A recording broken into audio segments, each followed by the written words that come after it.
Chapter 26, New Beginnings. James' birthday party was an enjoyable event for all involved. The adults had their fill of food and alcohol. The kids got to eat as much as they wanted as well. Most importantly, Rias kept control of herself. More accurately, she showed no negative emotions at all. It seemed like she really wanted to talk to James about something, but the atmosphere told her and everyone else that today was meant for having a fun time and nothing else. After a night of eating, drinking, and making merry, the next day James decided to finally use his evil pieces. Since all those who were present at the party were still at the Alaverus estate, they decided to witness the event. And why was everyone still at the Alaverus estate? The answer to that question is quite simple, actually. The adults drank themselves into a stupor and the kids played around until they just passed out. Underworld, Gremmery territory, Alaverus estate. Seated on the sofas, recliners and even the floor of the living room, Cassiel, Leona, the Gremmery family, Zeoticus, Venelana, Rias, Graphia, Aquino, and Kaniko, the Citri family, Dante, Rhea, Sona, and Tsubaki, and the Satans, Surzex, Seraphal, and Ajuka, were waiting in anticipation for the creation of James' peerage. Meanwhile, James, Mizor, Siyu Chulin, and Mocha were standing in the center of the room with James facing the other three. In his hand, James was holding the case containing his evil pieces. "Now, I hope you three are ready," James said, the flames of ambition burning deep within his eyes. "This will be our first step in becoming the strongest team this world has ever seen." "The boy really aims big, doesn't he?" Zeoticus said, glancing in Surzek's direction. It is a widely accepted fact that Surzek's peerage, even though they are not ranked in the rating games, rankings, are known as the strongest peerage in the underworld. Young people should aim high. Surzek said calmly as if looking at the dreams of a child. "You shouldn't be complacent, my old friend," Ajuka said with some warning in his tone. "Although you were born with immense power, James was born with potential not inferior to your own. Not to mention, he works much harder than you did when you were at his age." In response, Surzex only shrugged his shoulders. The pride he has in his own strength, visible for everyone to see. Seeing his friend's dismissal of his advice, Ajuka shook his head and thought, "Pride comes before a fall, my friend." While that conversation was going on, James finished his motivational speech to his friends. "All right, let's get it started," James said as he opened the case and was thoroughly confused by what he saw inside. "Huh." Noticing James' confusion, everyone was curious if there was a problem with his set of evil pieces. Ajuka then approached James. Looking over his shoulder into the open case, Ajuka knew immediately what caused James' confusion. Inside the case, as expected, there were 15 evil pieces, 14 of which had the appearance of standard chess pieces. However, one of the knight pieces' design was different from the rest. The horse was crafted with more exquisite detail and the color was more vibrant. "So, that's what it was," Ajuka said in realization. "Huh? That's what was?" James asked, confusion still evident in his tone and expression. Patting James on his shoulder, Ajuka then said, "Congratulations, James. One of your knights is a mutated piece." James' eyes widened in surprise. Then his expression morphed into one filled with joy. It is said that only 1 in 10 devils have a mutated, evil piece. The significance of a mutated piece lies in the fact that because of an individual's power or potential, it may take more than one piece to reincarnate them. A mutated piece, however, largely reduces the need for extra pieces. The mutated pieces also make it possible to bypass the rule that the king must exceed the individual they wish to reincarnate in power, within reason. Ajuka then returned to his seat and James reigned in his excitement. "Now, where were we?" James asked rhetorically, then gestured to Mizor. "Mizor, as the first who chose to follow me." "That's only because she met you first." Mocha grumbled, then looked away when James glared at her for interrupting his dramatic moment. The audience giggled at their interactions. "Would you just get on with it?" Siyu Chulin complained impatiently. "Okay, little Siyu, take it easy," James said patronizingly. "Grr." The audience's giggles turned into full-blown laughter. "Ahem, like I was saying." James cleared his throat, trying to get back on track. Mizor, as the first who chose to follow me. You shall be the first to join my peerage. With that, Mizor approached James. Meanwhile, James raised his hand in her direction. Above James' raised hand, 4 pieces, a bishop, and 3 pawns, floated out of the case and hovered above his, now, outstretched palm. Taking a moment to consider, James realized the pieces themselves were telling James which pieces would be suitable for Mizor's reincarnation. Although James had an idea which he would choose, he decided to ask his closest ally for his opinion. Yo, Drake. What do you think? James asked Drake through their mental connection. Based on what I know about the evil piece system, I'd pick the bishop. James nodded his head, as that aligned with his own thoughts. What needs to be understood, each piece has its own characteristics and attribute boosting capabilities. The rook boosts physical attack power and defense. The knight boosts movement and reaction speed. The bishop boosts magical attack power and demonic energy capacity. The queen has the combined effects of the 3 previously mentioned pieces. And last, but certainly not least, is the pawn. Although it lacks the immediate boost in power the other pieces offer, it has the promotion ability. Meaning, whenever a pawn makes it into enemy territory, it can gain the abilities of another piece through promotion. Having made his decision, James placed his hand on the bishop, then the pawns returned to their places in the case. James then took a step forward and Mizor closed her eyes. James then pressed the bishop into the middle of Mizor's chest. Once it made contact, the piece sank into Mizor's chest. After a moment, her physiology began to change. While keeping all her natural abilities as a yokai, she took on the physical characteristics of a devil. And once the process ended, a pair of black bat-like wings spread from her lower back. Opening her eyes, Mizor looked down at her hands and flexed her fingers, then her arms. Eventually checking the state of her body before she finally noticed the new wings sprouting from her back. And at that moment, she knew she had a connection with James that would last a lifetime. Lost in her excitement, Mizor proceeded to jump forward and hug James. Before he could react to the hug, Mizor pressed her lips against his, stealing his first kiss. A short kiss filled with Mizor's affection. At that moment, the atmosphere froze and James thought. A headache I know I need to deal with is coming. But I really want to run away right now. 27 minutes later. After a healthy dose of teasing from Leona, Vanillana, and Rhea, some jealous glares from his father, and promises of discussion to all the girls who seemed to be interested in him romantically, James was able to get back to creating his peerage. Following the same steps with Siyu Chulin and Mocha, James gained a knight and rook, respectively. Mocha did pout at the fact she was last, but with a few head pats and an explanation that he was just going in chronological order, Mocha was pacified. After the reincarnation of the new devils, everyone had another meal together.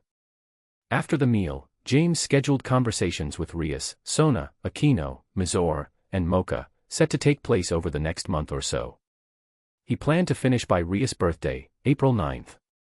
Over the next few weeks, Mizor, Siyu Chulin, and Mocha explored the changes in power and capability the reincarnation and evil pieces brought. Also, they started adding team exercises into their training routine. As they planned to participate in the rating games in the future, they all knew it was necessary to gain experience working as a team. Another matter to take note of was that James had the discussions about romantic feelings with the girls. For the most part, all the conversations went about the same. James explained that he was unsure about how he felt, and he was not willing to jump right into anything. He wanted to take time, spending some time alone with each girl to determine if he had romantic feelings or not. Considering how James usually avoided the topic altogether, the girls were willing to take the time to try and foster feelings, for now. The only conversation that went differently was James' conversation with Rias. Underworld, Gremory Territory, Gremory Estate. Saving his conversation with Rias for the end, James was now visiting the Gremory home for the second time this month. Emerging from the teleportation circle, James was greeted by a smiling Aquino. Before he could greet her, Aquino approached and gave James a hug, and said, "Welcome James-kun. It's good to see you again, A/N. Remember, Aquino hasn't been reincarnated yet." So, she's still speaking Japanese. Still not used to the intimacy, James smiled awkwardly, choosing not to return the hug. Seeing James' expression, Aquino thought to herself, I guess he wasn't just playing hard to get.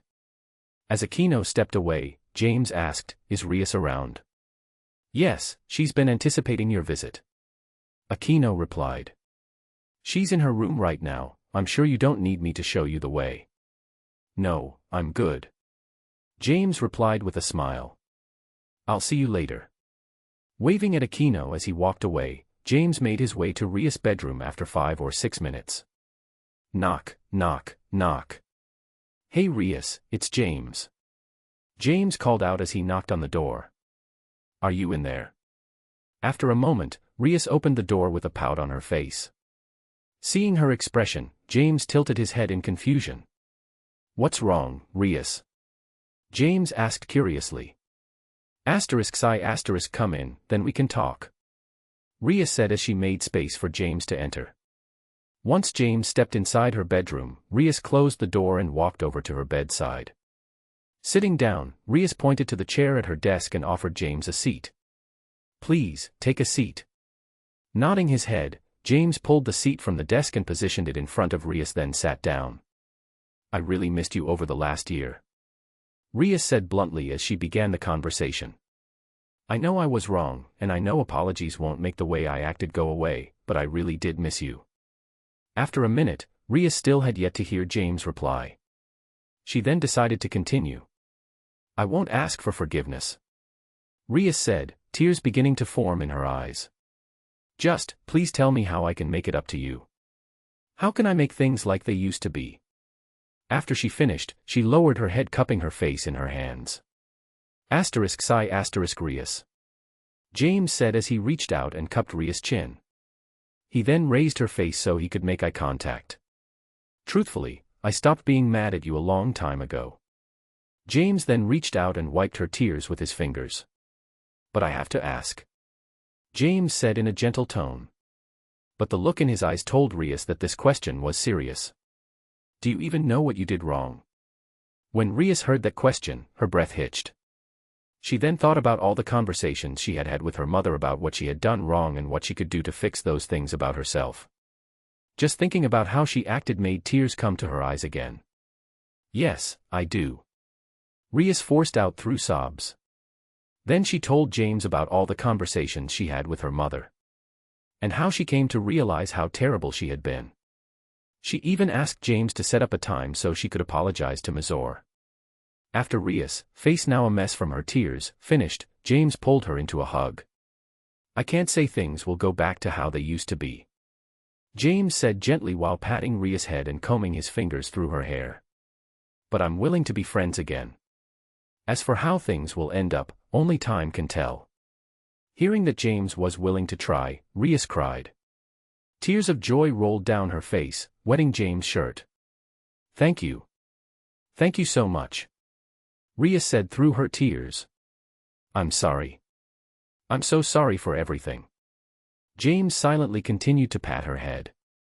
Outside the door, Venelana, Grafia, Aquino, and Kaniko were eavesdropping. James is more than that girl deserves. Venelana said. The smile on her face a stark contrast to the harsh words she spoke. Chapter 27, I've got a deal for you. 2.5 months have passed since James and Rias made up. In that time, Rias and Sona both had their 15th birthdays. At the beginning of April, Rias also received her evil pieces, and she added Aquino and Kaniko to her peerage as her queen and a rook, respectively. Also, one of Rias' pieces, a bishop, was mutated. About 2 months after Rias, on June 7, Sona also received her evil pieces and made Tsubaki her queen. Between those two events, the two heiresses were given a piece of possibly good news. At the beginning of next year, they would jointly become the overseers of a town in the human world as a way of gaining experience in territory management. The town in question, Kunou, was originally overseen by a member of the Belial house, Cleria Belial. According to the reports, Cleria was killed because she was in a forbidden relationship with an exorcist from the church. After reading the report, James mentioned that it sounded fishy. Also, the higher-ups ordered James to accompany Rias and Sona during their stay in the human world, as their guard. Although James was unbothered by the assignment, Cassiel, Leona, Venelana, and Rhea were greatly angered by the implications. Knowing the upper echelons as they do, they could read between the lines and see that the higher-ups were placing James in a position subservient to Rias and Sona. The discrimination those high-born nobles have against half and reincarnated devils could not be more on display. Deciding to make the best out of the situation, James, Rias, Sona, and their peerage members decided to take a look at the town in question. Kunou was a quiet town. The most interesting thing they found in the town was an academy for well-off families, Kunou Academy. The academy, formerly an all-girls school, went co-ed 2 years ago. With that information, James, Rias, and Sona decided on their cover for their stay in the human world. On a side note, Cu Chulin decided against becoming a high school student, stating it would be a waste of time. Knowing that their movements would be restricted after the new year, James and Rias decided to journey through the human world for as long as they could. Sona, on the other hand, had to deal with the arranged marriage she was forced into by the higher-ups' machinations. Like Rias, Sona was less than pleased with the arrangement. So, she challenged her betrothed to a game of chess, claiming she would not marry anyone who could not best her in a game of chess. Due to devil traditions, her fiancé could not decline the challenge. However, if Sona lost, the marriage would take place immediately, giving her no more chances to cancel it. Lucky for her, Sona won the match. However, due to her declaration that she would only marry someone who could win against her in chess, she brought 2 pieces of unwelcome news upon herself. First, there would be suitors coming out of the woodwork to gain her hand in marriage by defeating her in a game of chess. Second, and the more upsetting of the two, James has never beaten her in chess. Rias decided to journey around Europe in the time before the new year. In that period of less than half a year, she managed to pick up 2 new members for her peerage. The first, a human boy named Isaiah, who had been discarded by the church after a failed experiment to create artificial holy sword wielders. Once she reincarnated him, Rias gave him a new name, Kiba Yudo, to signify that he has a new life. The irony in it all is that Yudo had a sacred gear. His sacred gear, Sword Birth, allows its wielder to create demonic swords of any attribute, at will. The second, a damper named Gasper Vladi, was killed by a vampire hunter after being banished by the Teeps faction of vampires. Like devils, but to a stronger degree, vampires also discriminate against half-breeds. Gasper also had a sacred gear, Forbidden Baylor View, that gave the wielder the ability to freeze time temporarily. Because of this sacred gear, Rias was required to use her mutated bishop. Unfortunately, Gasper was unable to control it. The only bit of bad luck Rias came across during the 2 recruitments is that she came across the 2 boys shortly after they had lost their lives. Lucky for everyone involved, the reincarnation of the evil pieces was able to resurrect the recently deceased James, who had also decided to travel the human world, and he spent his time traveling around the USA with Mazor, Cu Chulin, and Mocha. Although Mocha was requested to return to the underworld once Rias recruited Gasper, in order to assist in his training. Before heading to the States, a lot of diplomatic talks took place. As the USA is a region directly under Heaven's jurisdiction, devils showing up without permission would be considered an invasion. The result of the negotiations was that James and his peerage were allowed to hunt stray devils and arrest or eliminate devils causing harm to normal humans. They were also given permission to recruit any supernatural beings who had not been designated as criminals by Heaven. After the negotiations, James and company were left with 5 months to explore the land of the free. Nothing to take note of happened for the first 4 months. However, shortly after Mocha's presence was requested by Rias, the trio of James, Mazor, and Cu Chulin came across something they could not ignore. Human world, United States of America, Colorado, outskirts of Colorado Springs. James, Mazor, and Cu Chulin were currently observing a white-haired young man, approximately 18 years old, chase a stray devil out of the nearby city.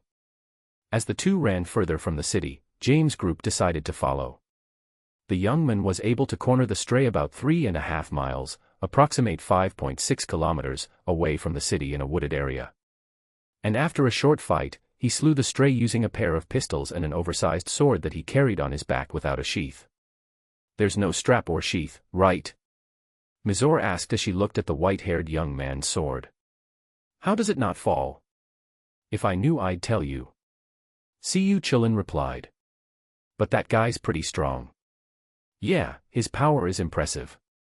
James said while thinking, is that who I think it is? You want to recruit him? See-you chillin' asked. I'd love to. But before that, we'll have to make sure he survives. As James finished, a group of 15 church exorcists surrounded the white-haired young man. Seeing this, James and company moved closer to the altercation. Once they were in earshot, they were able to hear the conversation between the young man and the exorcists. Come on, are you guys serious? The young man asked. You hire me to kill a devil you couldn't handle, then think of killing me 'cause your pride couldn't handle that. Slightly flushing at the young man's accurate assessment of the situation, the leader of the exorcists starts to open his mouth before being interrupted by the young man. Let me guess, you're doing this to get rid of another devil menace, right? The people from the church are despicable. Mizor said with disgust. This is why the yokai never signed a peace agreement with the church. I think only half of this is because of how despicable the church is. See-you chillin' analyzed. Confused, Mizor asked, then what's the other half? That guy is as good at getting under people's skin as James is. See-you chillin' said, raising his hand to point at James, who had his smartphone raised. James, what are you doing? Mizor asked in curiosity. Oh, I'm getting video evidence of police. I mean exorcist brutality. James said loud enough for the young man and the exorcists to hear. Mizor and See-you chillin' looked at James in blank amazement. Hey, you over there, the leader of the exorcists shouted. Who are you and what are you doing here? Oh, little old us. James said nonchalantly. We're the travelers from the underworld that your higher-ups probably told you about. While the leader stopped to think about what James said, the other 14 exorcists felt they were being mocked and rushed at James' group with their weapons drawn. Once a shot was fired from one of their standard-issue exorcism pistols, James gave an order. Hostile intentions confirmed. James said in a serious tone while recording the whole situation. You two, put them down. No deaths, though. We're only defending ourselves, after all. Understood. Mizor and See-you chillin' answered in unison. The white-haired young man was thoroughly confused. It feels like the kid with the phone is trying to help me. But at the same time, it feels like he's just fucking with the exorcists. The young man thought to himself. At the same time, the exorcist's leader snapped out of his thoughts once James gave the order to put his men down. You idiots, get back over here, the leader shouted. He reacted too late, though. By the time his words fell, Mizor and See-you chillin' had incapacitated all 14 of his men. James sucked in a breath of cold air then said, You missed it by about that much. As he raised his hand with his thumb and index finger nearly touching to show the distance. Because of James' taunting, the exorcist's leader's entire face turned red in fury and his body began to tremble. I like this kid, the white-haired young man thought. Well, now that this whole incident is over, I'd better send this video to His Eminence Vasco Strata. James said with a shit-eating grin on his face. Wouldn't want to be falsely accused, now, would I? James, are you the devil? See-you chillin' asked in shock. Nah, James said dismissively. He died millennia ago. Besides, I'm only half devil. While responding to See-you chillin's clearly rhetorical question, James finished sending the video. Not even 2 minutes later, James' smartphone rang with a catchy jingle. Good evening, Your Eminence Strata. I assume you received the video. Ah, yes, he's still here. Sure, give me a second, I'll pass him the phone. After that, James walked over to the exorcist's leader. Holding his smartphone in his outstretched hand he said, It's for you, while handing it to the leader. Accepting the smartphone, the exorcist's leader raised it to his ear. Your Eminence. Yes, it was all the truth. Yes. Yes, sir. Of course, sir. Yes. Understood, sir.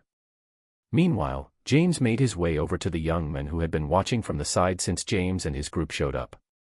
Hey, kid, pretty impressive, the young man said. Not that I needed it. True. James said in response. But I really like screwing with those kinds of people the most. Ha ha. I approve, the young man said with laughter. Anyway, once this moron is done kissing ass, I'd like to discuss a deal with you, if you're interested. James said with a smile. Raising an eyebrow, the young man replied. You say that like you know who I am, kid. Most people in the supernatural world know the stray devil-hunting mercenary, Tony Redgrave. James said with the same smile on his face. Or should I call you, Dante, one of the twin sons of Sparta? Once James' words ended, the young man, or rather, Dante, drew his large sword, aiming for James' neck. And as Dante's hand reached his hilt, James materialized his sword belt, now with two swords hanging on his left hip. He drew Mangetsu no Shitada and blocked Dante's strike. Who the hell are you? Dante questioned aggressively. Now, even though I don't mind speaking with our blades, James said as he pushed Dante's sword away, then sheathed his own, to show he had no hostile intentions. Seeing that, Dante lowered his blade. Though he didn't lower his guard completely. What do you want? Dante asked. Like I said, I would like to discuss a deal. James said. He then looked over to see the exorcist still in the process of groveling. Once that moron is done kissing ass, that is. Chapter 28, Setting up a Base in the Human World. Human World, United States of America, Colorado Springs. In the room of a middle-class hotel, James, Missouri, and C.U. Chillin are seated across from Dante, a handsome, half-devil, young man who stands at 6 feet 3 inches, approximate 1.9 m, with messy, shoulder-length, silvery white hair and piercing icy blue eyes. Carrying a double-edged, great sword on his back and a pair of large-caliber pistols on his waist, matched with the red trench coat he wears over a black shirt, black pants, and black boots, he is certainly quite well equipped for his work as a devil-hunting mercenary. After introductions and dispensing with the pleasantries, Dante was ready to get straight to business. How do you know my real identity? Dante asked the question he was most curious about. Instead of answering the question directly, James began an explanation. Sparta, also known as the Black Knight and the underworld's greatest swordsman ever, was the original Lucifer's #1 general. Before the Great War, Sparta had come to see the act of treating humans, which most devils looked down on, as livestock to be an action lacking in honor. And due to this difference in ideology, Sparta betrayed the devils and dedicated his sword to the protection of humans. And during his defection, he engaged Lucifer in combat. Although a victor was not determined in that battle, both Sparta and Lucifer left with severe injuries. These injuries led to the death of Lucifer, and subsequently the other 3 original Satans at the end of the Great War. James said, explaining what he knew about Sparta according to the historical records. That's common knowledge that anyone who cared enough to know could find with little effort. Dante said as his patience began to wear thin. Anyway, I asked how you knew I was Sparta's son, and not for a damn history lesson. Raising his hands disarmingly, James replied. Whoa. Take it easy, I just wanted to make sure we're on the same page. Grunting in annoyance, Dante gestured for James to continue. Now where was I? James asked himself before continuing. Oh yeah, that's right. Now, I'm sure you could figure out that the devils weren't happy about Sparta's betrayal. For centuries, assassins were sent after Sparta, with no results to show, other than the loss of many powerful devils. This pursuit lasted until the Devil Civil War began. After centuries of peace in the underworld and the birth of many new policies, Sparta eventually settled down with a human woman. The couple gave birth to a pair of identical twin boys. You and your twin brother Vergil. After the birth of his sons, Sparta decided he no longer needed his power. Thus, he commissioned 2 swords, then sacrificed his powers and imbued them into the swords. Leaving one to each of his children, then he passed away several years afterward. Which was inevitable, without his immense demonic energy helping to sustain his life. Before James could go any further, Dante raised his right hand to signal that he had something to say. Yes, Dante-kun. James said, imitating the tone of a Japanese school teacher. While Missouri giggled at James' little joke, C.U. Chillin and Dante had the same thought. This guy is a real pain in the ass. Seriously, how did you get all this information? Dante asked, rubbing his temples in exasperation. Well, I can't tell you how I got this info, unless you accept the deal I plan to offer you. James said, answering Dante's question. He then continued. But I can tell you that this information was originally collected by the descendants of the original Satans. Upon hearing James' response, pressure began leaking from Dante due to his surge in emotion. He then spoke with killing intent saturating his tone. The old Satan faction. Those bastards will pay for killing my mother. I guess he knows the end of the story already. James muttered to himself in a voice loud enough that only he and his companions could hear. Damn spoilers. Mizor and Cu Chillin deadpanned at James' distasteful joke. Don't look at me like that, I know that was too much. James said in response to their stares. Eventually, Dante calmed down. So, what is this deal you say you have for me? Dante asked. Well, I was going to offer you the chance to open your own devil hunting firm. James said nonchalantly. And the catch? I want you to join my peerage. Wait. Put your sword back down. James said, waving his hands frantically. Why the hell would I join your peerage? Dante asked with disdain. Well, I would pay you for all the work you do for me. That includes investigation work, devil hunting, assassinations, and participation in the raiding games. On top of that, you will receive a salary. James explained, then continued with a smirk. I know how poor your money management skills are. Hearing James' conditions, Dante's eyes lit up. But when he heard the last sentence, he turned away. With his head still turned away, he asked. What about the site for the firm? Thinking, I got him, now. James responded. I'll buy a plot of land and take care of the construction cost and business registration with both the human and the supernatural sides. Deal. Dante exclaimed with his right hand outstretched. Taking Dante's hand, James shook it then said, Pleasure doing business with you. Once Dante agreed to join James' peerage, 8 pieces appeared between the two half-devils. The mutated knight standing out among the 7 pawns. Damn, your potential is kinda impressive. James said with some praise. Shouldn't you be praising my power? Dante asked with a bit of confusion in his tone. Nah, if we fought a death match, you'd lose. James said casually. If you've awakened your bloodline ability, Devil Trigger, it would be a toss-up, though. James was not actually sure he could defeat Dante if his Devil Trigger was awakened. But a little confident boasting can go a long way sometimes. James then grabbed the mutated knight and pushed it into Dante's chest, as the other pieces returned from whence they came. So, it looks like since the evil pieces are linked to me, they'll show up when I need or can use them. James thought to himself as he watched the pawn pieces vanish. Good to know. After that, James and Dante hashed out the details of their arrangement. Then, 2 days later, James, Mizor, Cu Chillin, and Dante made their way back to the Alaverus estate through the official entry point to the underworld. With the end of November drawing near, the 3 newly established peerages had a little over a month to get their affairs in order, before their extended stay in the human world. Not to say they would be confined to the human world for the duration. But it must be known that much of their time will be spent in there. Over that month, the group made a few decisions.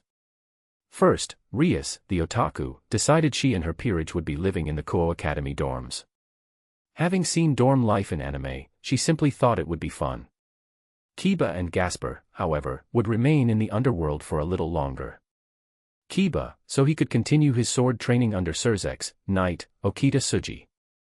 While Gasper would continue to work on his energy control.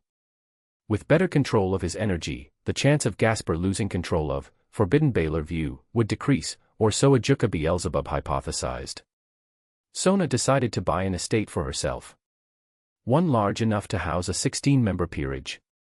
Sona and Tsubaki would then commute to school from there. James, like Sona, also decided to buy an estate for himself and his peerage. Leona also bought a plot of land on the outskirts of Kuou and had construction on Dante's Devil Hunter shop started. However, the arrangements for James' peerage were a bit different than Rias and Sona's. For one, Cu Chillin and Dante would not be attending the academy. Cu Chillin claimed it would be a waste of time, while Dante was a bit too old to be a high school student, plus he had a business to run. Also, Dante would be living in his shop rather than the estate. In his place, Leona would be living in the estate, claiming she would continue to work as James' manager for his mangaka work. Her real reason? She just was not ready to let her baby grow up without her there to see it. Shortly after the calendar turned over and the new year arrived, Leona, James, Rias, Sona, and the members of the three peerages made their way to the human world. Until the school year starts, Rias, Kunou, and Kaneko would be living with Sona and Tsubaki. Also, half a month later James, Rias, Kunou, Sona, and Tsubaki would have to take the high school entrance exam. Based on the educational standards they had reached in the underworld, there would be no problem gaining entry to the academy. But on the off chance they were unable to make it, a little devil mind control would take care of it. January 3 RD . The group entered one of the more upscale neighborhoods in Kunou. It turns out James and Sona's homes were in the same neighborhood. Though James called it a coincidence, the crafty glints in both Leona and Sona's eyes tell a different story. However, when James saw that their houses were across the street from one another, he was no longer able to lie to himself about it. Sona and his mother were working together, and their objective was obvious, making him unable to run away from confronting his feelings. Seeing how close Sona was living to James, Rias began to think she made the wrong decision choosing to live in the dorms. However, her otaku spirit convinced her that even if just for a year, she had to experience living in the dorms. Kunou and Kaneko, on the other hand, had bitterness in their eyes while they looked at Rias. Why would anyone want to live in a student dormitory when they could live in the lap of luxury? Whistle. Hearing that whistle, everyone turned their attention to its source. There, they saw Dante looking at James' house in admiration. "So, James, you said that this house was bought with your own money?" Dante asked excitedly. "Like, your folks didn't chip in anything, at all?" The one to answer Dante's question was not James, but Mocha instead. "You look like a bumpkin right now, Dante," Mocha said, disdain lacing her tone. Then, in a proud tone, she said, "If you knew how many copies James' 2 manga have sold throughout the realms, this mansion would seem like nothing to you." "Holy shit," Dante said with a bit of envy in his tone. "So, that's why he could afford to give me such benefits for joining his peerage." Although he was not paying attention to the conversation between Mocha and Dante, James could feel the opportunity to stunt was upon him. So, he turned to his mother and asked, "Mom, I know I left the choice up to you, but which car did you decide to get in the end?" "Well, I actually couldn't decide which one was better," Leona said, unaware of her son's machinations. She then continued, "So, I bought them both. They should be in the garage, right now." Overhearing the conversation, Siyu Chulin asked, "So you got 2 cars? Because you couldn't decide which one you liked better?" Yeah. Leona replied in confusion before continuing. "They didn't put any burden on James' finances, so I just went ahead and got both." Before Siyu Chulin could say anything else, Tsubaki asked with sparkling eyes, "What kind of cars did you buy?" Auntie Leona.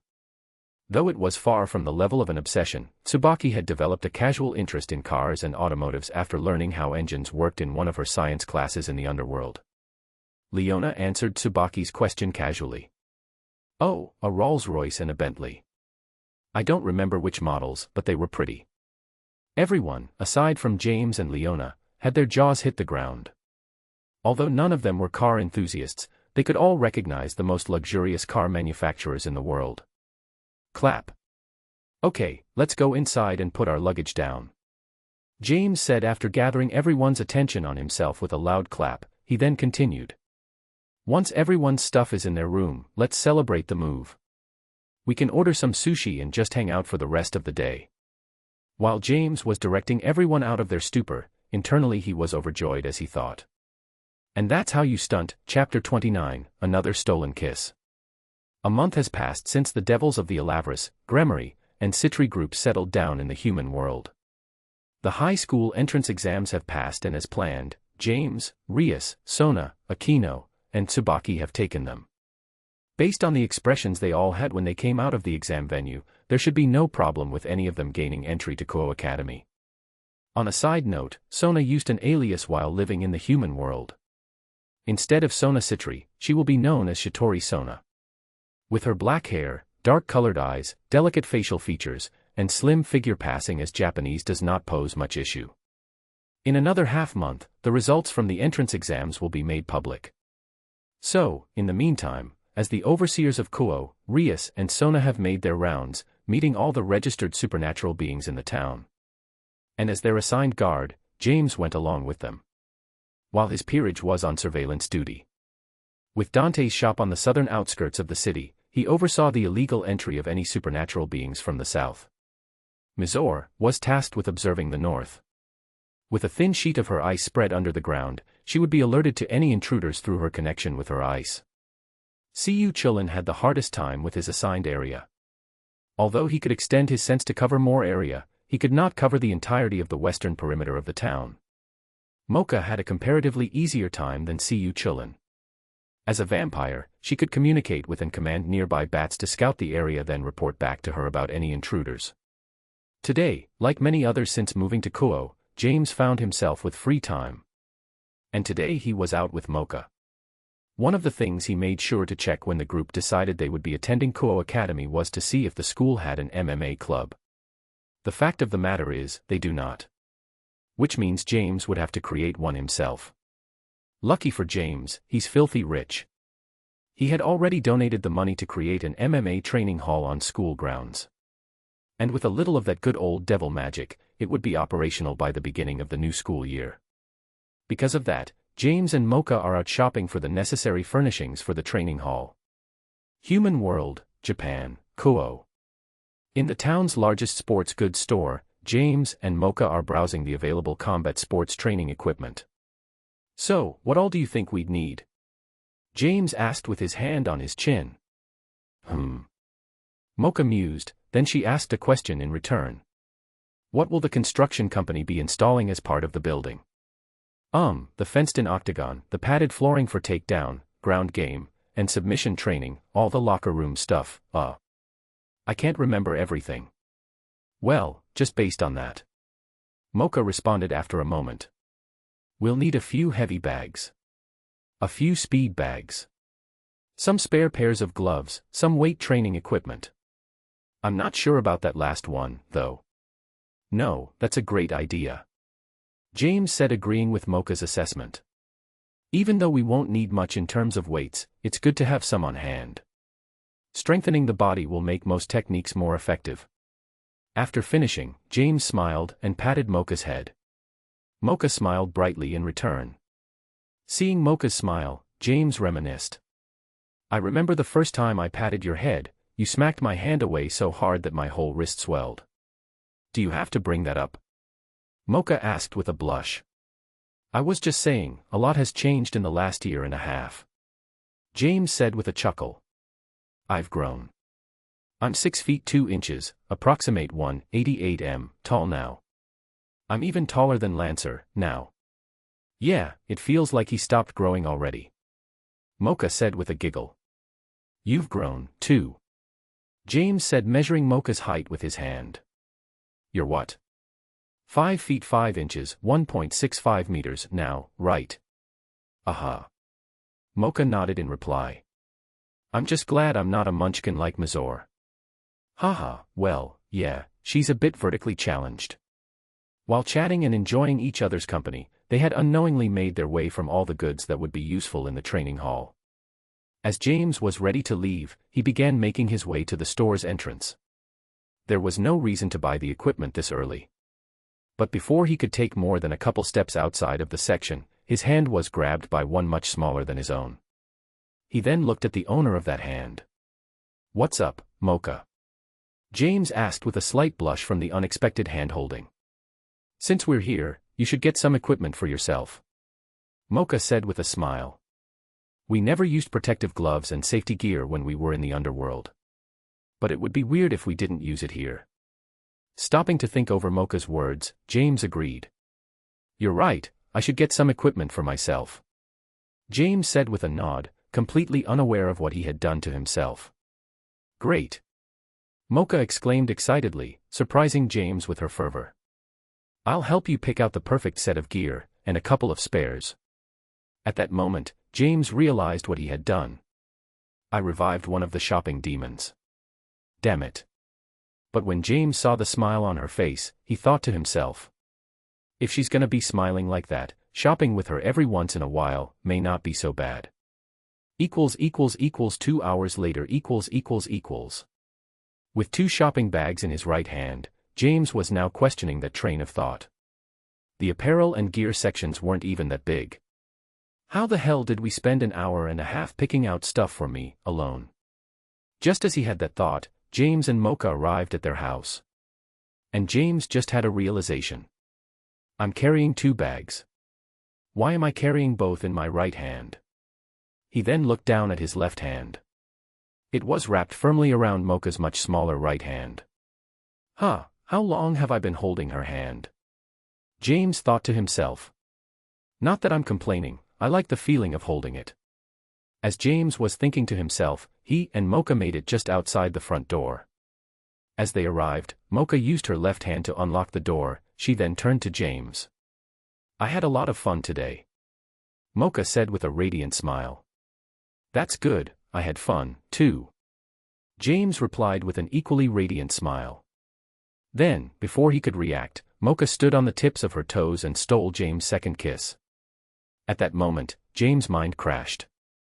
While it was rebooting, Mocha smiled and removed her hand from James' grasp, then opened the front door. After stepping past the threshold, she turned to James. We should go on another date sometime soon. Mocha said with a smile before turning on her heels and running off into the house. In a daze, James raised his fingers to his lips and felt the lingering warmth from Mocha's lips. That felt different from the one Mazur stole. James thought to himself.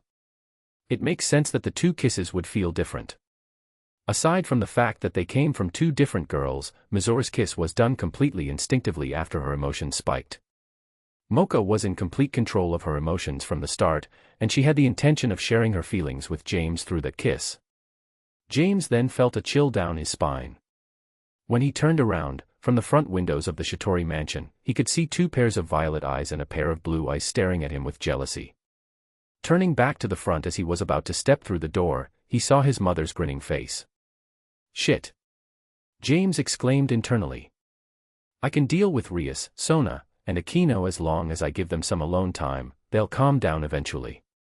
But Mom is gonna hound me about this for a long time. I gotta try to redirect her attention, somehow. Hey Mom, I'm back, James said with a smile while raising the bags in his right hand. Mocha helped me pick out some MMA gear for when I start the MMA club at school. Oh, why don't you come in and show it to me? Leona said with apparent interest. Yes. Mission accomplished. James cheered in his mind. While you show off your new gear, you can tell me how Mocha's kiss made you feel. Leona said with a wide, face-splitting smile. Damn it. I guess I celebrated too early. James said as his shoulders slumped. I know you didn't think that would work, right?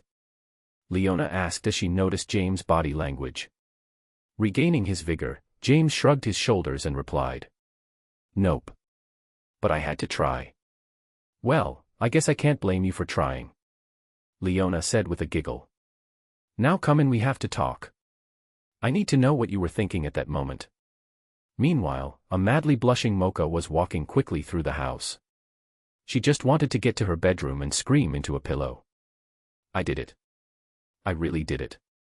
Mocha thought to herself. On top of that, I know someone was watching from across the street. I just don't know who. I'm glad Mazur was refreshing her ice on the outskirts of the town, otherwise I would never hear the end of this. Mazur, who was on her way back to the house after refreshing the ice she used to sense those who enter and exit the town from the north, suddenly sneezed. Rubbing her nose, Mazur asked to nobody in particular. I wonder who's thinking about me. At the same time at Dante's shop, which has yet to open officially, Dante was putting the finishing touches on the interior decoration. Once everything was set up the way he wanted it, Dante took a seat and picked up a slice of the pizza he had ordered not long ago. Not long after, a middle-aged man entered the shop. After a short conversation, the man goaded Dante into an obvious trap. Claiming his brother, Vergil was the one who sent him. Even so, Dante was ready to turn down the man's invitation. until a horde of low-level undead burst through the walls and windows of the shop. After taking care of the nuisances, Dante decided to find out what the middle-aged man, or rather his brother, was planning, when he found a map that pointed to Vergil's location. Before he left, however, "I better let James know about this," Dante said to himself while looking over the wreckage of his shop. "Or he may make me pay for the repairs myself." Chapter 30, Temen-ni-gru. Human World, Japan, Kunou. Shortly after Dante suffered the attack in his shop, he made his way to the Alaverus estate. Upon knocking on the door, he was greeted by James. "What's that look he's giving me for?" Dante thought to himself. "Why does he look so happy to see me? Anyway, if he's in such a good mood, he might pay for the repairs to my shop." When James opened the door and saw Dante, he knew the hell he had been subjected to had finally come to an end. Although more than an hour had passed since he had returned home from shopping with Mocha, Leona had been interrogating him about how Mocha's kiss made him feel for the entire time. With Dante's arrival, there was now a reason for Leona to let it go. "Dante, what's wrong?" James asked with a grateful smile. "For you to show up this late, something must have happened." "Ah, well. I was attacked not too long ago," Dante replied and began to explain. "It seems my brother is planning something stupid and dangerous. I need to go see what it is and then stop him." Dante's about 19 now, so I guess it's about that time. But I wonder how the difference in world setting and my interference will change things. James thought to himself. I know the Temen-ni-gru exists in this world. If I recall correctly, Sparta sealed it to stop the original Lucifer's plan to use it to connect the human world and the land of the dead. Meaning, it will be crawling with undead and the pissed-off Path Guardians that Sparta sealed when he ruined Lucifer's plan. So, you want to face your brother, and stop him if he's going to do something that will endanger the human world, right? James asked, confirming Dante's intentions. That's right. Dante replied with a nod. Last time I saw him, he was spouting something about how the only thing he cared about in this world was gaining power, so, I know he's willing to do anything to get it. So, the last time you met, did the two of you fight? James asked. Dante turned his head away awkwardly in response. Nodding his head in understanding, James continued. So, you did. And I'd guess you got your ass kicked. Without replying, Dante simply grunted in frustration. All right. James said with a nod. Give me a second to tell Mom, I'll come with you. The hell you are. Dante refused strongly. Before continuing. My brother is making this mess, I'll be the one to take care of it. Take it easy, bro. James said nonchalantly, having expected Dante to react like that. There are a couple of reasons I said I'd be coming with you, and neither of them are because I want to interfere in your fight with Vergil. First of all, I'll be coming as a bit of insurance. James said, then continued. If shit goes sideways, and more enemies than you can handle alone start popping up, I'll handle them and only them. Nodding in understanding, Dante asked. And what's the second reason? Regardless of if he's your brother or not, Vergil is a half-devil. James said, beginning his explanation. I'll have to report to the 4 great Satans. They will have to be informed about devils causing trouble in the human world. Gritting his teeth in frustration, Dante finally relented. There's another good reason to let me tag along. James said in an enticing tone. If I have the coordinates, I can teleport over. I know you can't do that. Imagine the money you would have to spend on travel if it's somewhere far away. Dante shuddered at the thought. Fine, let's get moving. Dante said with a lot less reluctance. Sure, give me a second to tell Mom, then we'll go right away. James said with a radiant smile. I can finally get away from Mom's angelic interrogation techniques. James thought to himself with glee. After that, James ran back inside and informed Leona about his little impromptu field trip with Dante. After a few more moments, James returned. All right, let's get going. James said excitedly. Scratching his head awkwardly, Dante struggled to tell James one more thing. Having not heard the acknowledgement he was expecting, James turned to see the awkward expression on Dante's face. Is something the matter? James asked in confusion. Well. "You see," Dante said stammeringly. Taking a deep breath, he eventually spit it all out in one go. "During the attack while I was at the shop, it was damaged pretty badly, and well." "Oh, is that all?" interrupted James. Then in a sing-song tone he continued. "When we're back, just talk to Mom about it. We'll have it fixed up in no time." Dante sighed in relief. But before he could get too excited, James continued. "I'm sure the payment plan will be reasonable," James said in that same sing-song tone of his. "Now, let's get a move on." After that, clearly distraught at the thought of having a new debt, Dante relayed the coordinates provided on the map to James. A moment later, a teleportation magic circle appeared around them and began to rise. When it eventually vanished, James and Dante were nowhere to be seen. Human world, an uninhabited island in the South Seas. In the center of the island stands a tall, ancient tower with clear underworld origins. At the top of the tower stands a pair of men overlooking the tower's surroundings. The first was the middle-aged man who appeared in Dante's shop a few hours ago. The second is Vergil, a tall young man with swept-back silvery white hair, blue eyes, and facial features identical to his younger twin brother, Dante, wearing a blue trench coat over a black shirt, black pants, and black boots with a katana strapped to his waist. "Arkham, did you deliver the message?" Vergil asked coldly while looking over the island's landscape. "Indeed," the middle-aged man, Arkham, replied. "Will he come?" Vergil asked again, this time turning his attention to Arkham. "I believe so," Arkham said, then he began to explain. "When I first arrived, he seemed uninterested. But after I unleashed a couple dozen hellspawn on him, I am certain he will feel provoked enough to come here." Nodding his head, Vergil turned his attention back to the tower's surroundings. A few moments later, Vergil saw the light of a magic circle appear in the distance. "Is that a teleportation circle?" Vergil asked Arkham while pointing out the illumination in the distance. Looking in the direction Vergil indicated, Arkham squinted his eyes to get a better look and replied. "Yes, it is." "When did Dante learn a trick like that?"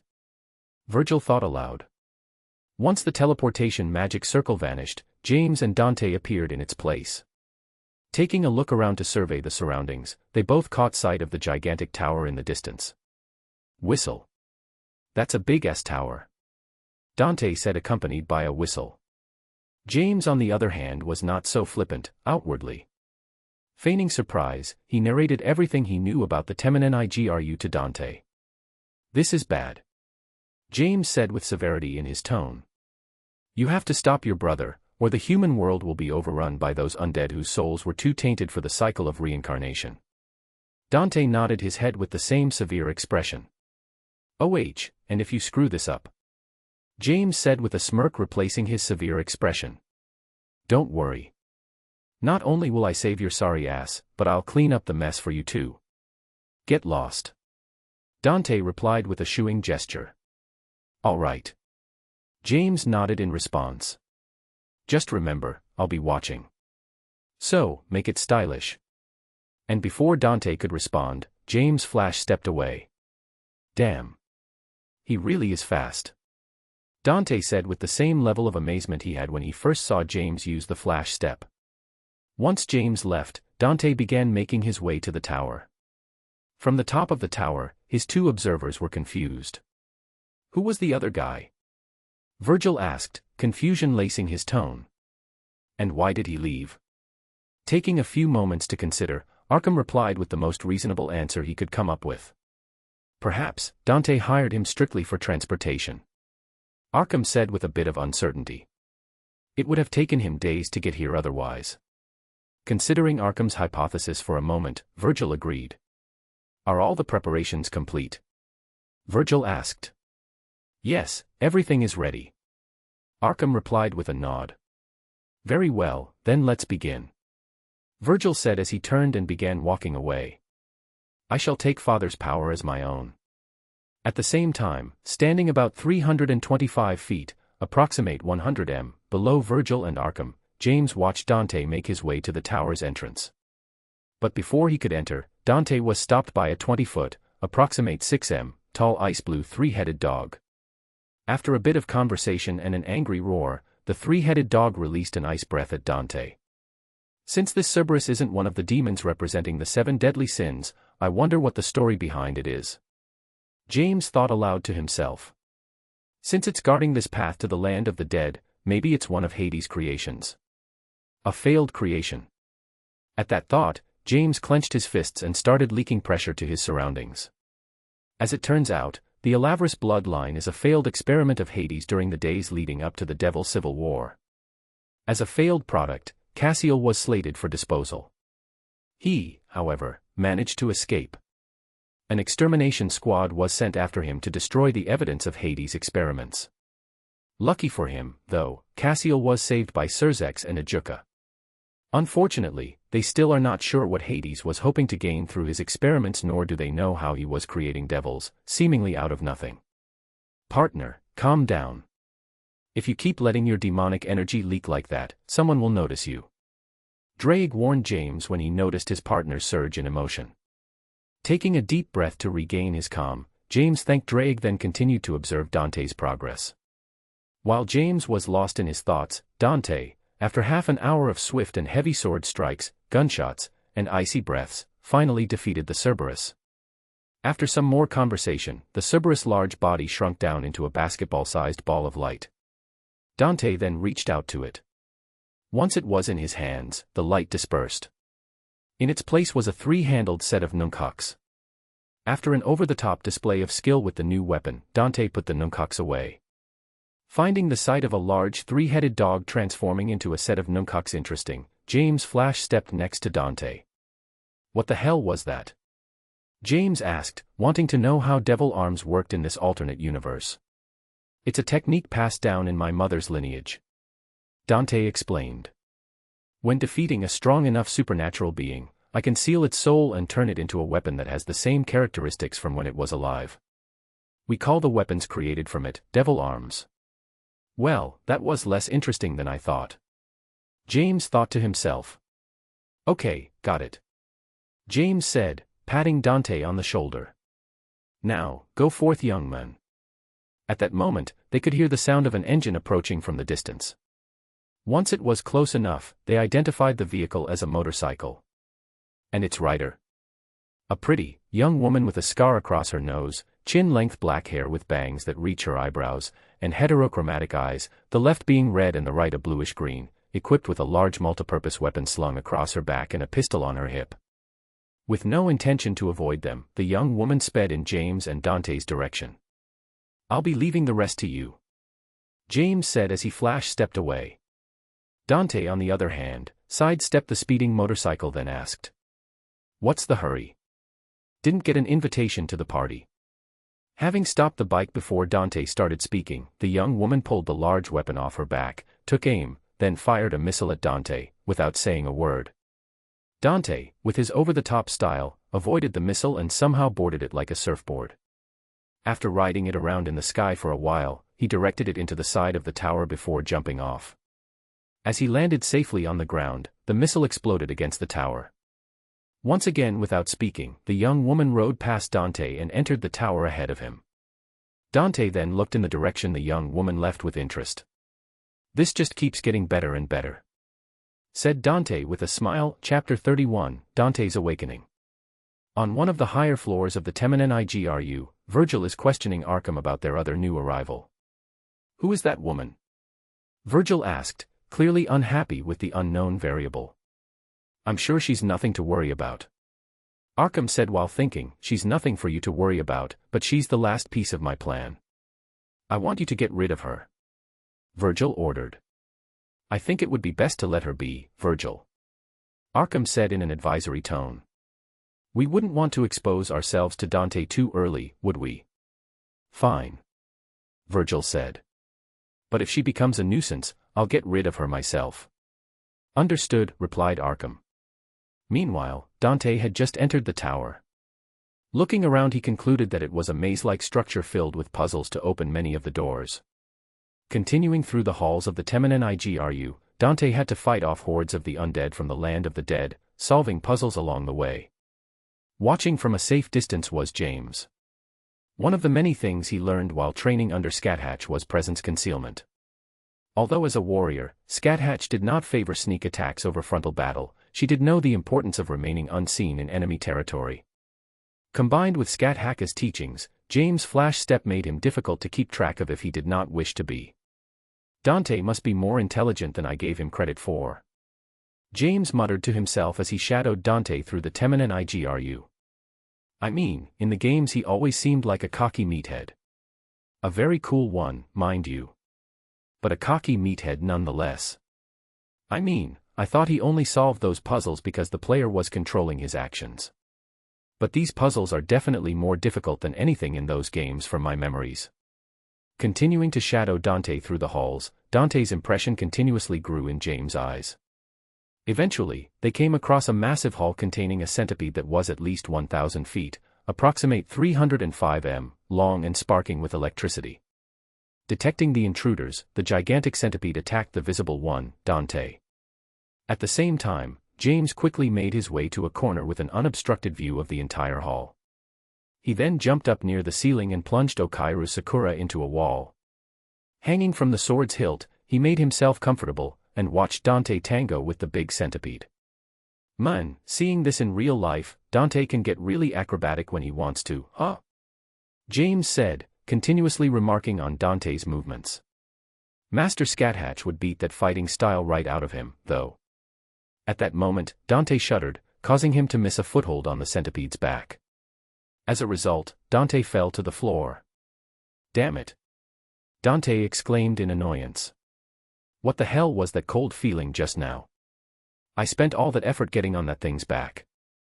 Now I have to start from scratch. Huh, I guess anyone with strong enough intuition would know that Master Scathacka's training is no joke. Even if they just find themselves in someone's thoughts. James mused with a smirk, after seeing Dante lose concentration. After another 20 minutes of acrobatic aerial combat that involved Dante launching himself into the air from atop the centipede's back, to keeping himself afloat with the recoil from his pistols alone, Dante finally defeated the centipede. Then he made his way to the next room. Before entering, though, James appeared next to him and asked a question that was on his mind. Yo. James said as he appeared next to Dante from out of nowhere. ***, we really need to put a bell on you. Dante said in exasperation. Nah, I'm good. James said dismissively before asking the question he came for. Why didn't you turn that thing into a devil arm? Pointing to the defeated centipede, James could see it dissolving into a green acidic soup. Because centipedes are gross. Dante replied nonchalantly, then kept moving forward. Left alone in the enormous hall that served as a battlefield, James thought to himself, but it would have made a cool insect staff or something, with a built-in stun baton, before concealing his presence once again and following Dante. After fighting through a few more corridors and large halls filled with the undead, Dante made his way to another sealed door with 2 skull motifs carved into the walls beside it. This one, however, could speak. Or rather, the seal itself could speak. Good evening. 2 voices greeted Dante as he approached the sealed door. Looking around in confusion, Dante replied, Who and where are you? Oh my, it seems we have forgotten our manners. One of the 2 previous voices said in response. Allow me to do the introductions, I am Agni, and this is my younger brother. Rudra. The hell? Dante said, still confused about whom he was talking to. Brother, would it not have been more prudent to show our bodies before introducing ourselves? Rudra asked. Perhaps you may be correct, my younger brother. Agni hummed in agreement. After a few more minutes of the brothers' back and forth, which was beginning to give Dante a migraine, the brothers asked in unison. Would you mind if we began our introduction once again? Having finally reached his breaking point, Dante responded in irritation. You're damn right I mind. Dante said aggressively. Look, I'm going through that door, and you're gonna let me pass one way or another. For a moment, the room fell silent. This guest really is quite rude, younger brother. Agni said calmly, yet just as politely as he had always spoken. Indeed. Rudra replied. Then, I do believe it should fall to us to teach him proper decorum. As their voices fell, the skulls carved next to the door began to glow. Once the glow diminished, 2 ogre-like monsters stepped out of the wall where the motifs once were. Taking a battle stance, Dante observed his new opponents. The one on the left, Agni, emitted high-temperature embers from time to time, while Dante could feel the wind stirring around the one on the right, Rudra.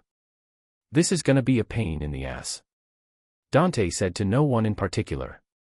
Rudra, however, answered Dante's annoyed mutterings. "It seems we'll have to do something about that foul language while we are at it." And with that, the battle began. Switching between weapons, Dante used his trusty greatsword, Rebellion, when engaging with Rudra, and would switch seamlessly to the icy Nuncucks, Cerberus, to deal with Agni. And with a healthy dose of gunfire split between the two, Dante defeated the two guardians simultaneously after 27 minutes of intense battle. Once the two guardians fell, they turned into a pair of short swords impaled in the ground. "So, they were just a pair of sentient swords, huh?" Dante said with a bit of intrigue as he walked past the swords and made it to the formerly sealed door. Before reaching the door, Dante heard Agni's voice once again. "Wait, please take us with you." "Yes," Rudra said in agreement with his brother. "We would aid you greatly in your ascent of the Temen-ni-gru." And for the next 6 minutes, Agni and Rudra tried to appeal just how useful they would be to Dante. Eventually, Dante made his way over to the swords in annoyance and spoke. "Fine, I'll take you with me," Dante said while pulling the swords from the ground. "With the condition that neither of you can talk." In unison, Agni and Rudra began to thank Dante profusely. In annoyance, Dante knocked the two swords hilts together and said, "No talking," in a very annoyed tone. Then Dante made his way through the formerly sealed door, coming face to face with yet another blocked pathway. After thoroughly searching the room, Dante found a device that would obviously open the road ahead. Unfortunately, he could not figure out the device's mechanisms, and was thus unable to open the next door. While examining the device, Dante thought to himself, "So far, James would pop out after I defeat one of those damn guardians. I wonder what he's doing." Just as that thought finished, a strange man in a clown mask who introduced himself as a jester appeared in the room. Noticing the new arrival, Dante turned to him with his guns drawn. After some back and forth with a lot of gunfire and jester's teasing, Dante was eventually angered into swinging rebellion. Missing his target, Jester, Dante struck the device that would open the door. Thinking he had damaged his only way forward, Dante was surprised when the sealed door opened instead. With that, Dante ignored Jester's cliché villain lines and proceeded through the door. While Dante made his way up the tower with James shadowing him, the young woman they met earlier was also making her way through the tower, dispatching any undead creatures she came across in the process. Eventually she made it to the top of the tower, where she encountered Arkham. Flying into a rage immediately after meeting him, she drew her pistol.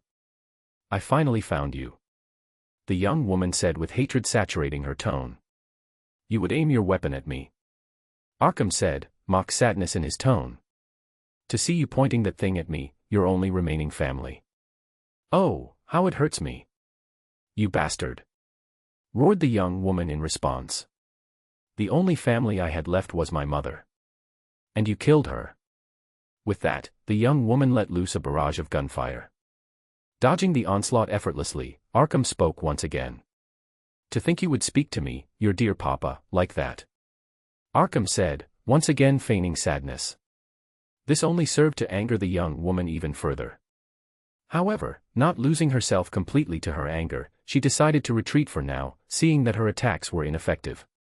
And with that resolution, she ran toward the edge of the tower. And jumped. Seeing this, Arkham narrowed his eyes, then returned to the tower's interior. Meanwhile, Dante was still making his way to the top of the tower. While walking along a path that wound around the outside of the tower, he noticed something falling from above. Swiftly reaching out, Dante caught the falling object, which turned out to be the young woman who had just jumped from the top of the tower.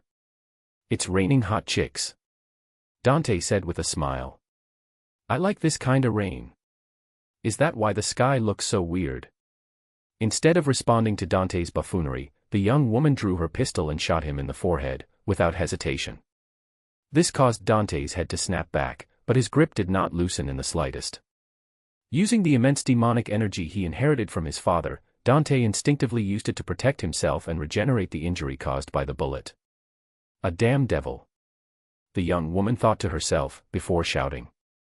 "Let me go. But I'd rather not see you turned into just a pretty stain." In response, the young woman pulled the trigger again, snapping Dante's head back once again.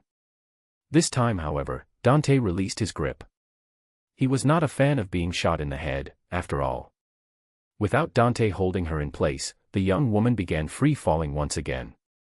Pulling the multipurpose weapon off her back, she used the blade on its end to impale the wall, which slowed her to an eventual stop. Looking over the edge to see how the young woman wound up, Dante clicked his tongue and looked away when he made eye contact with the glaring woman. At that moment, James appeared next to Dante. "You sure have a way with women," James said in a mocking tone. "Would you shut up?" Dante responded in irritation. "Jokes aside, you'd better get your head back in the game," James said, dropping his smile. "Vergil is waiting for you up ahead." Hearing that, Dante's annoyance disappeared from his expression. He then rushed toward the top of the tower to meet his brother. "Well damn, not even a thank you," James said with a smirk, then Flash stepped after Dante to witness the brothers' encounter. Dante, once making his way to the top of the tower, immediately noticed his brother, Vergil, and began to speak. "You really suck at throwing a party, you know," Dante said nonchalantly. "There are no drinks, no food, and the only chick just left." "My apologies," Vergil said, playing along with his brother's sarcasm. "I was just so excited to see you again, I neglected the preparations for the bash." After a bit more back and forth, the brothers drew their weapons and began their battle. After 3 or 4 minutes of a very impressive display of sword skills, the two separated. Dante then drew one of his pistols and fired several bullets. Vergil, displaying his swordsmanship to an even higher level, spun the blade and somehow managed to catch all the bullets with the katana's blade. Once Dante stopped firing, Vergil returned the bullets from whence they came by swinging his sword. Dante countered the bullets with his own sword swing, and then the brothers charged and clashed swords once again. This time resulting in a sword-locking contest. "Why do you oppose me, little brother? SS his sons, why shouldn't Sparta's power be ours?" Vergil asked while trying to gain control of their contest of swords. "You're insane," Dante replied. "Oh, my foolish little brother," Vergil said in a lecturing tone. "You don't understand the necessity of power. Power is the only thing that matters in this world. And without power, you can't protect anything." With that, Vergil adjusted the angle of his sword. And with a precise application of strength, Dante was disarmed and then stabbed through the abdomen. And with Vergil's demonic energy coursing through the blade, Dante's regeneration was stalled. As Vergil pulled his sword from Dante's abdomen and was about to deliver the killing blow, he pulled an amulet from underneath Dante's shirt and took it away from him. With his sword raised to decapitate his younger brother, Vergil was stopped by Arkham. Looking around cautiously, Arkham urged, "That is enough, Vergil, we have everything we need. Let's go." Agreeing with Arkham's words, Vergil felt it was unnecessary to finish off Dante. He then turned and walked to the edge of the tower. As he was walking away, Dante began to stand, slowly. Vergil, however, never looked back. If he had, he would have noticed that Dante's usually icy blue eyes were now glowing red. Once Vergil and Arkham had departed from the top of the tower, Dante's demonic power exploded, with glowing red eyes and cracks forming on his arms and legs. After a moment, Dante's wound was healed, then his spike in power ended. Although his base power had received a boost. After everything was back to normal, Dante face-planted, unconscious. James decided to show up at that moment. In fact, as Vergil was about to kill Dante, James began to release his bloodlust unconsciously. Arkham, sensing the danger, then stopped Vergil from delivering the killing blow. Looking down at Dante, James spoke to no one in particular. So, the near-death experience pushed him to awaken his devil trigger, huh? Chapter 32, Before the Final Confrontation. Several hours later, Dante woke up. As he surveyed his surroundings, he noticed James seated not far from his location. "Looks like Sleeping Beauty is awake," James said with a teasing smile. "Shut up," Dante said groggily. "Looks like you got your ass kicked again," James also said with a smile. "Seriously, shut up," Dante said with more force.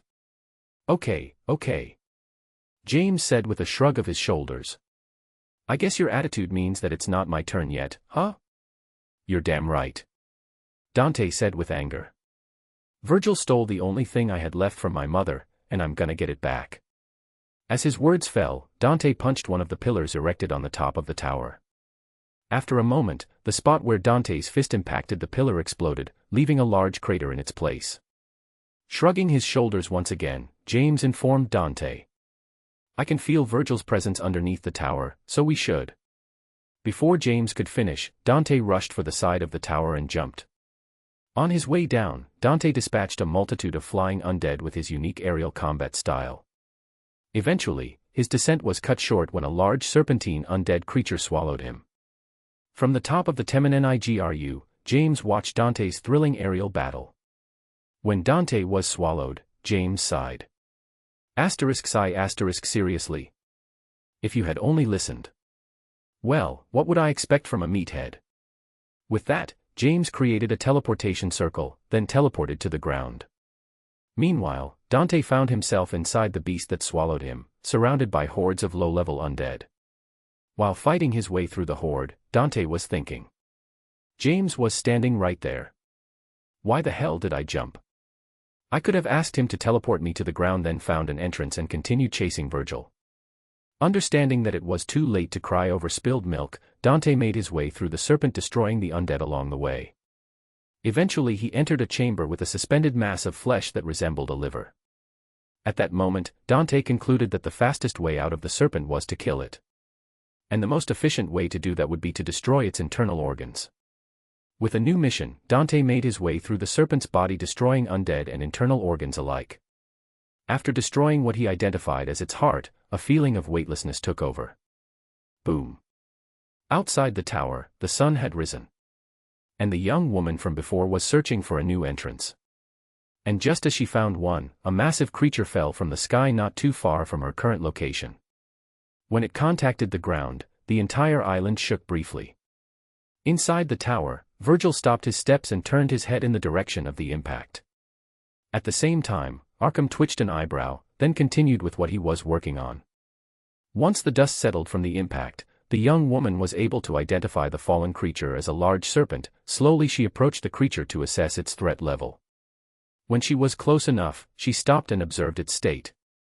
After a moment, she noticed its eye twitch, which made her draw her pistol and a submachine gun from the holsters on her hip and lower back. Prepared to fire at a moment's notice, she watched as the eye was burst from the inside. And out came Dante, the devil she had run into twice the night before. Coming face to face once again, Dante was the first to speak. Are you stalking me? Dante said. Covered in blood as he was, he still tried to put on what he thought was a charming smile. If you're here to ask for a date, I decline. Girls who shoot me in the head are not really my type. Me? The young woman asked, clearly not amused. Date a devil, not in this life. Hearing that, Dante drew one of his pistols and pointed it in the young woman's direction. Shifting it slightly to the side, Dante pulled the trigger. Behind the young woman, an undead's head exploded into chunks. Dante then drew his other pistol and the two stood back to back, firing on the horde of undead that had surrounded them. So, why is a lady like you all the way out here in a place like this? Dante asked, deciding to make a bit of small talk. It's none of your business, the young woman replied. Well. What's your name? Dante asked, trying his best to keep the conversation going. I don't have one. The young woman replied curtly. Then what should I call you? Dante asked, yet again. Call me whatever you want. The young woman shouted in annoyance. Whatever, lady. Dante responded, also in annoyance, before jumping away to the nearby entrance to the Temen-ni-gru. I'll leave that to you, I got places to go. People to see, and all that shit. Dante then left Lady, a name that would stick with her for the foreseeable future, behind to deal with the undead horde on her own. After a few minutes, just as she was getting overwhelmed by the numbers, Lady heard a calm voice. Scatter, Senbin Sakura. After that, a cloud of floating cherry blossom petals made its way through the horde. Wherever it passed, there was nothing but piles of mushy undead in its wake. Seeing that the undead had been taken care of, Lady also made her way into the Temen-ni-gru.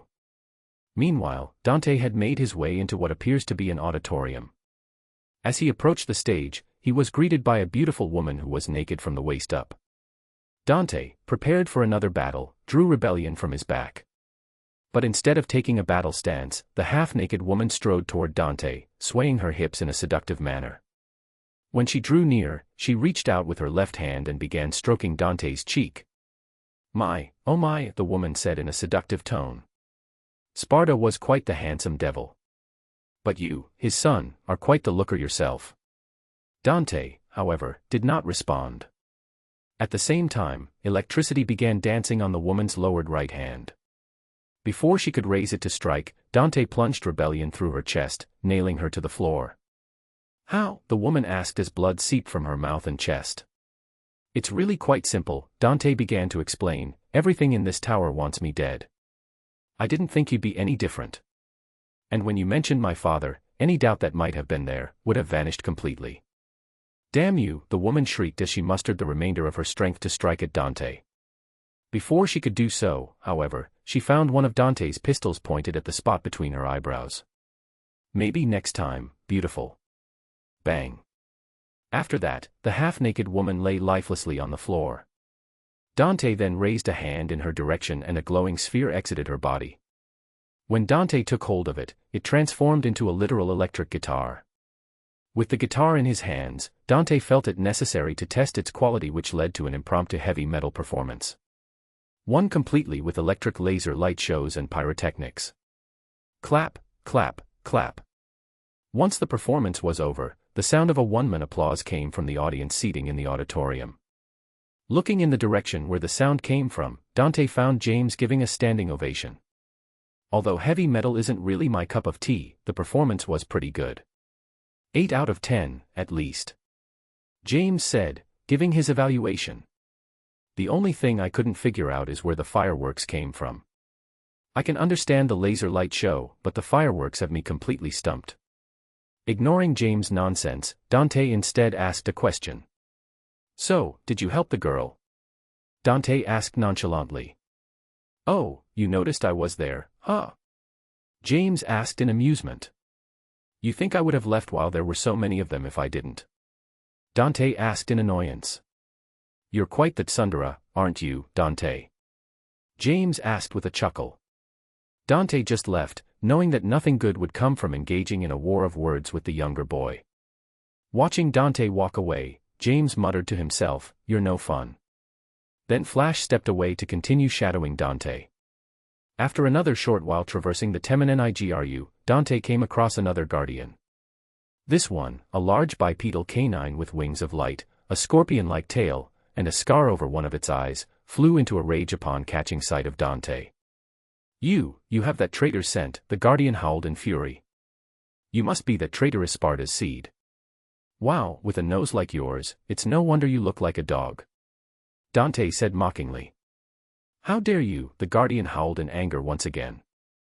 "I'll rip you to shreds." "Ah. Does the puppy want to play?" Dante said, continuing his mockery. "Come on Fido, let's play." Enraged, the guardian charged at Dante. Narrowly avoiding the charge, Dante drew rebellion and slashed. Shifting its body at the last possible moment, the guardian avoided a fatal wound and wisely decided to retreat. "You may have bested me for now, but I shall return to destroy you," the guardian howled as it flew away on its wings of light. "I will hunt you to the ends of hell, if need be." "Man, what's up with all the cliché villain lines I've heard since I got here?" Dante said while scratching his head. "It's because there are a bunch of cliché villains here," James said matter-of-factly as he appeared next to Dante. "I mean, everyone here wants to take over the world, worked for someone who wants to take over the world, or wants to gain all the power in the world.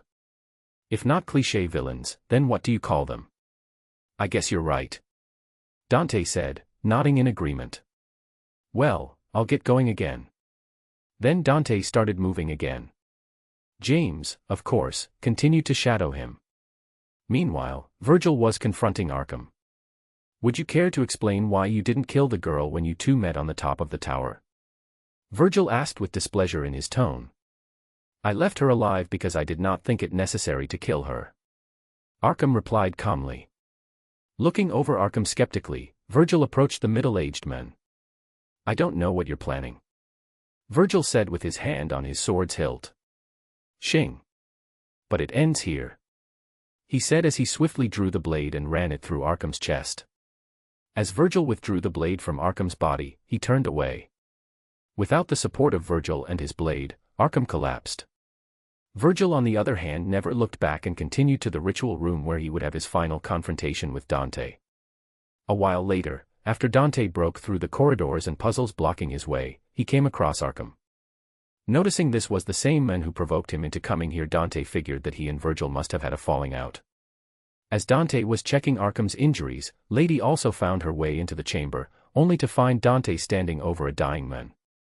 At the same time, thinking he had found Dante again, the Guardian who had escaped from Dante earlier on ran into Vergil. Now that I've found you again, I will kill you and erase Sparta's bloodline from this world, the angry Guardian growled. In response, Vergil placed his hand on the hilt of his sword and said, "Is that so?" Creators THOUGHTS Chapter 33, Devil May Cry. Did you kill him? Lady asked with a pointed stare at Dante. So what if I did?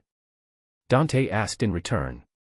In response, Lady drew her pistol and aimed it at Dante. With the flames of anger burning in her eyes, she began to speak. That man stole everything that I held dear. Lady shouted in agitation. That man, my father, not only killed his wife, but he's also taken the lives of so many innocent people. So, it's a family issue. Dante thought aloud. Overhearing Dante's murmurs, Lady began shooting.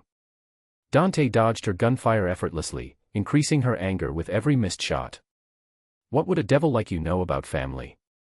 Lady shouted in anger as she stopped firing. Instead of antagonizing her further, Dante decided to keep quiet. Seeing the pain of loss in her eyes, Dante could relate. While remembering the day he lost his mother, he continued to watch her in silence. Eventually, Lady turned away. Just go. Lady said dejectedly.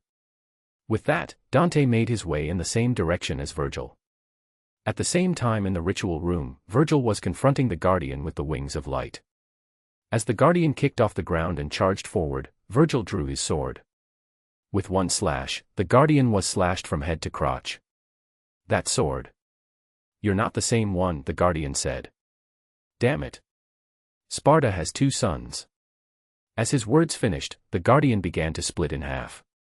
As the 2 pieces of the corpse fell to the floor, Vergil raised his hand, causing a glowing sphere to rise from the slain Guardian's body.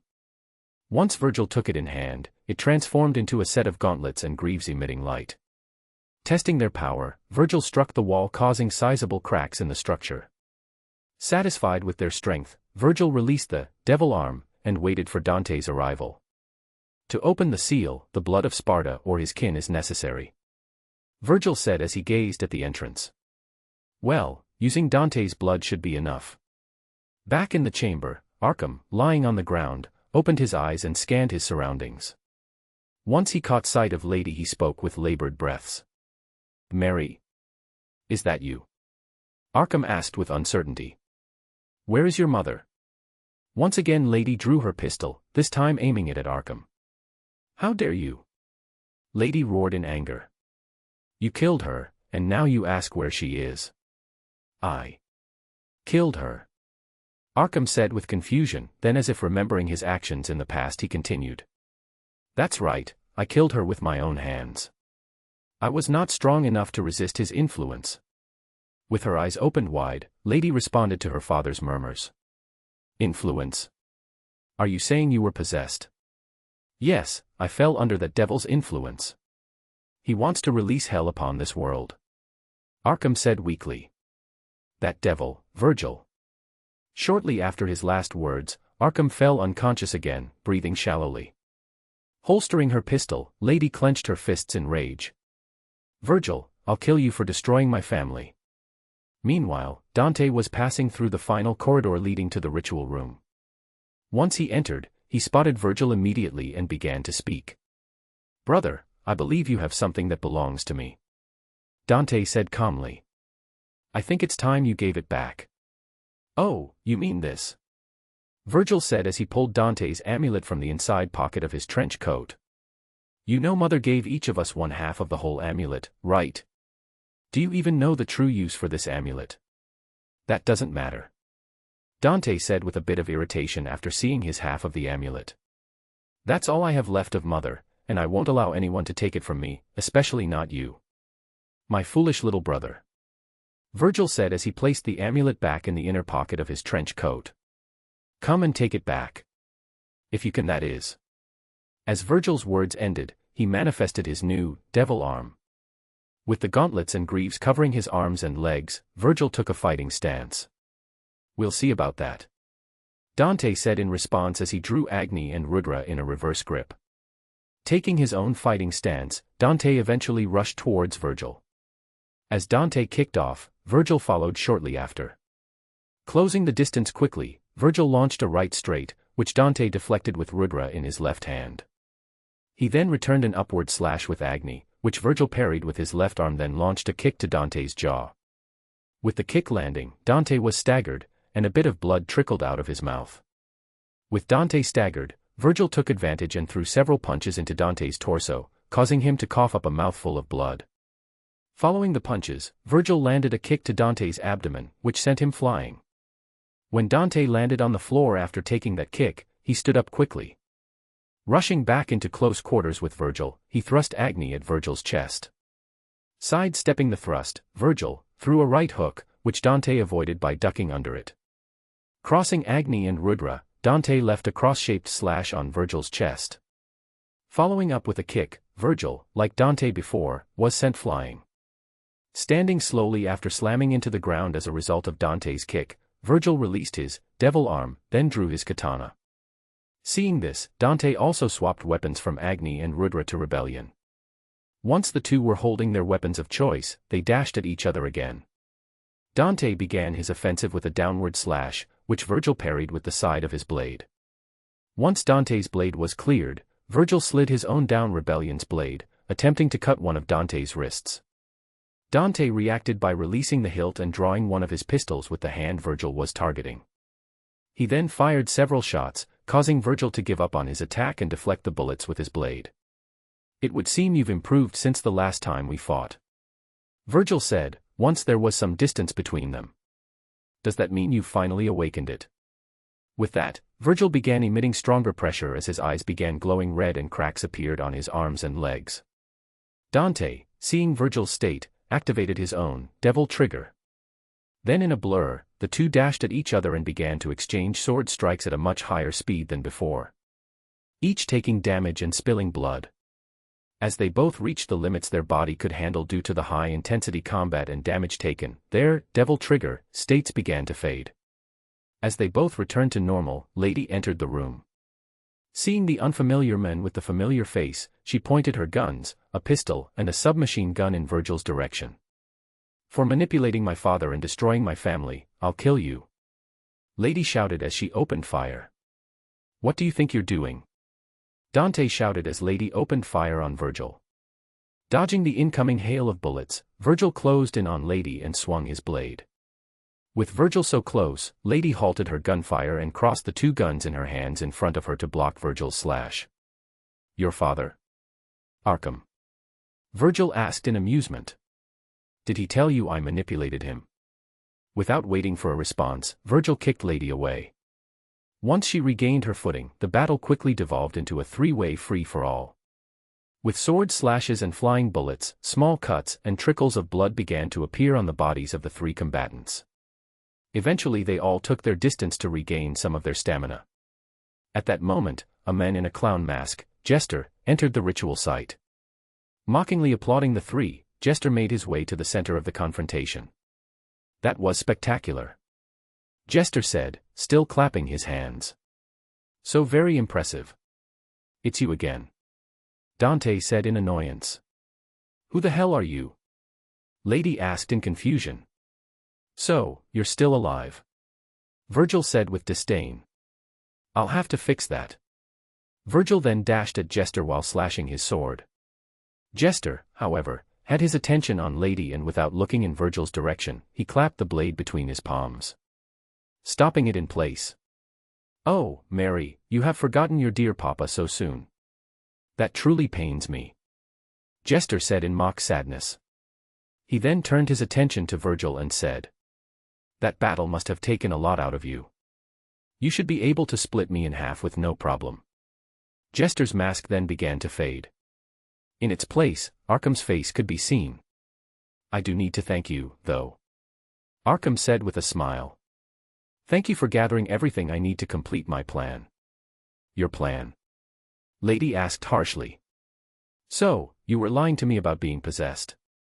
With that, Lady charged toward Arkham and Dante followed soon after. "Ah ha ha ha." Jester began laughing uproariously when Dante and Lady approached. "Now everything is perfect." At that moment, a blast of demonic energy sent Dante, Vergil, and Lady flying. That demonic energy was surprisingly produced by Arkham, a human. Using forbidden rituals, Arkham managed to assimilate a large amount of demonic energy into his system with the sacrifice of many innocent humans. With the demonic energy shocking their systems, neither Dante nor Vergil could regenerate their injuries quickly. Using this opportunity, Arkham made his way over to Vergil. Then reaching into his trench coat's inner pocket, he retrieved the two halves of the amulet Dante and Vergil kept with them. "Now, everything is gathered. I will make Sparta's power mine," Arkham said in glee. "You did a great job gathering most of the materials needed to open the seal between the human world and the land of the dead, Vergil." With the severity of his injuries, Vergil could only glare at Arkham in fury. "I told you about the blood of the sons of Sparta and the two halves of the amulet. But there was one thing I neglected to tell you," Arkham said as he made his way to Lady's side. He then pulled the large multipurpose weapon off her back and pointed the bladed end down at her now exposed back. "The last thing necessary to open the seal is the blood of a descendant of the priestess who sacrificed her life to help Sparta seal the pathway." Once his words ended, Arkham plunged the blade through Lady's back, nailing her to the floor and spilling her blood in copious amounts. In too much pain to even scream, Lady could feel her consciousness fading. "Now, everything is prepared," Arkham said as he raised the two halves of the amulet and prepared to combine them. "Now, with Sparta's power, I will become a god." "Sorry, we can't have that," said a voice from behind Arkham. As that voice was heard, a thin red line appeared on Arkham's neck. As he tried to turn his head to see who was interrupting him, Arkham's head slipped off his neck and fell to the floor. I still had to clean up the mess in the end," James said as he stepped towards Arkham's headless corpse and retrieved the two amulets. He then held them up in Dante's direction, an action asking which belonged to him. Weakly, Dante pointed to the one in James' left hand. James then tossed it to Dante, who somehow managed to catch it. He then tossed the other one to Vergil and then started speaking. "That's something your mother gave you. Cherish it," James said solemnly. "Oh, and you can go. I know that sword, Yamato, can cut through dimensions. Use it, and wherever you end up, that's not my problem." Surprised that James knew about the secret of his sword, Vergil mustered his remaining strength to stand. When he was on his feet, he swung Yamato, tearing a hole in space in the process. Before jumping through, he spoke to Dante. "This isn't over, Father's power will be mine."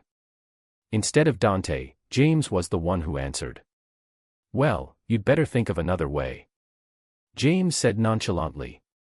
"I'll be reporting this whole incident to the four great Satans, so access to the Temen-ni-gru will be heavily restricted."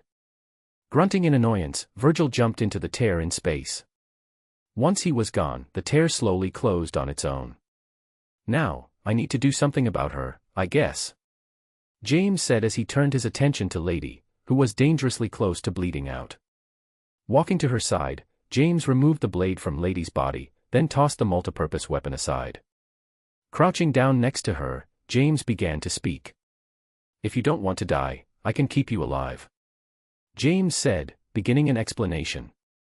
"The catch is you'll cease to be human." James then proceeded to explain the evil peace system and the pros and cons of becoming a part of his peerage. He then offered her the same terms as he did to Dante, minus her own shop. She would be working out of Dante's soon-to-be open shop. With her hazy consciousness, Lady listened to James' explanation and agreed. Although James was unsure if she was conscious of her decision.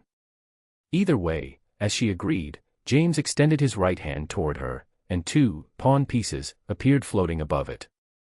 Your power and potential are impressive for a normal human, James said as he pressed the 2 pawns into her body. With that, Lady's injuries began to heal rapidly. Dante also recovered enough to stand and made his way over to James and Lady. I would have been able to handle that guy if you gave me a little more time, Dante complained. I don't doubt that, James said to Dante's surprise. But the pathway to the land of the dead would have opened completely. Even if only for a short while, the chaos that would have caused in the human world would have been disgusting. Dante nodded in agreement, still sour about the way everything ended. Don't worry about it, I'm sure we'll see Vergil again. You can settle the score with him then, James said, patting Dante on his shoulder. Now let's get out of here. I want to take a shower. And with that, James created a teleportation circle and brought himself, Dante, and Lady back to the Alaverus estate. 3 weeks later. Human world, Japan, Kunou. In these 3 weeks, the new addition to James' peerage, Lady, assimilated into the group and would be patrolling with Cu Chillin as the two of them had the shortest detection ranges amongst James' peerage. Also, everyone passed the entrance exams, with Sona, James, and Tsubaki ranking 1st, 2nd and 3rd respectively among the incoming student group. Rias and Aquino ranked 5th and 6th place, respectively.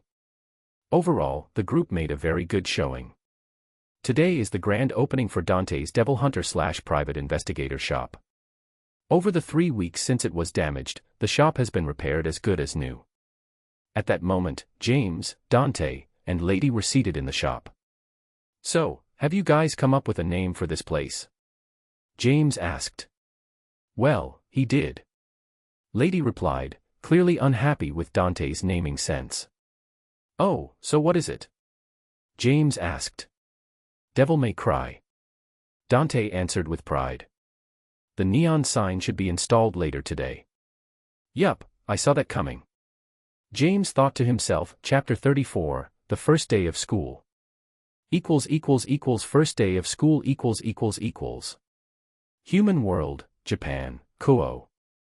A little more than a month has passed since Dante's shop, Devil May Cry, opened.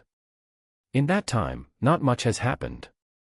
James made sure that the proper equipment for the MMA club he planned to start was installed in the training hall he funded. The group of 5 also picked up their Kunou Academy school uniforms. The thing about that to take note of was, James was roped into taking 4 of the 5 girls who are romantically interested in him on dates while getting their uniforms. This of course made Sona, Aquino, Mizor, and Mocha very happy. Rias on the other hand was burning with jealousy and unhappiness. Even though she understood the reason James refused to take her out on a date, knowing the reason did not make it any easier for her to accept. Even until now, the beginning of their high school lives, Rias has yet to let the matter rest. Early in the morning on the first day of school, James, Sona, and Tsubaki are making their way from the upscale residential area in which they live to the school on foot. As they have explored the town on more than one occasion in the 3 months they have lived here, they do not have to worry about getting lost on their way. Thus, the trio made their commute in good spirits. After walking for 20 or so minutes, the trio reached the academy gates. As they arrived, they found Rias and Aquino waiting for them just outside the gates. Good morning, Rias and Aquino, James said with a smile. Are you excited about starting at a new school? Good morning, James, Miss Sona, and Tsubaki, Aquino said in response. Good morning, Rias and Aquino, Sona said, also offering her greetings to her best friend and her queen. Good morning, Miss Rias and Aquino. Tsubaki also offered her greetings just like her king. The only one present who has yet to speak is Rias. Instead of greeting the group, she has been staring at James and Sona with squinted eyes. James, judging by the look in Rias' eyes, knew what was coming. So, he decided to be proactive in shutting this topic down before it could get started. Rias, I know what you're thinking just by looking at you, James said exasperatedly. Until you get your engagement with Riser cancelled, the two of us won't be going on any dates. Pouting at James' words, Rias responded in a huff. It's not fair. I want to spend time with you, too. Rias, you've gone to James' house every day since we arrived in this town, Sona said, adopting the same exasperated tone as James. You spend time with him every day. You know what I mean, Sona. Rias whined. I want to spend time alone with him. Plus, I don't like the fact that my queen has a head start on me. In response to Rias' words and stare, Kunou used a hand to cover her mouth and laughed softly, before speaking. Fufufu. Rias, how can you say it's unfair? Kunou asked with a slightly sadistic smile. I'll take my time to make sure that James is suitable for you once your engagement has been cancelled. As Kunou got to the word, suitable, in her last sentence, she made a show of licking her index finger before continuing. Understanding Akinou's intentions, Rias pouted even harder. James on the other hand was dumbfounded by Akinou's actions. While Sona was trying hard to hold back a giggle when she saw Rias' expression. Meanwhile, Tsubaki looked down at her watch to check the time. Noticing the current time, she spoke to the group. I think we should get going, everyone. We need to check our class assignments and get to the auditorium before the opening ceremony starts. Tsubaki said calmly, ending the unproductive conversation. I guess it is about that time. James said, looking down at his own watch after Tsubaki's reminder. Sona, you're lucky to have someone like Tsubaki as your queen. It's no wonder Lancer is so taken with her. Hearing James' comment, Tsubaki turned bright red.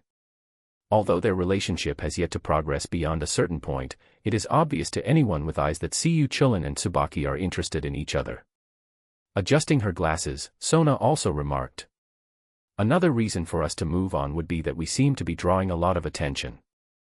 Sona said while subtly gesturing to their surroundings. Seeing all eyes on them, the group decided to move away from the school gate and check their classroom assignments immediately. The girls began walking ahead, with James following them at a close distance. As he looked over them, he realized how much everyone had grown since they were kids. The tallest of the female quartet was Rias, standing at 5 feet 8 inches, approximate 1.73 m. Sona on the other hand was the shortest at 5 feet 5 inches, 1.65 meters. Then Kunou at 5 feet 6 inches, approximate 1.68 m, and Tsubaki at 5 feet 7 inches, 1.7 meters. As he looked over them, James was thinking. Not just in height, the girls have really grown in general. I mean, they make those uniforms look pretty damn good. All 4 girls were clad in the Kuo Academy uniform for girls, a white long-sleeved, button-down shirt with vertical linings, a black ribbon on the collar, a black shoulder cape and matching button-down corset, and a magenta skirt with white accents. Matched with their beauty, it was easy to see why they drew the gazes of both the boys and the girls near the entrance. James, why are you walking so slow? Rias turned back and asked, hurrying James to catch up with them. As James rejoined the group, all eyes fell on him this time. It helped that he was easy on the eyes as well. His handsome face, long braided hair, and slim yet muscular physique made the male uniform, a black blazer with white accents over a white, long-sleeved, button-down shirt with vertical linings, a black ribbon on the collar, matching black pants, and brown dress shoes, look better than it had any right to. James looked around as he noticed the looks he was getting. Is it just me, or are there a lot of glares coming from the boys? James asked the group of girls he was walking with. And a lot of them seemed to be promising death, or large amounts of pain at the very least. Hearing James' question, the girls looked around and noticed the same. Then, they all began to giggle in unison. James, you're so cute. Kunou said as she shifted her position to James' side, simultaneously shifting Rias away. She then linked her arms with James and continued speaking. They're just jealous. As everyone was watching the surrounding crowd, they noticed the boys' darkening expressions the moment Kunou latched onto James. Everyone except Rias, that is. Right now, she was glaring at Kunou with the same level of intensity that the boys are using to glare at James. Seeing the situation, Sona and Tsubaki could not help but start to giggle, while James could only smile wryly. Kunou, at least keep your sadistic tendencies hidden at school, James said in a faint voice. I know you like teasing Rias, but you need to pay attention to the TPO. Hearing James' slight reprimand, Kunou smiled sweetly, then moved to her previous position with Rias between her and James. And with that, Rias' pout softened, though she was not over it completely. as she was not allowed to be that intimate with James due to her current engaged status. While walking through the school grounds and chatting animatedly, the group made it to the board that displayed the classroom assignments. Next to that was the student rankings according to the scores on the entrance exams.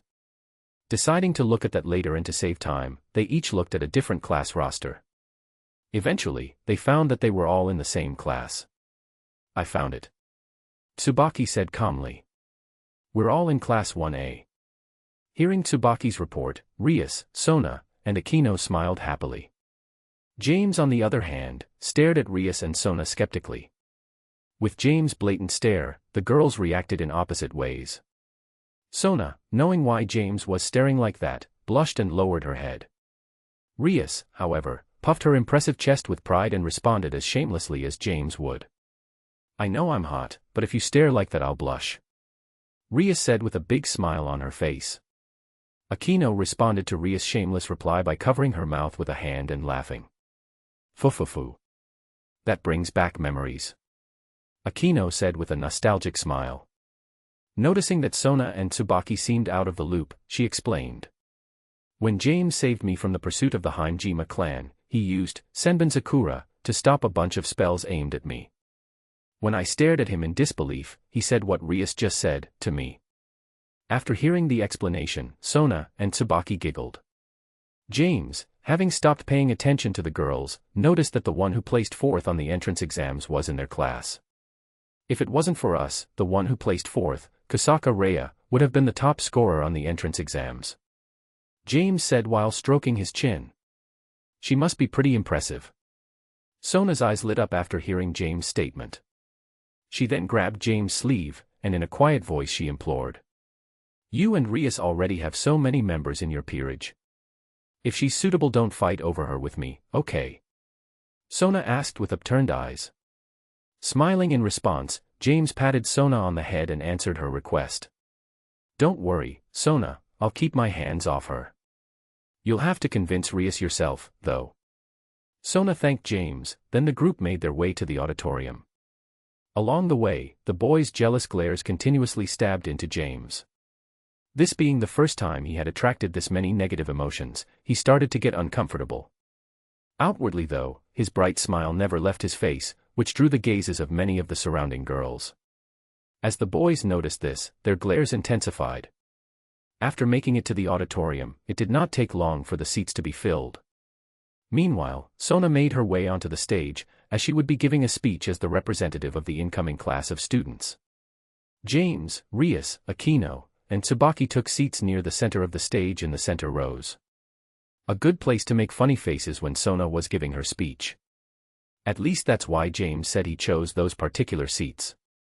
Shortly after the students and teachers filled the seats in the auditorium, the opening ceremony began. And like most ceremonies, the higher-ups who spoke must have had sleep magic enchanting their words, as many students were fighting sleep by the end of the principal and vice-principal's speeches. On the upside, Sona's speech was interesting, it gained her a standing ovation among the students. By the way, James did make those funny faces he talked about. Luckily Sona paid him little attention. "It looks like she's gonna get along just fine with the other students," James said quietly. Rias, Akino, and Tsubaki nodded in agreement. After the end of the opening ceremony, the students made their way to their assigned classes. When James and the girls made it to their classroom, Class 1A, the first thing they noticed was the seating arrangement. Rias, Sona, and Akino found themselves disappointed with the seating arrangements as none of them were seated near James. Tsubaki, on the other hand, was not particularly interested in where she would be seated. Whereas James liked his seat, second row from the back next to the window. The so-called protagonist seat. Shortly after James and the girls arrived in the class and found their seats, their homeroom teacher entered the room. "All right everyone, please take your seats. I will be your homeroom teacher, Nikonomiya Shizuka," the bespectacled blonde woman said in a bubbly tone as she addressed the classroom full of students. "We're in Japan, Shinto territory, so I guess I shouldn't be surprised to see a yokai working as a teacher," James thought to himself, as he detected his teacher's aura. "She's a Nikomata if I'm sensing correctly. Wait, she's another crossover character." After explaining what the students should expect in the upcoming year, Shizuka asked the students to do introductions. As the introductions were ordered by student number, which followed the entrance exam rankings, James was looking forward to the fourth introduction. When it was Kusaka Reia's turn, James turned his attention to her. What he saw was a pretty, brown-eyed girl with a slim figure, long brown hair that ended in 2 short braids, and bangs that covered her eyebrows. A blue hairband completed her look. After the introductions were over, homeroom continued until the bell rang. As today was the first day of classes for the year, the students were allowed to go home. The normal school schedule would start tomorrow. With the day ending, James and the girls walked together to the school gates, then separated into 2 groups and headed home. Creators THOUGHTS Chapter 35, Girls' Night in Gremory Territory. Underworld, Gremory Territory, Gremory Estate. A week has passed since school started at Kunou Academy. Which means almost 4 months have passed since the group of young devils set up shop in the human world. Tonight, the family members of those young devils have decided to get together to have a good time. Although, they are split by gender. With Vanillana, Ria, Graphia, and Seraphal having a girls' night. At the same time, Zeoticus, Dante, Cerzex, and Cassiel would be playing a few rounds of cards to pass the evening. "Sigh, I miss Sotan," Seraphal said in a depressed tone. "I miss her too, Sarah," Ria said while patting Seraphal on her shoulder. "It's hard to believe almost 4 months have already passed since they left." Graphia chimed into the conversation. "And they haven't come to visit once," Vanillana said as she took a sip of the tea Graphia had served when the get-together began. Everyone's mood dropped just a little bit more when remembering that what Vanillana said was the truth. "Well, that's not 100% true," Graphia said with a shrug of her shoulders. "What do you mean?" Seraphal asked. "James and Leona have made several trips back to the underworld in the last few months." Graphia answered Seraphal's doubts. "How is that possible?" Ria asked in surprise. "Haven't James and his peerage been the ones monitoring those who enter and exit Kunou? According to Leona, James has put together quite the team," Graphia said as she recalled Leona's description of how James' peerage watched over the entire perimeter of Kunou. "Dante, the son of the great trader Sparta, watches over the south side. Mizor's ice transmits the info in the north back to her. Mocha covers the east, or maybe the west. Anyway, with the bats she communicates with, she covers one side, and Siyu Chulin and his newest addition, a devil hunter girl they refer to as Lady, watch the side Mocha doesn't." ***, that's impressive," Vanillana said, then she realized. "Graphia, you never mentioned what James does." "Oh, usually he stays near Sona and Rias," Graphia said and then continued. "But if anyone from his peerage reports an intruder, James rushes there to handle any possible issue. Apparently, just before the school year started, James broke into the ultimate rank." "Is that verified?" Vanillana asked in shock. "Unfortunately, it's not," Graphia said while shaking her head. "Although I heard this from Leona, she says she's not even sure herself. She says his aura feels like he's made the jump, but when she asks James, he just smiles and stays quiet. He's turned into quite the rascal," Ria said with a chuckle. "When he was little, he didn't keep secrets at all." Hearing that, Vanillana and Graphia smiled. Noticing this, Seraphal spoke. "It feels like there's something I don't know," said Seraphal as she looked over Vanillana, Ria, and Graphia with narrowed eyes. "You're keeping secrets from me." With Seraphal's exclamation, the 3 were brought back to the present. In response, Ria smiled mischievously. "Yup, we sure are," Ria said in a mysterious tone. "James asked us to keep it secret almost 10 years ago." 10 years ago? Seraphal shouted in surprise. "That's so not fair. James is so not cute. I can't believe he didn't tell his Saratan." "Not cute, you say?" Ria asked, still in that mysterious tone. "According to the gossip I've heard from Tsubaki, Sona wouldn't agree with you about that." Hearing that, Vanillana and Graphia's eyes lit up. Seraphal on the other hand was sitting in shock with her mouth wide open. She eventually snapped back to her senses and asked, "What do you mean?" "Well, from what Tsubaki has told me, James has taken Sona, Mizor, Mocha, and Akino on dates since they arrived in the human world." "Wait. Venelana and Serafal shouted at the same time. Why wasn't Ria's name on that list? Sotan already had her first date. Venelana and Serafal asked their questions simultaneously. Ria and Grafia just looked at them blankly. Amazingly, they were both at a total loss for words, unable to decide which question to answer first. Luckily, or maybe unluckily, Serafal didn't leave the awkward silence in place for long. This is unacceptable. Serafal shouted indignantly. If he can't defeat Surzexchan, even James will not be good enough for Sotan. The three then shifted blank stares in Serafal's direction as she monologued to herself about what would qualify someone to be with Sona. If Sona could hear this, she would run away with a flush down to her armpits. Well, let's leave the crazy Siscon to her own thoughts. Ria said, totally dismissing Serafal's nonsense as if she did not know her in the slightest. The real question is, Lana, why are you surprised that James hasn't taken Rias out on a date? Huh. Venelana was confused why Ria would ask her that, but she answered anyway. I know Rias has done James wrong in the past, but even now, how is it that he has not forgiven her yet? Ria and Grafia regained their blank stares after hearing Venelana's question.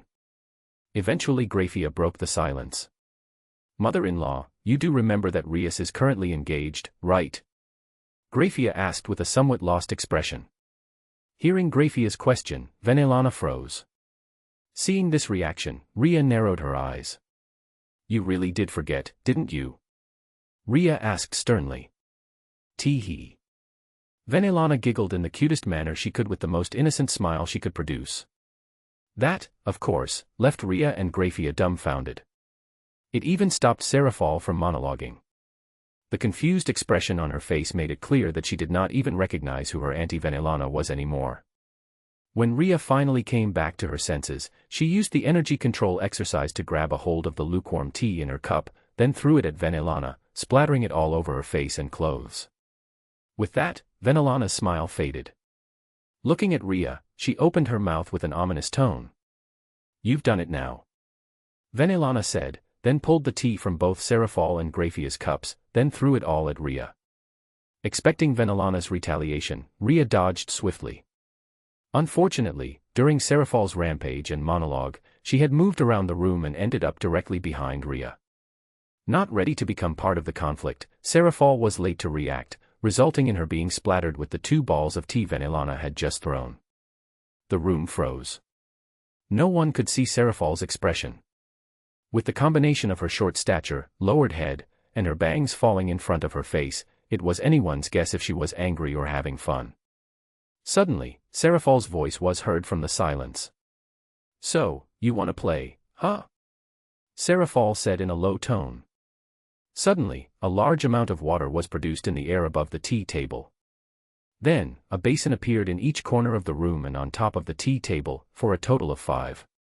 Finally, the water separated into 5 portions that would perfectly fill up all 5 basins. And before the other 3 could react, Serafal ran to the nearest basin and grabbed a couple handfuls of water and threw them at Venelana and Ria. Eventually, the entire girls' night devolved into a water fight. The 4 women played and laughed like children for hours. Also, they were thankful for the many devil magics that would make cleaning up the mess more convenient. With the room restored to its state before the water fight started, the 4 women once again sat around the tea table. After throwing water at each other for over an hour, they were all exhausted and slumped in their chairs. All except Serafal, that is. She was jumping around excitedly, exclaiming how much fun that was. Ria, your eldest daughter is like a perpetual motion machine. Venelana said between pants. Ha ha. Ria laughed hollowly. She wasn't like this when she was younger. Thinking back to a time before the Devil Civil War, Venelana recalled her impression of a young Serafal. Now that I think about it, she was a lot like the current Sona, wasn't she? Venelana asked, then answered her own question. She was very serious, and very rarely smiled, if I remember correctly. That's right. Ria said, affirming Venelana's recollections. It makes me wonder, have we been putting too much pressure on our daughters? Venelana and Grafia fell silent. Serafal on the other hand was off in her own world. I mean, look at how Serafal changed once she no longer had to live up to our expectations. Before Ria could finish, Serafal hugged her from behind. "You don't need to worry, Mom," Serafal said in her forever upbeat tone. "If I didn't want to be the next family head, none of you were strong enough to stop me from running away." Ria smiled wryly at her daughter's remark. Meanwhile, Venelana and Grafia were amazed that Serafal could keep up with their conversation while carrying on a conversation of her own with herself. And if Sona had ever said that she didn't want to be the next family head, no one is strong enough to make her, not with me here, anyway. Serafal said with a smile while tightening her hug. "So, you don't need to worry, Mom. Both Sona and I have always wanted to make you and Dad proud." Hearing her daughter's comforting words, Ria could feel the tears starting to blur her vision. Before she could start to cry, though, Venelana spoke. "So, how did we even get to the point that we were having a water fight?" Venelana asked with confusion marring her expression. Ria and Grafia immediately deadpanned. "Mother-in-law, are you serious? Or are you just playing dumb?" Grafia asked with a solemn expression. "Huh? What do you mean, Grafia?" Venelana asked, the confusion in her expression increasing. That water fight started because you asked if James had not forgiven Rias, since he has yet to ask her out on a date when he has gone on dates with the other girls that clearly like him. Ria explained. "So, why would that start the water fight?" Venelana asked, her confusion growing even further. "Lana, you do remember that Rias is engaged to the third son of the House of Phoenix, right?" Ria asked exasperatedly. Before Venelana could respond, she continued. "James also knew that. So, as to not put Rias in an awkward position socially and politically, he's kept any acts of intimacy to a minimum. That boy really is something." Now calm enough to understand the whole situation, Venelana smiled and spoke. "That boy really is more than she deserves." After Venelana's sentence, the room fell into a comfortable silence. Until Venelana broke it. "Wait," Venelana said with a serious expression. "How did we all lose control to the point we started a water fight in the house?" In response to Venelana's question, Ria and Grafia froze. They had not thought about it before Venelana asked, but now that they had stopped and thought about it seriously, they were certainly acting out of character. Eventually their eyes fell on the tea. Then, before they could jump to any conclusions, Serafal spoke. "Oh, I spiked the tea with the strongest stuff in my collection," Serafal said with a big smile. "What kind of girls' night doesn't have any alcohol?" Venelana, Ria, and Grafia deadpanned. "Get her," Venelana ordered, pointing a finger at Serafal. Before Serafal could process what was happening, Ria and Grafia had appeared on either side of her and held her tightly. Shortly after, Serafal was forced onto the ground and... "Hey, what are you?" "Ha ha. Please, I beg." "Ah ha ha ha. Stop." "Ah ha ha ha ha ha ha ha. Please, I can't breathe." "Ha ha ha ha ha." As punishment, Venelana, Ria, and Grafia tickled Serafal relentlessly until she was close to peeing herself. Meanwhile, in another room, the men were playing poker. "Those women, they sure are noisy tonight," Zeoticus said while contemplating the decision to call or fold. Waving his hand dismissively, Dante responded to Zeoticus' offhanded remark. "Don't worry about them, barging in on a gathering of women won't end well for you." Cassiel nodded vigorously in agreement. Meanwhile, Serzex was seated off in the corner, dead drunk, muttering to himself. "Where are you, Riatan? Big brother misses you." "Damn Siscon," the three other men in the room said simultaneously. Then Dante and Cassiel looked at Zeoticus skeptically. "Don't look at me like that, I'm not a Siscon," Zeoticus said while puffing his chest in pride. "I'm a doting father." Chapter 36, Transfer Student, Flora Nanadan. Human World, Japan, Kunou. Another few weeks have passed, and Golden Week has passed. The first month of school has been quite uneventful. A few things of note did take place, though. First of all, Sona, James, Tsubaki, and the girl who scored fourth on the entrance exams, Kusaka Rhea, were all invited to join the student council. With the exception of James, the other three chose to join. Also, Rias tried to create her own club, but unfortunately, school rules stipulate that there must be at least 3 members for a club to be considered valid. For certain, if Rias had put out a recruitment notice for her new club, she would have had no problem gaining enough members. However, she intended to make this club the base for her peerage in the school. She considered asking James to join to fill the numbers, but with all the money James spent to create his own club, she knew the chances he would do so were nil. James of course started his own club as well. And of course, it was the MMA or Mixed Martial Arts Club. On the first day recruitment was announced, there were more than 30 students who applied. Though it was obvious many girls applied because of James' looks, while many boys applied because many girls were applying. In the end, James had to make it known that this club was a place for those with a serious passion for mixed martial arts. After James' school-wide declaration, the numbers dropped and only those who genuinely wanted to learn some form of mixed martial arts joined. One thing James made clear to all those who wished to join his club. Although there are amateur MMA circuits, there are no high school level competitions. In the end, 20 members other than James, who brought the total to 21, joined the club at a 4-to-6 ratio of boys to girls. Almost all the girls who joined did so because James explained that a lot of self-defense classes teach many of the same techniques. And many of the boys joined because they had experience in the past with being bullied and were ready for that to end. And then, there were those who joined simply because they wanted to participate in a fight within a controlled environment. Something else of note, ever since Sona and Tsubaki joined the student council, it has become rare to see them walking to school together with James. Although they both tend to leave earlier and come home later than your average student, they leave at different times. James tends to leave for and come back home from school later than Sona and Tsubaki. Which would make sense. The students are more willing to work up a sweat after school than right before it starts, even if there are shower facilities in the training hall.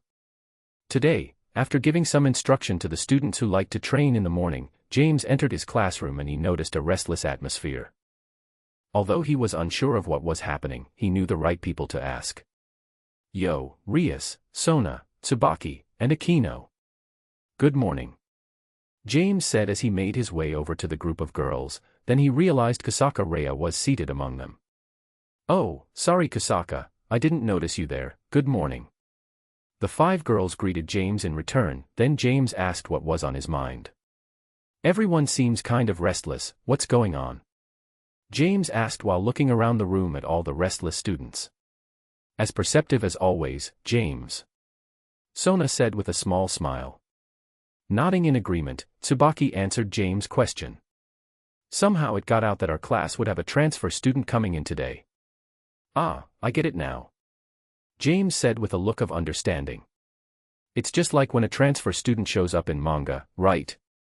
Everyone is wondering if it will be a boy or girl.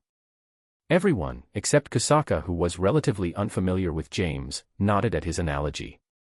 Kusaka on the other hand spoke to James. I sometimes forget you're a foreigner, Alaverus. Kusaka said in amazement. Your Japanese is so fluent, you and Gremory-san are really incredible. Before Rias could allow her pride to make her say something she shouldn't, Kunou chimed in. Well, it would make sense that James is fluent. He's a world-famous mangaka, after all. Kunou said, puffing her chest with pride. Skeptically, Kusaka looked at James and could not help but ask. And which manga did you draw? Before answering Kusaka's question, James glared at Kunou for opening her big mouth. To which, Kunou only stuck out her tongue, sadistic pleasure at James' plight swirling in her eyes. *sigh** bleach and school rumble. James said in resignation. However, the skepticism in Kusaka's gaze increased rather than decreased. Noticing Kusaka's skepticism, Sona stepped in. I know it's hard to believe, Kusaka-san. Sona said as she placed her hand on Kusaka's shoulder. She then continued. James, Rias, and I have been friends for as long as we can remember, and both of us have watched and draw both of them. In response to Sona's statement, Rias nodded her head furiously.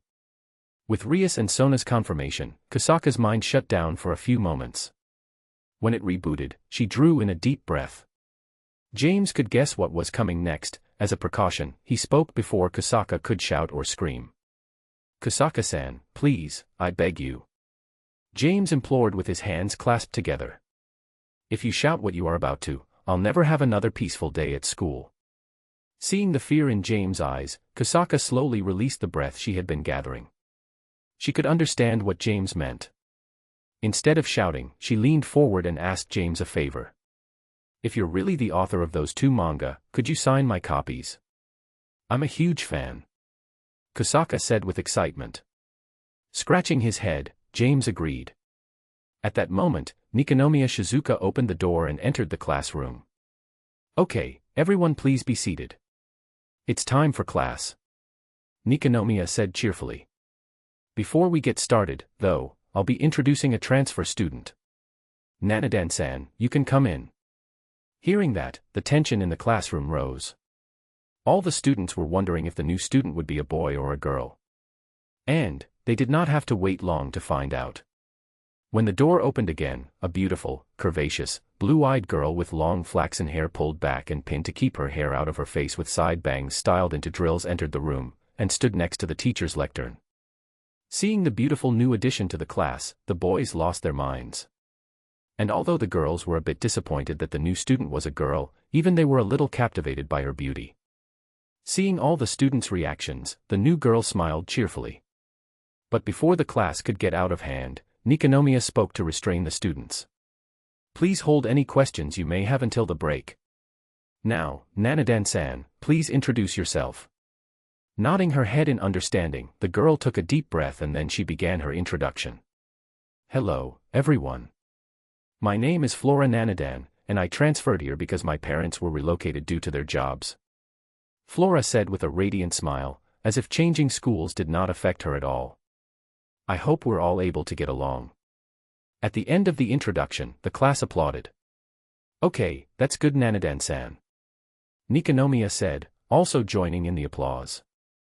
How about telling the class something about yourself? Like the things you like. The boys' ears perked up at that, thinking they might be able to impress the new pretty girl. Well. Flora paused for a second to think. Then her eyes lit up as she thought of something.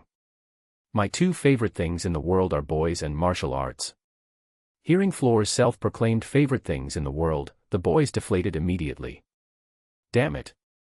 That bastard is going to get another one. One of the boys in class cursed, just loud enough for the class to hear. Why is life so unfair? Another boy lamented. Is life even worth living? A third boy cried out in frustration. This of course thoroughly confused Flora.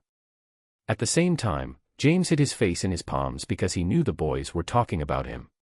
Even though he had not done anything. Seemingly not noticing the heavy atmosphere, Nikonomiya, in her cheerful tone, directed Flora to take a seat in the back row, next to Tsubaki. After Flora took her seat, the homeroom commenced. Break between classes . During the break, Flora was surrounded by her fellow students. Both boys and girls alike. They were asking her simple questions like, where she was from originally, what she liked to do in her spare time, and what her old school was like. After the barrage of questions ended, one of the girls asked. Nanadan-san, what did you mean by you like boys and martial arts?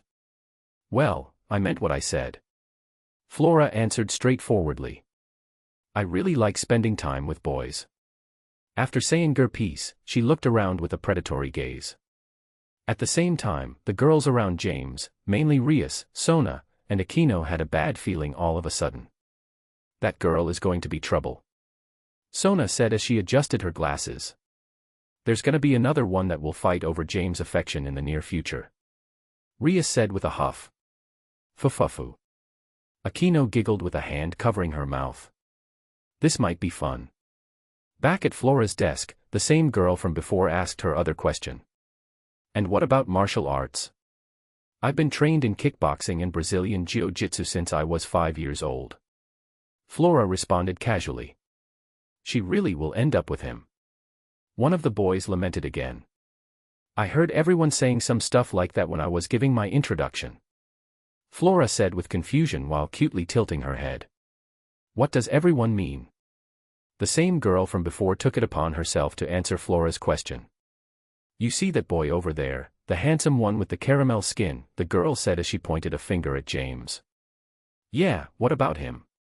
Flora asked. She then licked her lips when she took a good look. He certainly is handsome, but why are you pointing him out? Well. The girl paused momentarily for dramatic effect. Then she continued. He's the captain of the mixed martial arts club. Hearing that, Flora's eyes lit up like she found a treasure. She then stood from her seat and parted the crowd, making her way to James' desk. While James was seated at his desk, he was surrounded by Rias, Sona, Kunou, and Tsubaki. They were talking about the funny, little things that have gone on around the school. Nothing particularly serious, though. That's why, when Flora drew near, they noticed her approach immediately. Before anyone could speak, though, Flora placed her left hand on her hip, and pointed her right hand's index finger directly at James. I want to join your club, Flora said excitedly with a smile. Returning the smile, James replied simply. Okay, come to the MMA training hall after school, then you can fill out a club registration form. Seeing James' bright smile from receiving a new club member, Flora was dazed. As were many of the girls in class. Wait, you'll have to get a signed permission slip from a parent, too. James said as he remembered belatedly. Them's the breaks when you sign up for combat sports, unfortunately. That's fine. Flora said with excitement. When I come to get the forms, it would be okay if I watch though, right? Sure, I don't see why not. James responded casually. Okay, I'll see you after school. Flora said, then she turned and returned to her seat. Feeling threatened with Flora's upfront attitude, Rias decided to speak. Since I'm not in a club, it's all right if I come and watch your club today, right, James? Rias said nervously. I'll be coming, too. Kunou said firmly. Sona looked like she wanted to join, too. But with her student council activities, that would be unlikely. I can feel a headache coming, James thought to himself as the bell rang signaling the beginning of the next class. Chapter 37, a new member joined the MMA club. After school Human World, Japan, Kunou. After classes ended for the day, James, Rias, and Kunou made their way to the MMA training hall. Following the trio was Flora Nanadan, the transfer student. Flora has been chattering constantly since the trio stood to leave the class. Asking James what martial arts he practices, asking the same about Rias and Kunou, and after finding out that Rias and Kunou do not practice martial arts, she asked why they were coming to the MMA club. In the beginning, the trio did not mind her curiosity. In fact, even now they did not mind. The issue is that she had not stopped at all. Even before either of them could fully answer one question, a second would already be on its way. Is it me, or does she seem a little different from the way she was during the breaks? Kunou asked James discreetly while Flora was questioning Rias intensely. Looking back, James coincidentally made eye contact with Rias.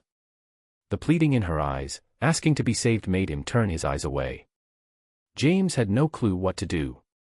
It was not like Flora had any bad intentions, she was simply curious. About everything. I think she's just excited about the MMA club. James said, turning back to continue the conversation with Kunou. I mean, she made it clear that she really loves martial arts. She also made it clear that she really loves boys. Kunou replied with narrowed eyes. She did. James said with a nod.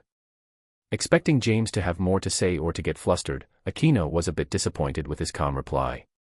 Even though she has developed feelings for James ever since he saved her, Kunou's sadism enjoys seeing him squirm in situations like these. Noticing what Kunou was aiming for, James looked her in the eyes and smirked. I know you're a bit of an S, Kunou. James said after looking forward again. Then in a dominant tone he continued. But if you keep testing me, I may end up putting you over my knee to punish you. Hearing James' words and tone, Kunou came to a stop and shuddered. She then began rubbing her thighs together in agitation. Seeing Kunou's reaction, James was thoroughly confused. What the hell, is she an S or an M?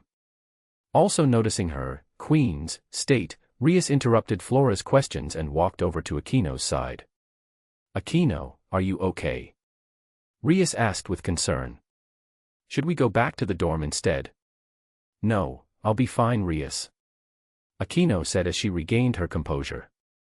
At that moment Flora caught up. Seeing that Rias and Aquino were preoccupied, she began talking to James. "So, James, how did a first year like you become the captain of the MMA club?" Flora asked, curiosity overflowing from her gaze. "That's simple, I started the club," James replied. "Oh, really?" Flora asked in intrigue. After a few minutes of conversation, the group reached the MMA training hall. When they entered, Flora's mouth hung open in surprise. She did not expect to see such a well-equipped training space. James then led Flora to the captain's office to give her the necessary paperwork to fill out. At the same time, Rias and Aquino made their way to the spectator seats to observe the club's practice. Once they returned to the main training hall, the other members of the club began entering the hall as well. Seeing this, Flora was even more excited. "All right, if you get your parents' permission, you'll officially be a member of the MMA club, Nanadan," James said while observing the members of the club. He then pointed in Rias and Aquino's direction and continued. "You said you wanted to observe, right? You can have a seat with Riri and Aquino, over there." "Okay, I'll see you after the club time ends," Flora said with a smile, then she jogged over to where Rias and Aquino were sitting. After that, James left to get changed. When he came back from the locker room, he began instructing the girls who joined to learn some self-defense techniques. Around the time James entered the locker room, Flora arrived next to Rias and Aquino. "Hey, can I ask the two of you a question?" Flora asked with curiosity in her tone and expression. Rias and Aquino tensed for a moment as they remembered the onslaught of questions Flora fired at them on their way there. "Sure." Rias replied with a smile after regaining her composure. "Alaverus said he was the one who started this club, right?" Flora asked. Rias and Aquino nodded their heads in response. "Then, why was there a fully equipped MMA gym on campus if there was no MMA club before he got here?" Flora asked. She could not figure out the answer to this question no matter how much she thought about it. Hearing Flora's question, Rias and Aquino made eye contact briefly. Then Rias answered. "Well, that's because James had decided to come to this school long before," Rias said, beginning the explanation. "When he found out that the school didn't have a hall where he could practice his mixed martial arts, he donated the building to the school." Flora's mouth fell open in surprise. Then she replied calmly when she got her shock under control. "His parents really must dote on him," Flora said with envy in her tone. Noticing the oddity in her tone, Rias and Aquino conversed through eye contact once again. Then Aquino replied to Flora's remark. "Although it's true James' parents dote on him," Aquino replied. "I think you're misunderstanding something." "Huh? What do you mean?" Flora asked in confusion. Rias said James donated this building, and she meant exactly what she said. Aquino replied. "With his own assets, James donated this building." Once again, Flora's mouth and eyes opened widely in surprise. "Wait, are you serious?" Flora asked, not believing what she had just heard. "How does a 15 or 16-year-old have that much money?" "Yup." Rias replied to Flora's first question. Aquino replied to her second question with, "He's a pretty famous mangaka. If you read manga, there's a good chance you've read his work." "You've got to be kidding me!" Flora exclaimed, not knowing what to say. "He sounds like some kind of fantasy novel protagonist. This girl is pretty sharp." At that moment, all three girls thought they heard a voice. After looking around, though, they were unable to find anyone. "Did the two of you hear that?" Aquino asked while still looking around vigilantly. Rias and Flora nodded in response. "A voice and the sound of something crashing down," Flora said with some apprehension. Trying to lighten the mood, the otaku, Rias, cracked a joke. "Maybe the crash was the sound of the fourth wall breaking.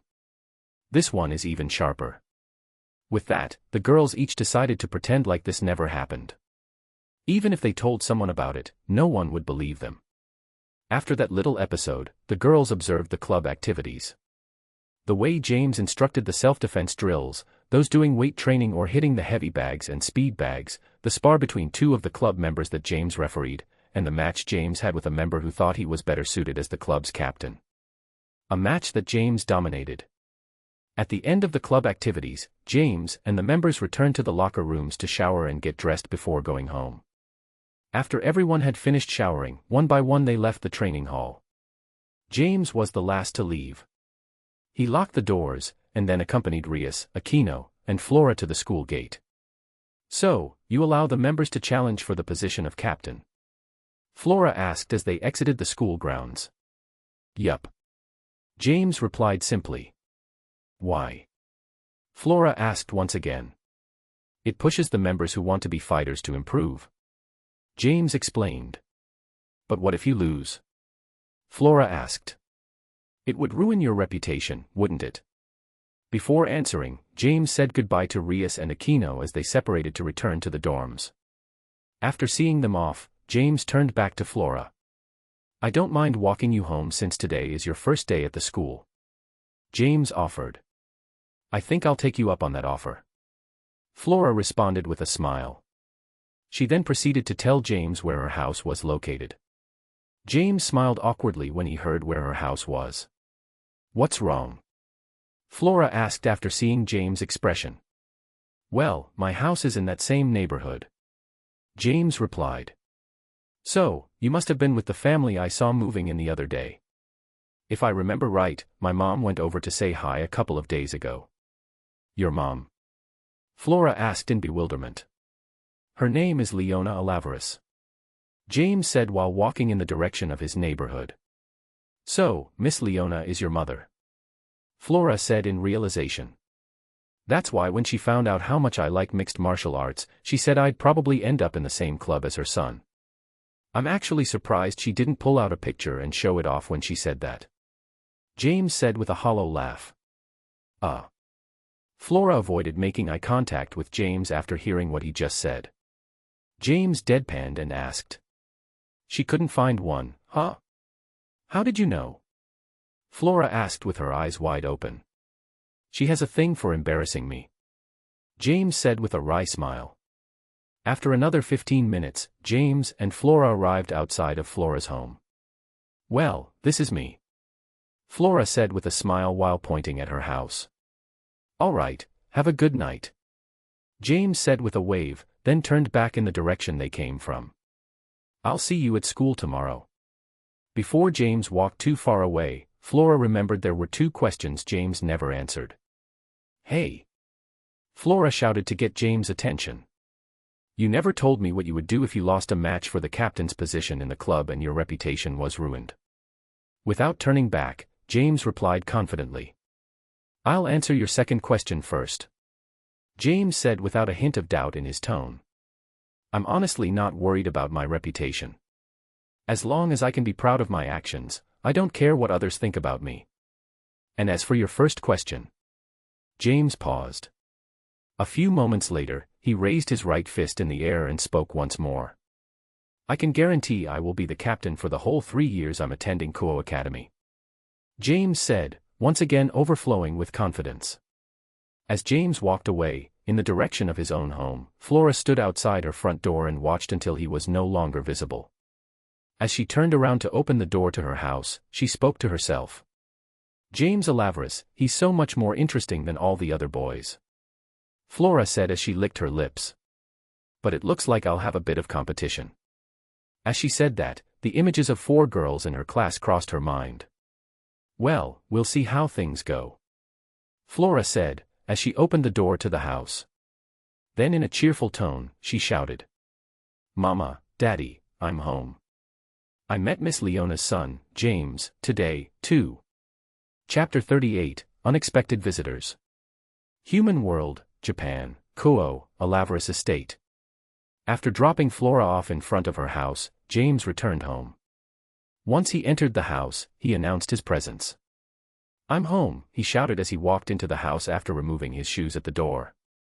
"What's for dinner?" "Welcome back, James." Upon hearing that voice, James braced himself with his arms spread. A moment later, James caught the light purple-haired blur that rushed into his arms. "Hey, Mizor," James said with a smile while patting Mizor's head. "How was your day?" Snuggling into James' arms, Mizor responded. "Everything was fine. No intruders from the north side. That's good to hear. James said as he and Mizore made their way toward the living room. When they entered, James greeted everyone present. Hey Mom. Hey, Mocha. What's good, Lancer? Oh, Sona and Tsubaki are here, too.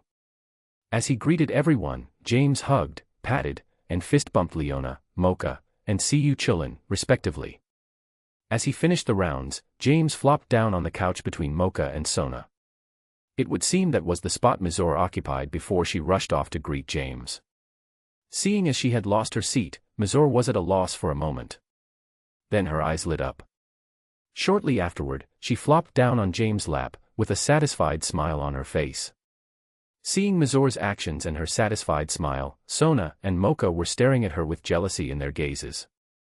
Leona on the other hand had mischief in hers. While Siyu Chulin was engaged in conversation with Tsubaki. Though he could not help but send a gloating smile in James' direction. James of course paid Siyu Chulin no mind, outwardly. Though James was thinking of a way to make Siyu Chulin suffer without drawing attention to himself later. So, we met the daughter of the new neighbors at school today. James said as he looked at his mother. Oh, you should be nice to her. Leona said, ignoring James' glare. Flora is a sweet girl. Huh. Sona and Tsubaki exclaimed in unison. Are you saying that the new family that moved in are the Nanadon? Sona asked incredulously. Yeah, that's right. Leona said, then asked with confusion. Is there a problem? Well, she wanted to join James' club. Sona said while biting her lower lip. I thought she would. Leona replied nonchalantly. I don't know why you couldn't have told us about her when you went to meet the family. James said in a tone filled with complaints. Huh? What's the problem? Leona asked with confusion in her tone. In her introduction, she said her two favorite things in the world are boys and martial arts. Tsubaki said while adjusting her glasses. I would assume Sona, Miss Rias, and Akino are feeling quite a bit of pressure. Why? Siyu Chulin asked, not understanding the issue. Is she pretty? This question earned him a glare from Tsubaki before she looked away and refused to speak to him. Not understanding why Tsubaki was suddenly angry with him, Siyu Chulin looked around the room for help. Unfortunately, no one was interested in fixing his understanding of what he should and should not say around a girl who likes him. Very. Leona did, however, feel that it was okay to answer the question Siyu Chulin had asked. In fact, I'd say she's gorgeous. With that, even Mizore and Mocha started to feel the pressure. Mocha even took advantage of the situation and turned so she could hug James tightly. This of course gained her a couple of glares from Sona and Mocha. And, of course, this situation gained a chuckle from Leona. Meanwhile, James could only sigh. The reason you didn't tell us about Nanadan transferring to our school was just so you could see the situation devolve into something like this, right? James asked with his eyes narrowed. Ah. Leona replied with a huge smile on her face. That's right. Familiar with Leona's antics, everyone present, except Siyu Chulin who was still trying to figure out what he did to make Tsubaki angry, sighed. I don't even know why I expected something else. Sona said while massaging her temples. At that moment, a bat tapped on one of the living room's windows. Mocha then got up and opened the window. The bat without entering the house began screeching. At the same time, Mocha nodded her head in understanding. Once the bat was finished, it flew away from the window. Everyone remained silent while Mocha was conversing with the bat. Once she was done, James asked the question. What's the matter, Mocha? According to my bats, there's a group of fairly strong people coming toward the city from the east. Mocha reported. I just got home from school. James said as he picked up Mizore and stood from his seat. Placing Mizore in the spot he just rose from, James spoke again. Well, I'll go check who's coming. Be back soon. James then stepped away, leaving everyone else seated in the living room. Minutes later, James was on the eastern outskirts of Kunou, fully equipped. In the distance, he could see a number of humanoid silhouettes. Unfortunately, they were too far away for James to sense their auras. As they approached, James noticed that they were all yokai. When they drew close enough, James shouted, "Please, I would ask you to halt." James raised his voice in a respectful tone. "This is the town of Kunou, the territory currently under the administration of Lady Rias Gremory and Lady Sona Citri. I would ask that you state your reason for intruding without notice." As his words fell, James placed his right hand on the hilt of Okairu Sakura and flared his demonic energy to put pressure on the surroundings. Feeling the pressure James released, the group of yokai stopped at what they felt was a safe distance. After the group of visitors came to a stop, James lowered the pressure he was releasing. Noticing that, the most powerful of the yokai stepped forward to speak. "Young man, I assure you we have come with no ill intentions," the leader of the yokai said. "Please excuse me if I find that hard to believe," James said as he gestured at the group of yokai. 8 advanced level, high-rank beings and an intermediate level, ultimate rank being. That's quite the lineup to bring into another's territory without notifying them beforehand. Wait, why is there a low rank with you as well? This is gonna be a pain in the ass, I can feel the headache these guys brought with them. James thought to himself after feeling that weak aura the leader was trying to hide with his own. This boy's senses are quite sharp. The leader thought to himself when James discovered the one whom these yokai were protecting. Before James could begin questioning them without restraint, the yokai leader opened his mouth. "Excuse me, before we continue, may I ask who you are?" the yokai leader asked. "My apologies." James apologized for his rudeness, then introduced himself. "I am James Alaverus. I have been assigned as the guardian of both Lady Gremory and Lady Citri." "And you are?" Bowing politely, the yokai leader also introduced himself. "You may refer to me simply as Karasuma. I have come to deliver a message penned by the leader of the Kyoto yokai, Yasakaheim, herself. As it addressed to the ladies Gremory and Citri, I would ask to meet them. If you would be willing to wait, I believe I could arrange a meeting for you within an hour," James said after giving the matter some consideration. "If you are fine with those arrangements, I would ask that you follow me." "Very well." The yokai leader nodded and agreed. Without hesitation, James flash stepped toward the southern edge of the town. Making sure not to leave the visual range of the yokai group, James repeatedly used the flash step to reach Dante's shop, Devil May Cry. He, of course, contacted Dante and Lady before he arrived. He needed them to be ready to receive the guests. After arriving at Devil May Cry and introducing the yokai to Dante and Lady, James left in the direction of the Kuo Academy girls' dormitory. Along the way, he called Rias. As he explained the situation to Rias, he could hear her and Aquino preparing for his arrival. When James arrived at the dorm, Rias and Aquino were already outside waiting. James then used a teleportation circle to bring them back to the Alaverus estate. When James, Rias, and Aquino arrived, James once again explained the situation, which prompted Sona and Tsubaki to rush across the street to their own home to prepare to meet the yokai visitors. Once they were ready, 47 minutes had passed since James left Devil May Cry. Which meant, James kept his word of having the yokai meet the administrators of the town within an hour. Moments later, James, Rias, Sona, Aquino, and Tsubaki were standing outside Devil May Cry with a teleportation circle fading around them. James then took the lead and made his way to the door. Looking back to make sure everyone was ready, James opened the door when he received confirmation from the 4 ladies. He then ushered them into the shop's lobby. Once Rias and Sona took their seats across from the yokai with Aquino and Tsubaki standing behind their respective kings, James took his place with Dante and Lady in their capacity as guards. "Good evening, gentlemen," Rias said, starting the conversation. "I am Rias Gremory, heiress of the House of Gremory. And I am Sona Citri, heiress to the House of Citri." Sona continued the introductions. "It is an honor," Karasuma said while bowing politely. "You may refer to me as Karasuma." Karasuma then unfastened a strap that wrapped around his chest and lowered the bundle on his back to the floor. He then proceeded to unwrap the bundle. What was revealed was a 10 or 11-year-old pretty, little, blonde girl with bright golden eyes, a pair of fox ears on top of her head, and 9 fluffy fox tails waving stiffly behind her. "And allow me to introduce Kunou, the daughter of Yasakaheim," Karasuma said after freeing Kunou from the bundle. Kunou, on the other hand, looked as if she was not aware of what was going on. All she did was curiously observe the people present in the room. "Oh shit!" James exclaimed internally. "The headache these guys brought with them is even worse than I thought it would be.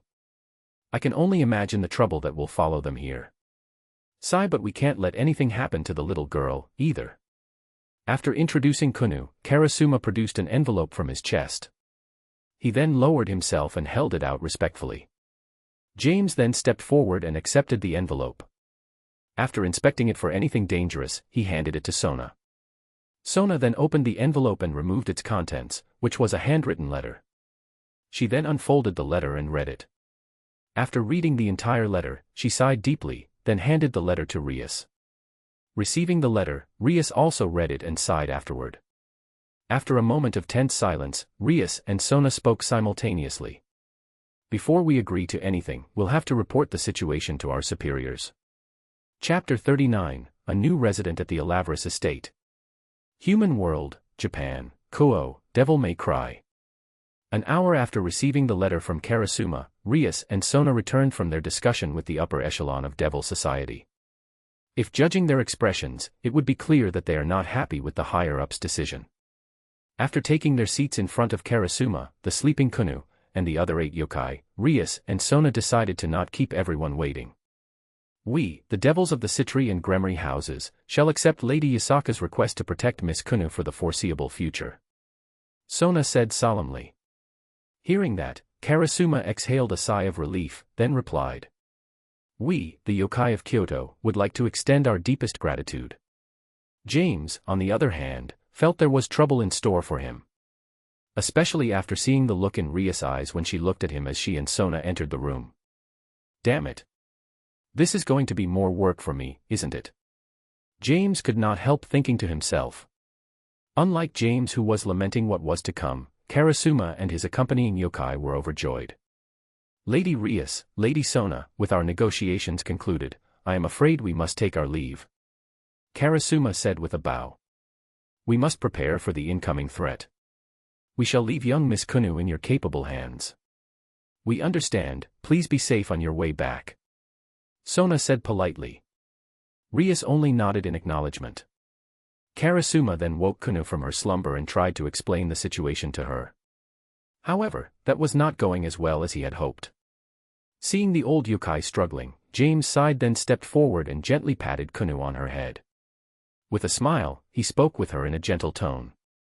"Kunou, I know you want to go home," James said, beginning to coax the young girl. "But your mommy asked us to keep you with us for a little while. She asked us to introduce some big sisters who would lay with you while her work is busy." "Okay." Although she was unhappy that she would not be going home, the words big sisters and play interested Kunou enough that she relented, for the moment at least. James then lowered himself to match eyes with Kunou and introduced himself. "It's nice to meet you, Kunou. I'm James. James Alaverus." James introduced himself with a great big smile. As if his smile was infectious, Kunou smiled nervously and introduced herself as well. "It's nice to meet you too, Oni-san," Kunou said quietly. "I'm Kunou." At the same time, with Dante and Lady as guards, Rias and Sona walked the group of yokai out of the shop and bid them goodbye. Once the yokai were no longer in sight, James, with Kunou in his arms, made his way out of the shop as well. "Well, now that that's over and done with, ready to go home?" James asked the girls he came here with. Rias, Sona, Akino, and Tsubaki nodded. Then, James looked over in Dante and Lady's direction and spoke. "I left your pay on the reception desk," James said with a nod. "The two of you did a good job." Shortly after, James and the girls disappeared from their spot with a teleportation magic circle. A moment later, James, Rias, Sona, Akino, Tsubaki, and Kunou appeared in the Alaverus estate's living room. "Hey everyone, we're back," James said cheerfully while still holding Kunou in his arms. Seeing Kunou, Leona shot to her feet and snatched her out of James' arms. Both James and Kunou blinked in surprise when they realized Kunou was in Leona's arms. There was no one in the room who was not surprised by the instantaneous speed Leona just displayed. And James was the first to snap back to his senses. "Mom, it seems your flash step has improved," James said exasperatedly. Wait, Auntie Leona. Did you really just use the flash step to hug the cute little girl? Mizor asked unsurely. Huh? Did I just use the flash step? Leona asked in surprise. Collectively, everyone except for Kunou and Leona released a sigh when they heard Leona's reply. Deciding that his mother was killing the group's motivation to improve with her instincts, James strode toward her and Kunou. He then took Kunou from his mother's arms and looked her in the eyes.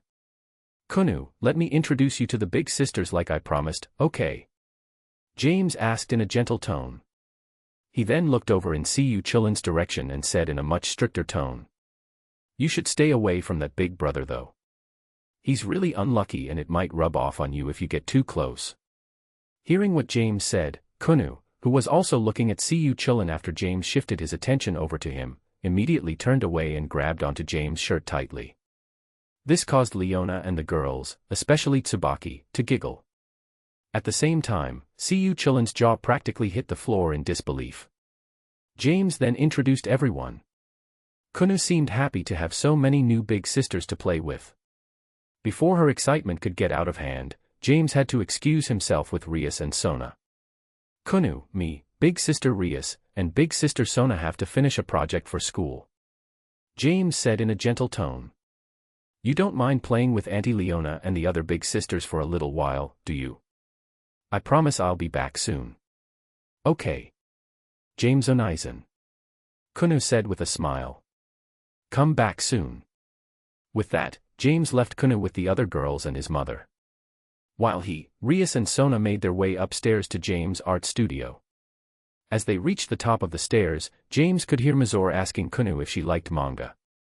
Hearing that, James smiled wryly. Who would have thought you would be so good with children, James? Sona said with a slight smile. Yeah, James will make a good daddy. Rias said in a teasing tone.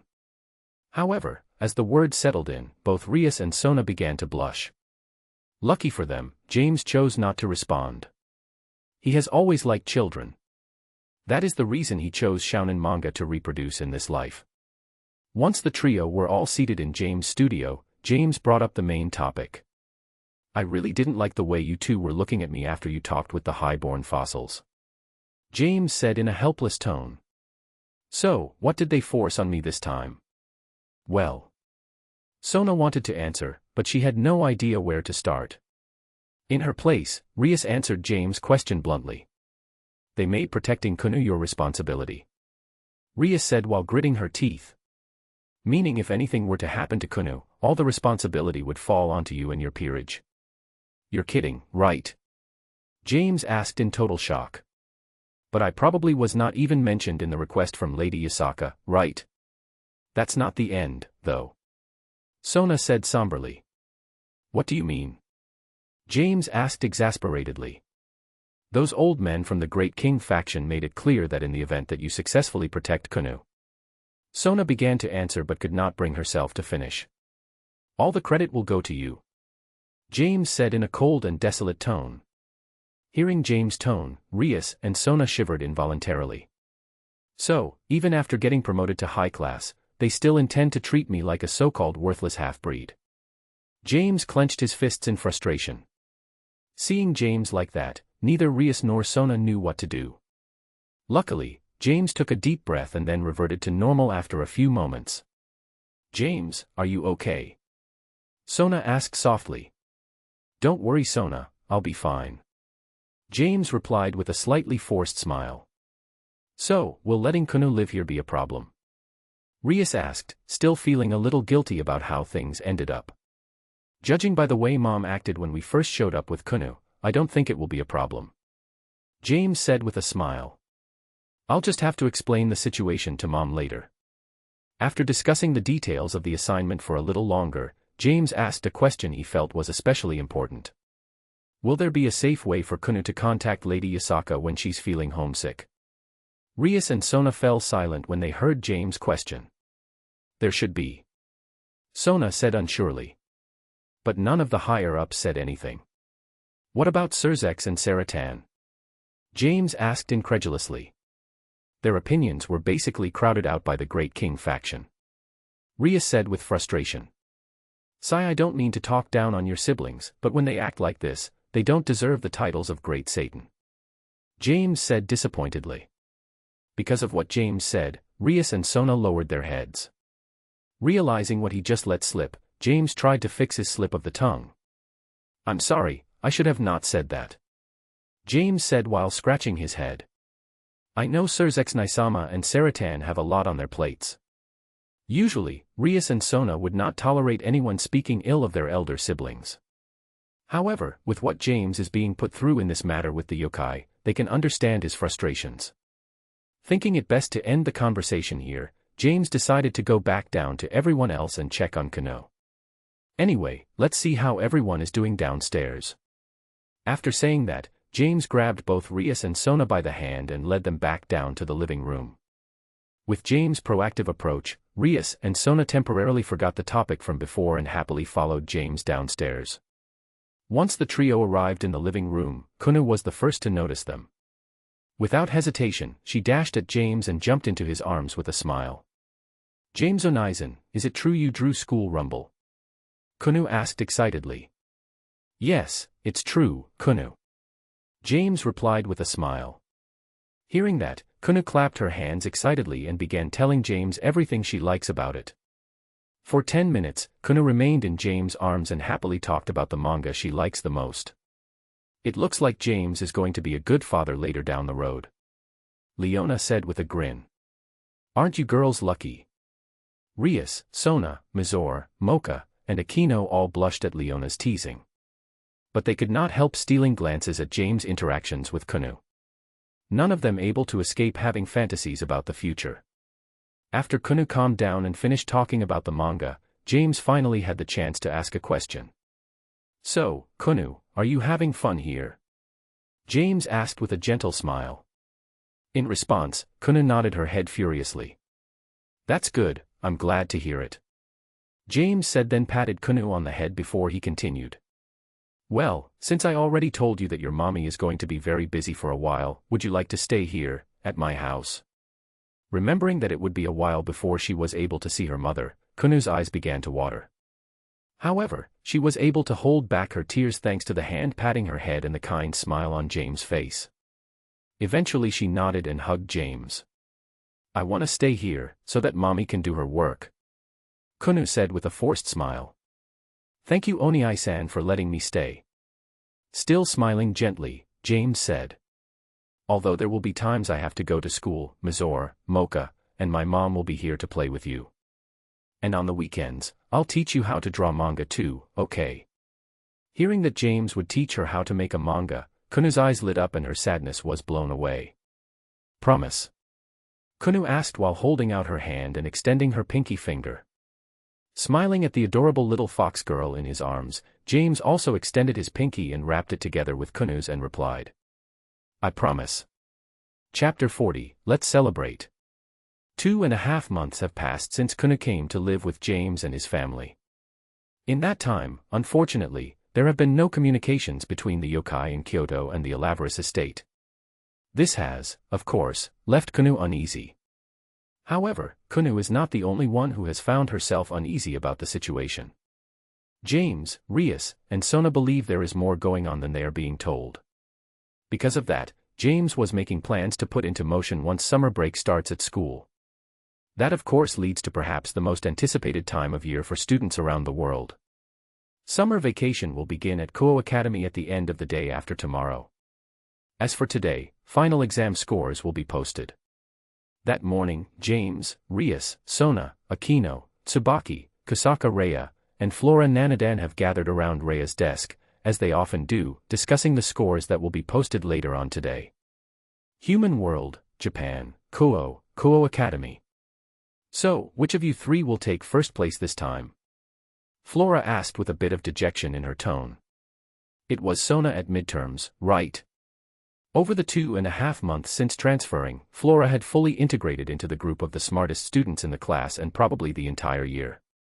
Even if she is not as gifted academically. Yeah, it will probably be Sona again. James said with a nod. I wouldn't be surprised if I fell from second place this time, either. What do you mean? Rias asked with a tilt of her head. Well, I don't try nearly as hard as the rest of you, James said while looking out the window. Well, not when it comes to studying, anyway. Nodding her head in acknowledgement, Sona spoke in understanding. That's understandable, you have quite a bit on your plate as it is. Maybe if you weren't drawing 2 manga at the same time, you would have more time to study. Kusaka said, cutting into the conversation. Ever since Kusaka joined the student council, she has spent more and more time hanging out with James and his group of girls. During that time, Sona has focused on evaluating her personality and character. Eventually she determined that Kusaka would be a wonderful addition to her peerage. And shortly after final exams ended, Sona succeeded in convincing her to join her peerage as a bishop. A/N. While doing some research about Sona's peerage, I realized I made a mistake. Kusaka Rhea is supposed to be a year younger than Rias, Sona, and the rest. But it's too late now and this is an AU. So, I can only apologize to the sticklers for timeline. Gaining a hint of mischief in his eyes, before allowing his expression to change to a troubled one, James exhaled a huge sigh before speaking. You're right, Rhea. James began in a tired tone. I should probably put one of my books on hiatus. Hearing that, Rhea shuddered. Or maybe both. James continued, looking like he had been carrying the weight of the entire world for far too long. That way I can focus. Before he could continue any further, Rhea interrupted. James-kun, no, James-sama, you know I was just kidding. Rhea said while waving her hands frantically. Let's not say something we'll both regret in the future, okay? At Rhea's rather extreme reaction to the word hiatus, the group began laughing. While James let a teasing smile show. Seeing that, Rhea finally realized what was going on. You tricked me. Rhea shouted while pointing a finger at James. Yup, and your reaction was priceless. James said with a satisfied smile on his face. Hearing James admit it so boldly, Rhea pouted, crossed her arms, and then looked away. After getting the laughter out of her system, Flora finally opened her mouth to ask a question. So, when are you guys gonna tell me the names of James' manga? Flora asked with a pout. I'm the only one who doesn't know, right? Without missing a beat, Kunou replied with, because you talk too much. If we tell you, before lunch, everyone in the class will know. Rias continued from where Kunou left off. And if that happens, James will get even more attention than he usually does. Sona followed up while adjusting her glasses. But if everyone knows, some of the hate might go away, too. Tsubaki said, playing the devil's advocate. So to speak. Once Tsubaki's words ended, Rias, Sona, and Kunou leveled some pretty intimidating glares on the bespectacled beauty. Flora was left at a loss when she heard the reasoning behind why she was being left out of the loop. She then pouted and clung to James. With her arms around his neck and her body pressed tightly against his, she spoke in a coquettish tone. James, could you please tell me, Flora said while looking at James with upturned eyes. I won't tell anyone, I promise. At that moment, James' mind crashed. Hearing her sweet voice. Feeling her breath against his skin. Feeling her softness and curves pressed against his body. Seeing the look in her eyes. With all these things in combination, James' mind could not process all the stimulation at the same time. However, even though the software that is James' mind had crashed, the hardware that is James' body was still operating at its optimum. Shortly after James froze, Flora felt something hard pressing against her abdomen. After a moment of confusion, she realized what it was. With a light blush on her face and a seductive smile on her lips, she whispered in James' ear. If that's a problem, do you want me to help you with it? Hearing that, James snapped back to his senses. Embarrassed that he had completely lost control of himself at school, James turned away and quickly made his way to the classroom door. What just happened? Rhea asked innocently. And what did James-kun stuff into his pants before he left? Hearing Rhea's innocent question, the rest of the girls blushed furiously. The girls who were interested in him were even worse. Everyone except Flora, that is. He probably needed to go to the bathroom. Flora said, then licked her lips and watched James retreat like a predator. Just as James left the room, Nikonomiya's voice could be heard. Alaverus-kun, where are you going? The bell is gonna ring soon. Nikonomiya shouted after James. Sorry sensei, my stomach is killing me. I need to go to the bathroom. James shouted back, growing more embarrassed as he had to shout that in public. Lunch break . Halfway through the lunch break, while James and the girls were enjoying their lunches in the classroom, one of their classmates pulled the door open with some force, then addressed everyone in the classroom. The test scores have been posted on the main bulletin board. Hearing that, most of the students in the classroom stood immediately and made their way out of the classroom. James and the girls, however, calmly finished their lunches, then leisurely made their way to the main bulletin board to see how they did on the final exams. Around the bulletin board, the students were crowded together. The voices of multiple groups discussing their results could be heard. As James and the girls arrived, other students made way for them to see the board. Rather, they made room for the girls to see the board. James was allowed to pass simply because he was walking with them. At least that is what the boys who were jealous of his situation were telling themselves. Huh. A surprised exclamation could be heard from Flora when they approached the bulletin boards. What's wrong, Flora? Kunou asked in a teasing tone. Do you have to go to summer school or something? Flora did not respond to Kunou's joke. When the group noticed, they looked in her direction. On her face, they saw shock and excitement. Following her gaze, they saw 14, Flora Nanadan. Congratulations, Flora. Rhea was the first to recover and speak. Congrats, Flora. James said with a smile. I guess studying with the 6 smartest people in the grade paid off. Flora said with an excited smile. You shouldn't discount your own hard work. Sona said while adjusting her glasses in a way that caused them to gleam. After a round of congratulations for Flora, the atmosphere around the other 6 began to change, subtly. Their competitive spirits warped the atmosphere around them. At least that's what it felt like to all the onlookers. After letting the atmosphere build for a while, they all turned their attention to the top of the board at the same time. 1. James Alaverus. 2. Shitori Sona. 3. Shinra Tsubaki. 4. Rias Gremory. 5. Kusaka Rhea. 6. Hajime Kunou. Once they looked over the scores, Sona and Rhea deflated a bit.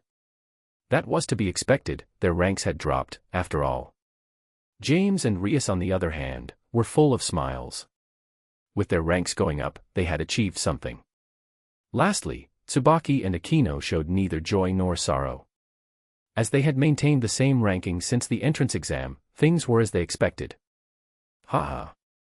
This is the first time I've ever beaten you in something academically, Sona. James exclaimed loudly while laughing boisterously.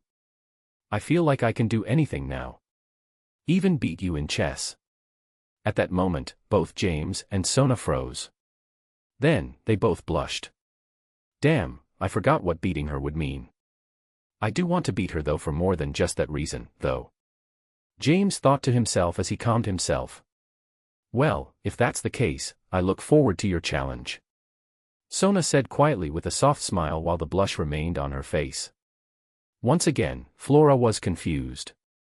Tsubaki and Rhea were happy with the development as they knew how much Sona wanted James to beat her in a game of chess. Rias and Kunou were quite jealous, though, as they also knew what it meant for a man to win against Sona in a game of chess. Why does it seem like I'm always the only one out of the loop? Flora said as she looked at the expressions of her friends. Snapping out of his thoughts, James patted Flora on the head and apologized, before walking away from the board to return to class. Sorry, Flora. James said sincerely. The chance for you to know all our inside jokes and whatnot may be coming soon. As they all followed James back to the classroom, other than Flora, the other girls looked at James in surprise. Not giving the girls the chance to ask any questions that should not be asked, James changed the subject. Since the last day of the term is in 2 days, we should celebrate after school that day. James suggested as he looked at all the girls. What do you think? I'm in. Flora was the first to agree. Sounds good to me. Rias followed shortly after. Fufufu. Kunou laughed in her signature way before she replied. I also agree. Sona adjusted her glasses once again and asked. What do you have in mind, James? James rubbed his chin while considering an activity. After returning to the classroom, James' eyes lit up and he answered Sona's question. How about karaoke? James asked excitedly. Sounds good to me. Rias and Flora answered in unison. I'm okay with that. Sona also agreed. In a dark room with the lights dimmed. I would love to accompany you, James. Aquino said with a chuckle. Although James rolled his eyes at Aquino's innuendo, the girls, with Rias and Sona being the worst, blushed. Tsubaki was the first to come back to her senses. She adjusted her glasses to hide her embarrassment then answered. Well, if everyone else is going. Tsubaki said before she was interrupted by James. That's a good idea, Tsubaki. James said with a devious grin on his face. Why don't we get Mizore, Mocha, Kunou, and Lancer to come with us, too? Hearing the extra emphasis James put on Cu Chulun's nickname, Tsubaki turned red like a boiled lobster. Sona then asked Rhea. How about you, Rhea? I'll be there, too. Rhea said with a nod. Good. Now that that's decided, I'll let everyone know when we get back home tonight. James said excitedly, Chapter 41, we were off singing karaoke. Human World, Japan, Kunou, Alaverus Estate. After returning home from school the day the exam results were posted, James gave everyone an invitation to join him and the girls from class for karaoke on the last day of the term. Without hesitation, Mizore, Mocha, and Kunou cheered in excitement. Cu Chulun tried to act like he did not care either way, but it was clear that he was looking forward to spending time with Tsubaki. The only one in the house who was not happy would have to be Leona. Why am I the only one who's not invited to karaoke? Leona whined childishly. I like singing, too. Plus, I'm really good at it. Listening to his mother's complaints, James shuddered violently. It may be true that Leona likes to sing. But her claim to be good at it? That could not be any further from the truth. Leona is criminally tone deaf. There is just no better way to put it. James was not the only one to shudder either. Everyone present, even Kunou, had suffered due to Leona's love for musical expression. Luckily, James had already come up with an excuse. He had expected his mother to want to join them well in advance. But Mom. James said in the same tone he used to coax Kunou on the night she arrived. Wouldn't everyone feel uncomfortable if you were there? Leona began to frown immediately after hearing James' words. But before she could complain any further, James continued. I mean, think back to when you were our age. James said in that same coaxing tone. How would you have felt if someone's parent decided to come to one of the gatherings you were having with your friends? Hearing that, Leona pouted to show her discontent. Eventually she relented. But James was not finished with his machinations. Why don't you invite Auntie Vanillana, Auntie Rhea, Grafia, Saratan, Pop, and the other guys? I'm sure it would be nice to have an evening out with everyone. Wouldn't it? James suggested with a sincere smile. At the same time, Mizore, Cu Chulun, and Mocha were all thinking the same thing. He's what a Satan should be, isn't he? 2 days later . Human World, Japan, Kunou Academy. After averting that crisis, the next 2 days flew by. After the last bell rang, James, Rias, Sona, Aquino, Tsubaki, Rhea, and Flora all made their way to the front gate. So, this is how we'll do this. James said, addressing the group. Everyone will head home first. Once we all get changed, we'll come pick up Rhea, Aquino, and Rhea. Then we'll walk to the karaoke bar. Sound good? At James' suggestion, everyone nodded in agreement. Then, they separated, knowing they would be meeting again in about an hour. Also, although it was not previously mentioned, Rhea also lives in the student dormitory. That will change during summer break, though. The plan is to have Rhea move into Sona's estate. It was bought to house her peerage, in the first place. After 20 minutes, James, Sona, Tsubaki, and Flora arrived at their upscale neighborhood. After walking for a few more minutes, Flora separated from the other three to reach her own house. See you soon, Flora said, waving her hand as she walked toward her house. I'll see you in about half an hour. We'll be waiting," James said with a smile. He then turned to Sona and Tsubaki and continued. "All right, let's get going, we need to change, too." Sona and Tsubaki simply nodded in response, then headed into Sona's estate to change. James also entered his own home and made his way up to his bedroom to change out of his school uniform. As he walked through the house, he greeted his mother, who was also prepared to go out for the evening. Not so coincidentally, she would also be going out for karaoke with the family friends in the underworld. By the time he had arrived at his bedroom, James had also greeted Mizore, Siyu Chulin, and Kunou. He had yet to see Mocha, though. Once he reached his bedroom door, he stopped wondering where she was anymore. James could feel Mocha's presence in his bedroom, though he did not know why she was there. Instead of puzzling over it, James decided to just open the door and ask. But when he saw what Mocha was doing, he was surprised, to say the least. In just her underwear, a matching set of white bra and panties with violet lace accents, Mocha was fast asleep in James' bed. From his spot in the doorway, James ran his eyes over her voluptuous figure. At the same time, James was wondering what she was doing in here. Not that he was complaining, though. Shortly after James entered his bedroom, Mocha's eyelashes began to flutter. James considered leaving the room and closing the door again before she woke up. But then he thought to himself, "This is my room. Why should I leave? She's not even supposed to be in here." After a few seconds, Mocha woke up. After getting her bearings, she noticed James standing in the doorway. She then noticed the fire in his eyes. She was quite sure that was the flame of desire, and when she looked down it was verified.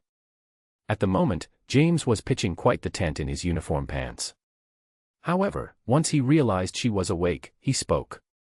"Although I'm thankful for the gift, I really don't want to be the reason we're late," James said in a serious tone. "I mean, do you really want to hear Riri whining about having to wait?" Mocha was planning to tease James a bit before getting dressed and watching James change clothes.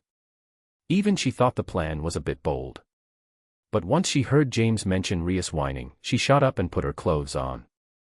"I'll wait for you downstairs," Mocha said as she rushed past James and went to sit with everyone else. James could only shake his head at her antics. He then, also, quickly changed out of his uniform into a loose white button-down shirt and blue denim shorts. After checking himself in the mirror, James made his way downstairs. Once he finished descending the stairs, a little missile with fox ears shot off in his direction.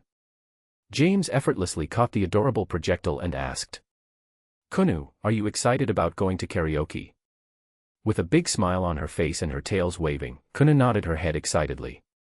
Seeing how happy she was, James also smiled. "Well, I'm glad to hear it," James said with heightened tension. "We're gonna have all the fun we can tonight." "Yeah," Kunou shouted while raising her hands as high as she could. After hearing Kunou's shout, Mizore, Siyu Chulin, and Mocha made their way over to Kunou and James. Once they were all gathered, the kids bid Leona goodbye and left the house. Once outside, they did not have to wait long for Sona and Tsubaki to step outside. After the two groups joined together, they started walking to where they separated with Flora. "Kunou, make sure to keep your ears and tails hidden," James reminded Kunou as he looked down at the little girl whose hand he was holding. Flushing in embarrassment, Kunou quickly hid her ears and tails. Not long after that, the group saw Flora waiting at their meeting place. "You're here earlier than expected," Sona said when the group had just combined. "I don't want to be the one to make Rias wait," Flora said with a wry smile. "You know what she's like when she starts whining." Simultaneously, everyone, except Kunou, nodded their heads in agreement. Around 25 minutes later, the group arrived outside the girls' dormitory. Standing waiting for them were Rias, Aquino, and Rhea. Shortly after meeting up, they left for the karaoke bar. Walking next to James, Aquino whispered in his ear, "I'm glad you were on time," Aquino said, making sure that Rias could not hear her. "We had been standing out there for only 2 minutes. And she was complaining the entire time." Hearing that, James could feel a cold sweat forming on his back. James then decided to change the subject. They were going out to celebrate. He should have happy thoughts. "Me, too," James replied with a smile before leaning down to whisper into her ear. but I gotta say, you really look nice today. Kunou was dressed in a maroon, knee-length dress with white sleeves and brown shoes. Hearing James' compliment, Kunou flushed slightly. But the smile of happiness could not be hidden. Once the other girls noticed Akinou's expression, they began asking her what happened. Kunou decided to keep James' compliment to herself. She did, however, cause the girls interested in him to cast suspicious looks in James' direction. Especially with the shy smile and all the stolen glances. After a 15-minute walk, the group made it to the karaoke bar. James paid for a room large enough to accommodate everyone present for the next 3 hours. He probably would have paid for longer if Kunou was not with them. They could not keep her out too late. Especially considering that they were supposed to be guarding her. After making payment, a member of the karaoke bar's staff led them to their room and took their orders for drinks and snacks. After that, everyone agreed that James would be the first to sing. James tried to decline at first, but due to everyone's insistence he picked up the microphone and chose a song. Although they asked James to sing first, most of the people in attendance were scared. After hearing Leona sing in the past, they were not sure if her talents could be inherited from generation to generation. Siyu Chulin was even sporting a mocking smile. Even though he had never heard James singing before, he was almost certain that James was just as tone-deaf as his mother, if not more. In fact, it was his idea to let James sing first, just so he could see him embarrass himself. Unaware of what the others were thinking, James looked through the karaoke bar's song catalog, until he found the perfect song. One of his favorite ballads from the 90s. Once he chose the song, he took a deep breath and waited for the background music to start. Boys Two Men, on Bended Knee. By the time the song was over, the group was in shock. Even though Rias and Sona had heard him sing before, it had been more than 10 years since the last time. James wowed the crowd with his smooth tenor vocals that captured the emotions of the song. His performance caused the girls' eyes to sparkle from beginning to end. Siyu Chulin, however, was not happy. He could admit that James was talented. But that is not what he wanted to see. Is there anything this guy can't do? Siyu Chulin shouted in an agonized tone. Siyu Chulin's shout pulled everyone out of their revelry. Then, they all bombarded James with compliments and encore requests. James agreed to sing more, but not until everyone else had a chance to sing first. After the girls calmed down, everyone queued up a song to sing, and then they had as much fun as they could for the next few hours. 2.5 hours later. As Siyu Chulin finished the song he was singing, he passed the microphone to Mocha, who was sitting next to James. Instead of moving back to Tsubaki's side like he usually did after finishing his turn, Siyu Chulin decided to sit next to James. James, outside I detect. Siyu Chulin began to report. I know. James said nonchalantly. What do we do? Siyu Chulin asked while glancing at Kunou. Nothing. James said while watching Mocha sing. If they don't move, neither do we. And what if they do? Siyu Chulin asked, then he frowned as he felt that was a stupid question. Even still, James answered his question. We make them wish they hadn't. James said in a frigid tone. After singing for a half an hour longer, the group's time was up. Once they were reminded about the time and asked if they wished to extend it, they decided to leave. So, they walked to the entrance and stepped through the doors. TCH. Couldn't leave well enough alone, could they? James said disdainfully. He then began giving orders. Mizor, Lancer, Mocha. There are 4 high ranks in this isolation barrier.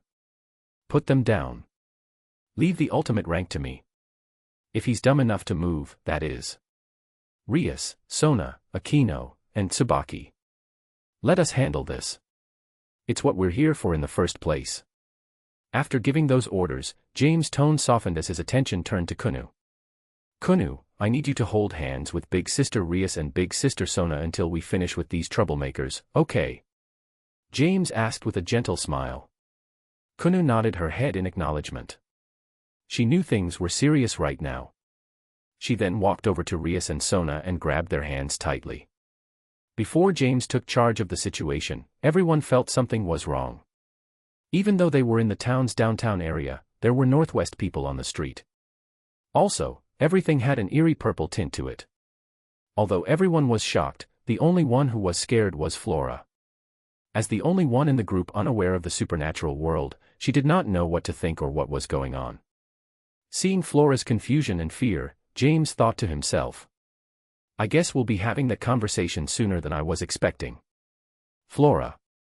James raised his voice to get Flora's attention. As he intended, he managed to grasp Flora's attention, though it pained him to see the terror in her eyes. "I'll explain everything to you later," James said sternly. "But right now, I need you to stay with Kunou and Tsubaki until this is over, okay?" Without responding to James' question, Flora simply moved between Kunou and Tsubaki and grabbed their hands. Seeing her actions, James nodded in approval. Then he addressed his peerage once again. "Now that everyone is ready, take the enemies down. I want them alive, if possible, though. I've got a few questions." At the same time, Rhea was thinking to herself, "I feel like James Kuin forgot about me." Chapter 42, Attack on the Street. Human World, Japan, Kuo. As the order to attack was given, James was actually the first to make a move. Unsheathing Okairu Sakura, he activated Senbon Sakura, and directed the petals to separate the 4 high-rank yokai into 3. With Mizore facing 1, Siyu Chilin facing 2, and Mocha facing the last one. The first of the 3 to move was Siyu Chilin. Once he saw James, Senbon Sakura, he dashed forward without hesitation. He immediately thrust his spear at the first enemy he saw. To his surprise, the straightforward thrust was easily deflected by a pair of kodachi.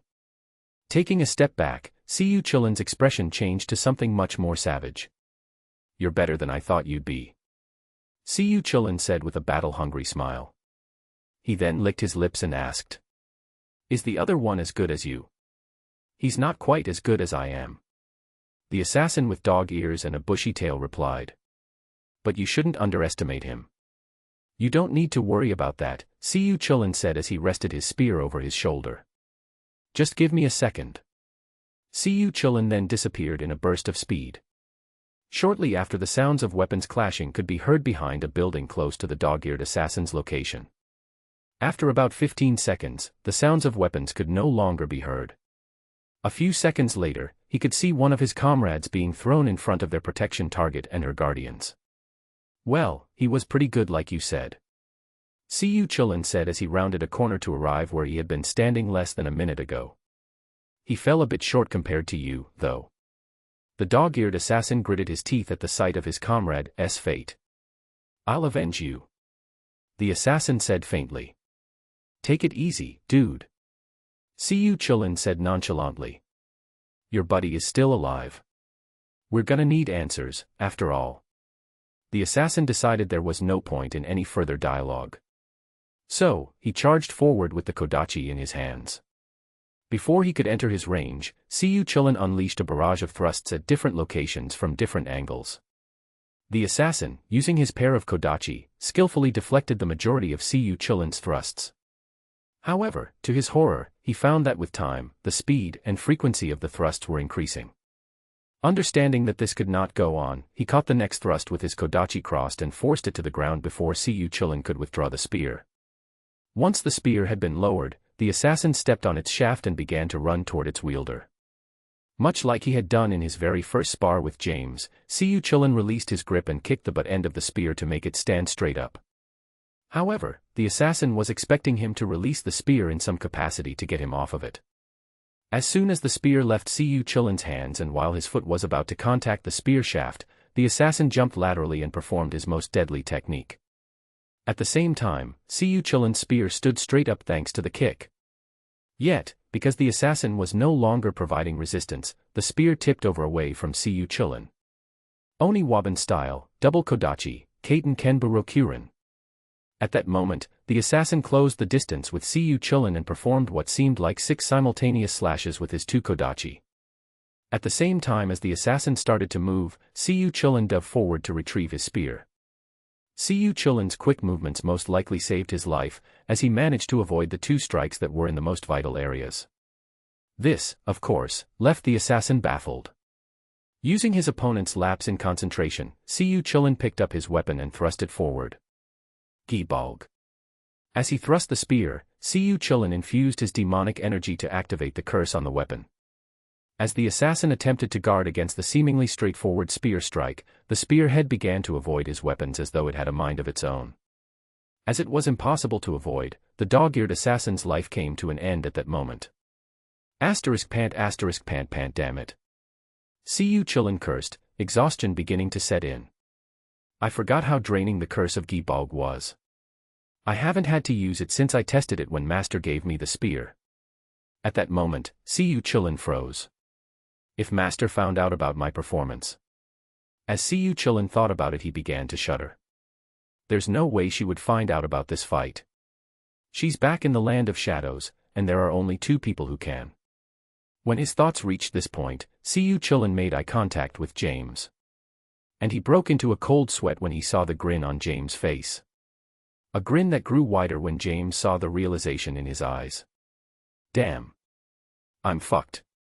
Was the only thing that came to mind after seeing James' expression. At the same time Siyu Chulin was fighting with the dog-eared assassin, Mizore had just made it to a suitable range to do battle with her own opponent, a Tsuchigumo. The well-endowed six-armed, eight-eyed woman was charging at Mizore with a kunai in each of her 6 hands. Realizing that close-quarter combat would be to her disadvantage, Mizore sent a volley of ice spikes at the Tsuchigumo woman. Using the kunai in her hands, the Tsuchigumo deflected most of the flying ice spikes, except for one that pierced her left thigh and one that grazed her lower right arm. It need not be said that her left leg was rendered immobile. The fact that surprised her was that a thin film of ice began to spread from where the spike grazed her.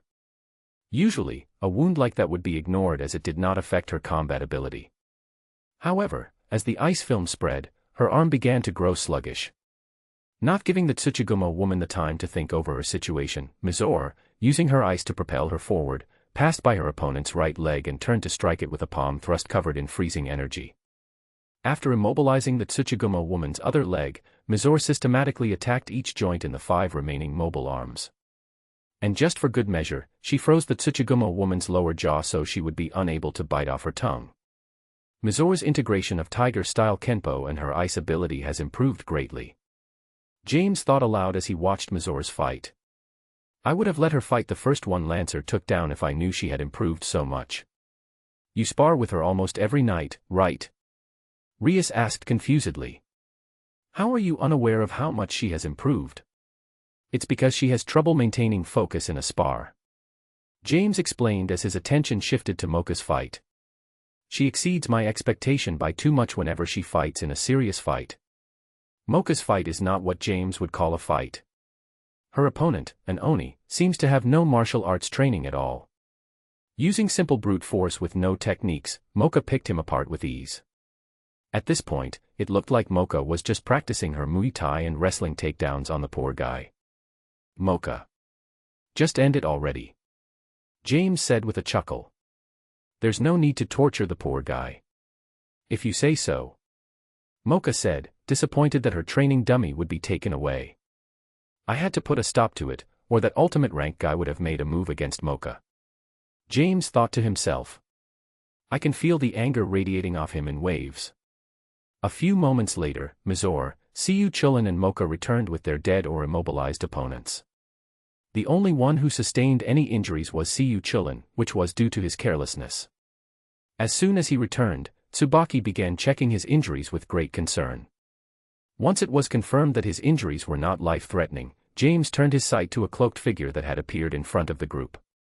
The aura this man was emitting indicated that he was in the intermediate level of the ultimate rank. So, now that that little song and dance is over, will you retreat, or will you still attempt to complete your mission? James asked the cloaked figure in front of him.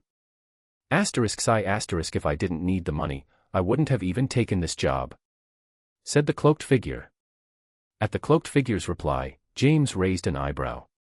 Although the thought of an impoverished assassin was a novel one, the more surprising thing was that the assassin seemed to be female. Not that he was looking down on female assassins, but an impoverished female assassin was not something he expected to see in his lifetime. So, I should take that as a no then? James asked as he placed his hand on the hilt of Mangetsu no Shidada. Well, if I fail, I'll probably die regardless. The assassin replied. So, I might as well give it a try. Well, let's get it over with then. James said disinterestedly as the petals that made up James' other sword, Okairu Sakura, returned and floated around him. James pointed the sword in his hand in the assassin's direction, and with this gesture the petals around him rushed at her. Producing a kunai in each hand, the female assassin either dodged, parried, or blocked the incoming petals produced by Senbon Sakura.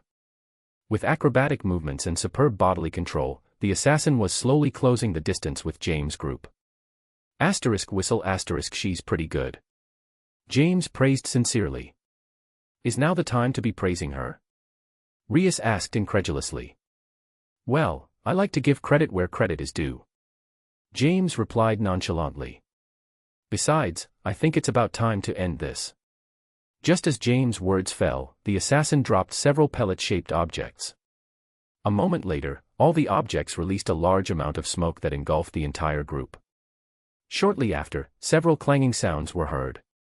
By the time the smoke dispersed, James and the assassin were in their original places. That was a nifty little trick, James said with a smile. But if I had been careless and lost to it, I can't imagine what my master would have done to me, if she found out. Hearing that, Siyu Chulin began to shudder, then he groaned in pain as his shuddering agitated his wounds. So, like I said before, James said, his expression becoming more solemn. It's about time to end this. Dropping down into an Iaido stance, James soon vanished from his position with the flash step. When next he appeared, James was standing behind the female assassin, calmly sheathing his sword. Once the click from the handguard meeting the sheath was heard, the assassin's cloak fell from her body in two halves on either side of her. When the cloak was destroyed, what was revealed was a tall woman with long silver hair, dark gray eyes, and red-framed glasses with a beauty mark under her right eye and monkey ears on top of her head. Her busted body was wrapped in the top of a martial arts gi held closed by a red obi. She wore dark blue forearm sleeves and a matching scarf. On her lower body, she only wore a pair of black hot pants and boots. Another crossover, I think. But her species is wrong. Then again, I've never seen that series, so I could be wrong. James thought to himself as he looked over the assassin in front of him. At the same time, the assassin was amazed. To think his skill with the sword is so high. She thought to herself. Well, I'm not really into killing beautiful women, James said nonchalantly. But if you choose to continue, I'm even less into failing assignments. The girls in James' group all frowned at the compliment James gave to the assassin, but were sensible enough to not interfere, right now. Meanwhile, the assassin shivered when she saw the total disregard in James' eyes while he spoke to her. So, are you saying you won't kill me? The assassin asked with a blush on her face. Unsure as to why she was blushing, James responded. As long as you don't give me a reason to. James said in response, then his aura grew sharp as he continued. I assume you were hired to kidnap the adorable fox over there. If you insist on that, I'll put you down. Feeling the hostile aura, the assassin shivered once again, and then she lowered her head and spoke. I'll abandon this mission, the assassin said. With her head still lowered, she continued. Even if that means being hunted by those who want her capture. At least I'll survive their pursuit. But I'm certain opposing you will end with my death. As her words finished, a cloud of smoke covered her figure. Once the smoke dispersed, the assassin was nowhere to be seen. She gave up easier than expected. James said as he scratched his head. So, she's a beauty, huh? Ria said with her arms crossed. Jealousy clear in her tone. Wasn't she? James asked with a tilt of his head. Or is my sense of beauty off? At James' reply, Rias fell silent. She was unsure how to respond. The other girls who wanted to complain were left speechless as well. Well, it's getting late. It should be Kunou's bedtime soon. James said with a smile, then put on a more solemn expression when he continued. I have some things to explain to Flora as well.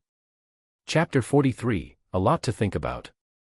After the female assassin left, James made the decision to send everyone home. Contrary to that, in a huff Rias ordered Kunou to teleport them back to the female dormitory.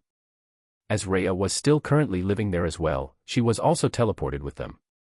With Rias, Kunou, and Rhea going home on their own, James decided to use a teleportation circle as well. Jealousy can really be an ugly emotion. Sona said shortly after Rias and the other two were teleported away. Although James agreed with what Sona said, he had more important things to worry about. Damn, I really wasn't ready to have this conversation with Flora yet, but it is what it is, I guess. Flora, like Rias and the other two, were going back to the neighborhood with a teleportation circle. James said, addressing the only one in the group unfamiliar with the supernatural side of the world. So, don't panic when you feel a floating sensation, okay? Still in disbelief at all the things she just witnessed, Flora nodded, more out of reflex than anything else. On another note, she now understood why there were things that she was left out of the loop about. Before she could sink any further into her thoughts, she noticed a magic circle similar to the one that surrounded Rias, Kunou, and Rhea. Once it began rising from the ground, she felt the weightlessness James warned her about a moment ago. And a moment later, she and the rest of the group were standing at the place in her neighborhood where she met up with them only a few hours ago. You girls go on ahead, I'll walk Flora home and explain some things to her. James said once the teleportation was complete. Okay, see you at home. Mizore said, waving her hand in James' direction. Come home soon, Onii-san. Kunou said while trying to keep her eyes open. James nodded at the girls then gestured to Flora. Are you ready? James asked. Once again, Flora simply nodded. With that, the two groups separated. While walking with Flora, James was trying to organize his thoughts. While getting his words in order, he glanced at Flora from the corner of his eye. She had a very uncertain look on her face while she walked in silence with her head lowered. Seeing her like this, he decided to just jump into the conversation and fly along by the seat of his pants. To address the elephant in the room. James said to begin the explanation as his steps came to a stop. Hearing James start to speak, Flora also stopped. As she had taken a few steps after James came to a stop, she also turned around to face him. Standing under a streetlight, the confusion and fear from the situation she had just faced was clearly visible. I guess the most important thing you should know about everyone we went out with earlier is none of us are human. James said somberly. With that, Flora's eyes opened wide, and her mouth hung open slightly. None of you? She asked. Nope. James replied. Like, at all? Flora asked again. Well. James stopped to think for a moment then continued. Technically, there is some human in there. I'm half human. Flora remained silent, then she face-palmed. After that she decided to move on. What about the little girl? Flora asked, desperation starting to appear on her face. Her name is Kunou, right? That's right. James replied with a nod. To answer your first question. No, she's not human, either. So, if none of you are human, then what are you? Flora asked. Well, let's see. James said, then paused to think for a moment before continuing. Like I said before, I'm a half-devil. Wait. Flora interrupted. Devil. I know the members of the club call you the devil during training, but that's not what I meant. Ha. James chuckled at Flora's interjection. Then went on to explain. I always felt the irony when they called me that. I always wondered how they would react if they found out the truth. I'm pretty sure they would be making the same face as you are. But I meant that in a more literal sense. Like, the devils you read about in biblical texts. With James' words, Flora stopped for a moment to feel her face with her hands. After checking what her facial expression was, she realized that it must have been quite the sight. Anyway, like I was saying, I'm a half-devil. James said, picking up right where he left off. Rias and Sona are devils. Devil nobility, actually. Akino, Tsubaki, Mizore, Lancer, Mocha, and Rhea are reincarnated devils. That still makes them devils, though. Oh, since you've met her, my mom is a reincarnated devil, too. And finally, Kunou is a yokai, a nine-tailed fox, to be precise. You're serious, aren't you? Flora asked, still having trouble believing what James had to say. Dead serious. James said solemnly. Why are you living here among humans? Flora asked after a moment of thought. Well, that's a little more complicated, James said while stroking his chin. Whenever you do that, you look like an old man, Flora said subconsciously. Rolling his eyes at Flora's statement, James explained why the group was here. Let's see, Rias and Sona are here to govern the supernatural side of this town. They were sent here to gain experience in governing a territory, since they are both the heiresses to their noble houses. Kunou is a member of Rias' peerage, and Tsubaki and Rhea are part of Sona's peerage. Then there's me. I was assigned to guard the two princesses, then there's Mazor, Lancer, and Mocha. They're members of my peerage. And the adorable little fox has been entrusted to my care. As you saw tonight, there are some pretty nasty people after her for some political shit. Peerage? What does it mean that they are part of a peerage? Flora asked in confusion. To answer that question, James explained everything about the evil peace system, peerages, and the rating games. When his explanation came to an end, he gave Flora a little while to absorb the information. This is unbelievable, Flora said once she came out of her thoughts. For a normal human, I can imagine it would be, James said with a nod. I have another question, Flora said with curiosity. Go ahead, James said, gesturing to Flora to ask her question. Since you said most of them were reincarnated, what were they before? Flora asked. James took a moment to consider. Well, my mom was human, Mazor was a Yukiana, Lancer was a human, too, and Mocha was a vampire. It's not really my place to tell you about the others, though. I would have never guessed, Flora muttered to herself. Well, you never suspected they weren't even human, James said with a cheeky grin. Flora rolled her eyes, and then over the next half an hour she asked James everything she could think of about the supernatural side of the world. After she asked her final question, she froze. She then asked her last question in a nervous tone. Since you told me about this, does that mean you'll have to kill me? Flora asked fearfully. James froze upon hearing Flora's question. After rebooting for a moment, he broke into uproarious laughter. He spent close to 3 full minutes laughing. This, of course, left Flora shocked. That then turned to embarrassment. Eventually, James calmed down and spoke again. Pant oh, damn. Pant, that was hilarious. Pant, I think you've seen too many movies. Old movies. I'm not sure they say that in the newer ones. Now with a pout on her face, Flora was glaring at James. Are you done yet? Flora said impatiently. Yeah, I'm done, James said while waving his hand dismissively. By the way, your pouting face is pretty cute. Flora flushed at James' offhanded comment. Then she asked another question. So, why did you tell me all of this? Flora asked in order to change the subject. To be honest, I've been observing you ever since you joined the MMA club, James said, letting the smile drop from his expression. And my observations led me to believe that you would make an excellent addition to my peerage. What? Flora was flabbergasted. Truthfully, other than the fact that I love MMA, the other reason I started the club was to scout potential members of my peerage, James explained. Like I told you, a set of evil pieces has 15 pieces, right?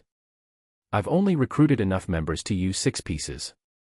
Does that mean Mazor, Lancer? I used to think that was a weird nickname, and Mocha took up 2 pieces each or something. Flora asked another question in confusion. Oh, no, that's not it. James denied her speculation. I have 2 more members of my peerage you've never met. And one of them took up 2 pieces. I see. Well, I can give you a few days to think about your answer, James said. My answer to what? Flora asked with a tilt of her head. Whether you'll join my peerage or not, James replied. Then explained further. I can only give you a few days to consider, unfortunately. If you refuse, or if you take too long, I'll have to erase your memories of everything that happened tonight after we stepped into the isolation barrier. Huh? But, why? Flora asked a bit fearfully. Because normal humans aren't supposed to know about the supernatural, James explained patiently. That's a rule that all the supernatural beings try to follow. Once James finished, he started walking toward Flora's house again. And, of course, Flora followed. After walking in silence for a few minutes, they arrived at Flora's front door. When Flora had pushed the key into the lock, James turned around in preparation to return to his own house. "Hey, James," Flora said while unlocking the door. "One more thing before you go." Hearing that, James turned around to see what it was that Flora wanted to say. As soon as he was facing Flora again, he felt an impact against his chest. Immediately after, he felt a pair of thin, yet firm arms wrap around his neck. Next, he felt a pair of soft lips pressed against his own. And when he dropped his jaw in surprise, he felt a tongue dart into his mouth. Even though he was surprised, this was not James' first kiss. Even more than that, he hated to feel like he was being dominated. So, in response, James wrapped his arms around Flora's lower back and began to take control of the kiss. Moving his tongue and forcing Flora's back into her mouth, while his gave pursuit. After using his tongue to explore every inch he could reach for approximately 4 minutes, James let Flora catch her breath. After she was able to catch her breath, Flora looked at James reproachfully. "Why are you so good at that?" Flora asked with discontent in her tone. "You act much gentler at school." "Well, I've got a lot of experience," James said with a far-off look in his eyes. Looking at his expression, "I'm not sure I should ask for details," Flora thought to herself. Snapping back to reality, James asked what was on his mind during the first 30 seconds or so of the kiss. "So, what was that for?" James asked. "That's simple," Flora replied with a smile. "Even if you have to erase my memory of tonight, I want you to remember tonight." After that, Flora turned around and opened the front door to her house. Without turning around, she asked one last question. "If you have to erase my memories, does that mean we'll stop being so close?" With a big smile that Flora could not see, James replied. "Of course not. Whether you know about the supernatural world or not, we'll still be friends." James then turned around and began his trip home. "Just friends?" Flora asked over her shoulder. "Who knows?" James replied without turning around. He then waved goodbye and continued. "Only time will tell." After walking for a few minutes, James could not help but say to himself, "So I don't forget tonight, huh?" Creators THOUGHTS Chapter 44, A New Member in the Family. Human World, Japan, Kunou, Alaverus Estate. "Hey, Drake," James said, seemingly to no one as he did maintenance on his swords, Okairu Sakura and Mangetsu no Shitada. "What's up, partner?" replied Drake, the Red Dragon Emperor, whose voice emanated from a green glow on the back of James' left hand. "Have any of your previous hosts ever manifested you as a subspecies?" James asked out of curiosity.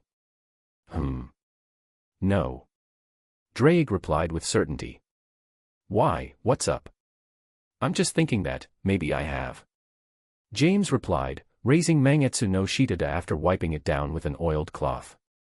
Raising the blade to eye level, James closely examined the edge for any chips. Not noticing any chips or hairline fractures on the blade's edge, James nodded in satisfaction, then sheathed the blade. Afterward, he picked up Okairu Sakura and unsheathed it to repeat the process.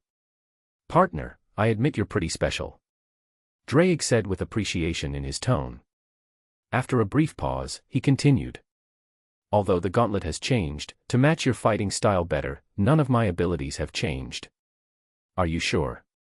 James asked in confusion. "Instead, let me ask you a question," Drake said without answering James' question. "What makes you think that you have developed a subspecies?" "Well, from what I know, the boosted gear is supposed to boost a wielder's power in all aspects every 10 seconds, right?" James asked to verify what he knew.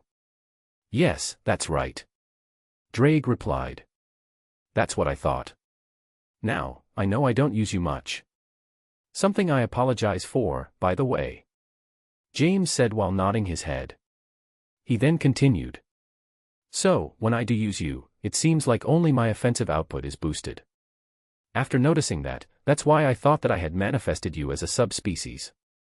Drake was silent for a few moments. Realizing that Drake was looking back on all the times he used the boosted gear, James remained silent and continued wiping down his sword. Just as James had rubbed in the oil on the entire blade, Drake finally broke the comfortable silence. Ha ha ha ha ha. Drake laughed uproariously for a few moments. What the hell is so funny? James asked with a frown on his face as Drake's laughter began to die down. Ha. I am sorry. Ha ha. But. Ha. The answer I came up with is hilarious. Drake said between intermittent laughs. Oh, and what answer did you come up with? James asked in annoyance. Before I answer that, Drake said, finally getting his laughter completely in check. He then continued. When are the only times you ever summon me to fight? Without having to think about it at all, James answered. When I'm training with Master, why? James asked with an expression of confusion. Well, partner. Drake said in a serious tone before continuing. Every time you let the accumulated boosts explode, that crazy woman would hit you even harder in spots that have more pain receptors. She would just make you feel that many times more pain to offset the boost in defense. James fell silent after hearing Drake's reply. With his eyes wide open and his mouth agape, James could not believe what he was hearing. Instead of having a subspecies of the boosted gear that is focused totally on offense, he had a sadistic master who just hit him harder in more painful places when his defense increased. Once he came to his senses, James could not help but roar out at the injustice. Are you fucking kidding me? James threw his head back, roaring to the sky. Once his roar ended, there was an eerie silence in the surroundings. Before it could settle in for too long, James heard an angry voice from downstairs. Watch your language, Leona shouted, her volume rivaling James' indignant roar. Or are you trying to corrupt little Kunou? Sorry, Mom. James shouted back. Sheathing Okairu Sakura, James leaned it against the wall next to his bed with Mangetsu no Shitada. He then flopped down in depression while thinking how cruel this cold world could be. After James returned from Flora's house the night they were attacked outside the karaoke bar, James and the gang decided to rest. Sona and Rias were in charge of reporting to the underworld. The following day, James and Siyu Chulin took a trip to the land of shadows. Surprisingly, James did not ruthlessly throw Siyu Chulin to the mama lion that is Scathatch by exposing the mistake he made when fighting the dog-eared assassin the night before. Well, to be more precise, he did not have to. So nervous that James would expose his shameful display, Siyu Chulin let it slip himself. That of course led to him losing the nights of his entire summer break to one of Scathatch's refresher courses. Perhaps in a bid to make James feel included, Scathatch decided to spar with James for 2 full days to assess his progress and beat any bad habits out of him as well. As James was thinking about the hell he had gone through for the last 2 days, the doorbell rang. Wondering who it could be, James sat up and began to exit his bedroom. Just after opening the bedroom door, he saw Kunou running toward him. Hey, Kunou. James said with a smile as he crouched down with his arms open. Who's at the door? Seeing that James had readied himself for a hug, Kunou smiled brightly then dove into his arms. Once she was securely in his grasp, James stood and carried Kunou toward the stairs. Flora Onizen is here to see you, Kunou said, wrapping her arms around James' neck. She said it was important. I guess she's here about that, huh? James said with an awkward smile. Thinking back to the night he told Flora about the supernatural world, James could not help but remember the passionate kiss they shared at the end of the evening. Until then, he knew he liked Flora. He did not, however, realize how much he liked her before that kiss, though. He really enjoyed her energetic personality and the drive she showed to improve in her martial arts and studies. But he thought it was just friendship, a form of admiration for someone who strove to be better. At the same time, he did know how Flora felt about him. She had made it painfully obvious. As much as she said she liked to be around boys, plural. The only boy she ever spent her time with, at school anyway, was James. She had even told him in no uncertain terms that he was her target. So, the kiss did not really surprise him. What actually surprised him was how passionately he had reacted. By now, James has had many kisses stolen from him. And the first from each girl generally resulted in him freezing up. Then before he could react, the kiss was over. This time though, he reacted instantaneously. Then he made sure to dominate the kiss. As if he was marking her as his own. Thinking about the differences in how he reacted to Flora and the other girls' kisses, James arrived in the living room while carrying Kunou. He then set Kunou down, who ran off to play with Mazor, and then made his way over to Flora. "Hey Flora, how's it going?" James asked with a casual smile. "Great," Flora said with a bright smile before standing and hugging James. "I've made my decision." James nodded his head, having expected that to be the reason for Flora's visit. He then looked into her eyes and waited for her to inform him of that decision. Judging from her attitude though, James thought he could guess what she decided to do as well. "I want to join your peerage," Flora said as she broke the hug with James. "I don't know what the future holds, but I know my martial prowess will improve by staying with you. And staying with you will make you open your heart to me more and more as time goes by." To Flora's declaration, James smiled wryly. At the same time, Leona had a mischievous smile on her face while Mazor and Mocha smiled bitterly. "Damn. She's really going hard," Mazor thought to herself. "Maybe you have to be that bold when dealing with James," Mocha thought, remembering how he had responded better to the confidence she showed when she stole that kiss after the sportswear shopping trip. "I'll only ask this once," James said with a solemn tone. "Are you sure?" "As sure as I'll ever be," Flora said with a smile. "Honestly, if you had asked me to go back and think about it some more, I might be more hung up about not being human anymore." James chuckled at the overly honest response. Still, he knew what he had to do right now. Raising his right hand, palm up, 2 pawn pieces appeared floating just above his outstretched palm. Grabbing the floating pieces, James pressed them into Flora's chest. James then stepped back and waited for her physiological changes to finish. Once they were done, a pair of bat-like wings sprouted from her back, and she opened her eyes. "How do you feel?" James asked as he watched Flora check out the changes in her new form.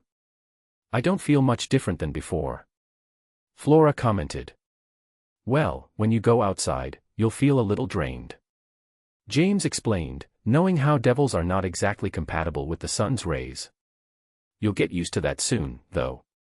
As you get stronger, the sun won't affect you as much."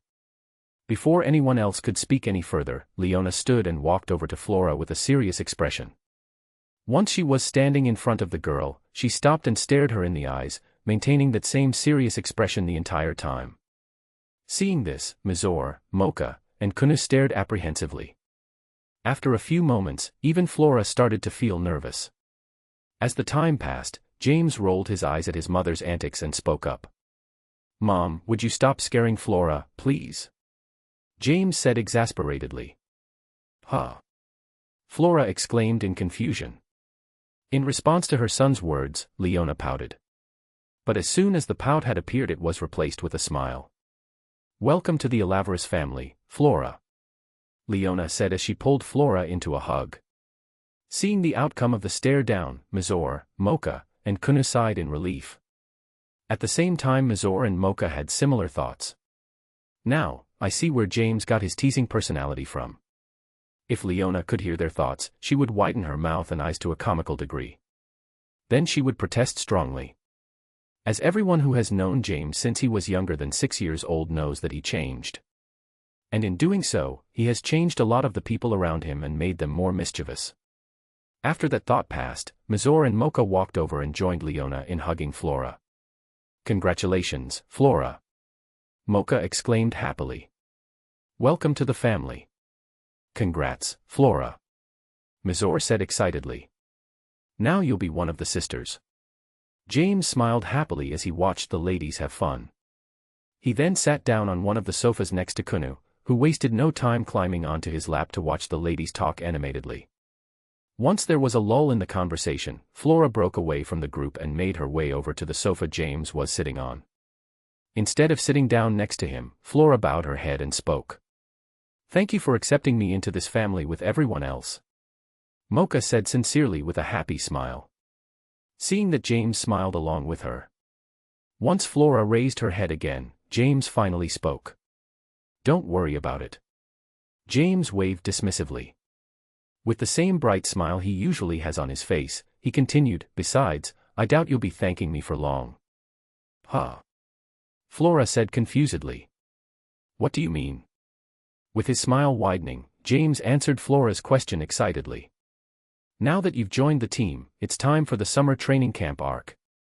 Oh, we can't forget the bikinis on the beach issue, either." As he spoke the last sentence, James ran his eyes over Mizor, Mocha, and Flora. Then with a bright smile, he spoke once again. "Yup, I'm definitely looking forward to that last part." Chapter 45, The Official Channel. Human World, Japan, Kunou. Shortly after Flora joined James' peerage as his newest pawn, it was decided that the entire peerage would take Kunou with them and train in the underworld. Catching wind of James' plans, Sona and Rias decided they would also bring their peerages with them to train as well. Deciding she was not interested in staying in an empty house alone, Leona also decided to join them on their trip to the underworld. Dante was not happy with this decision, though.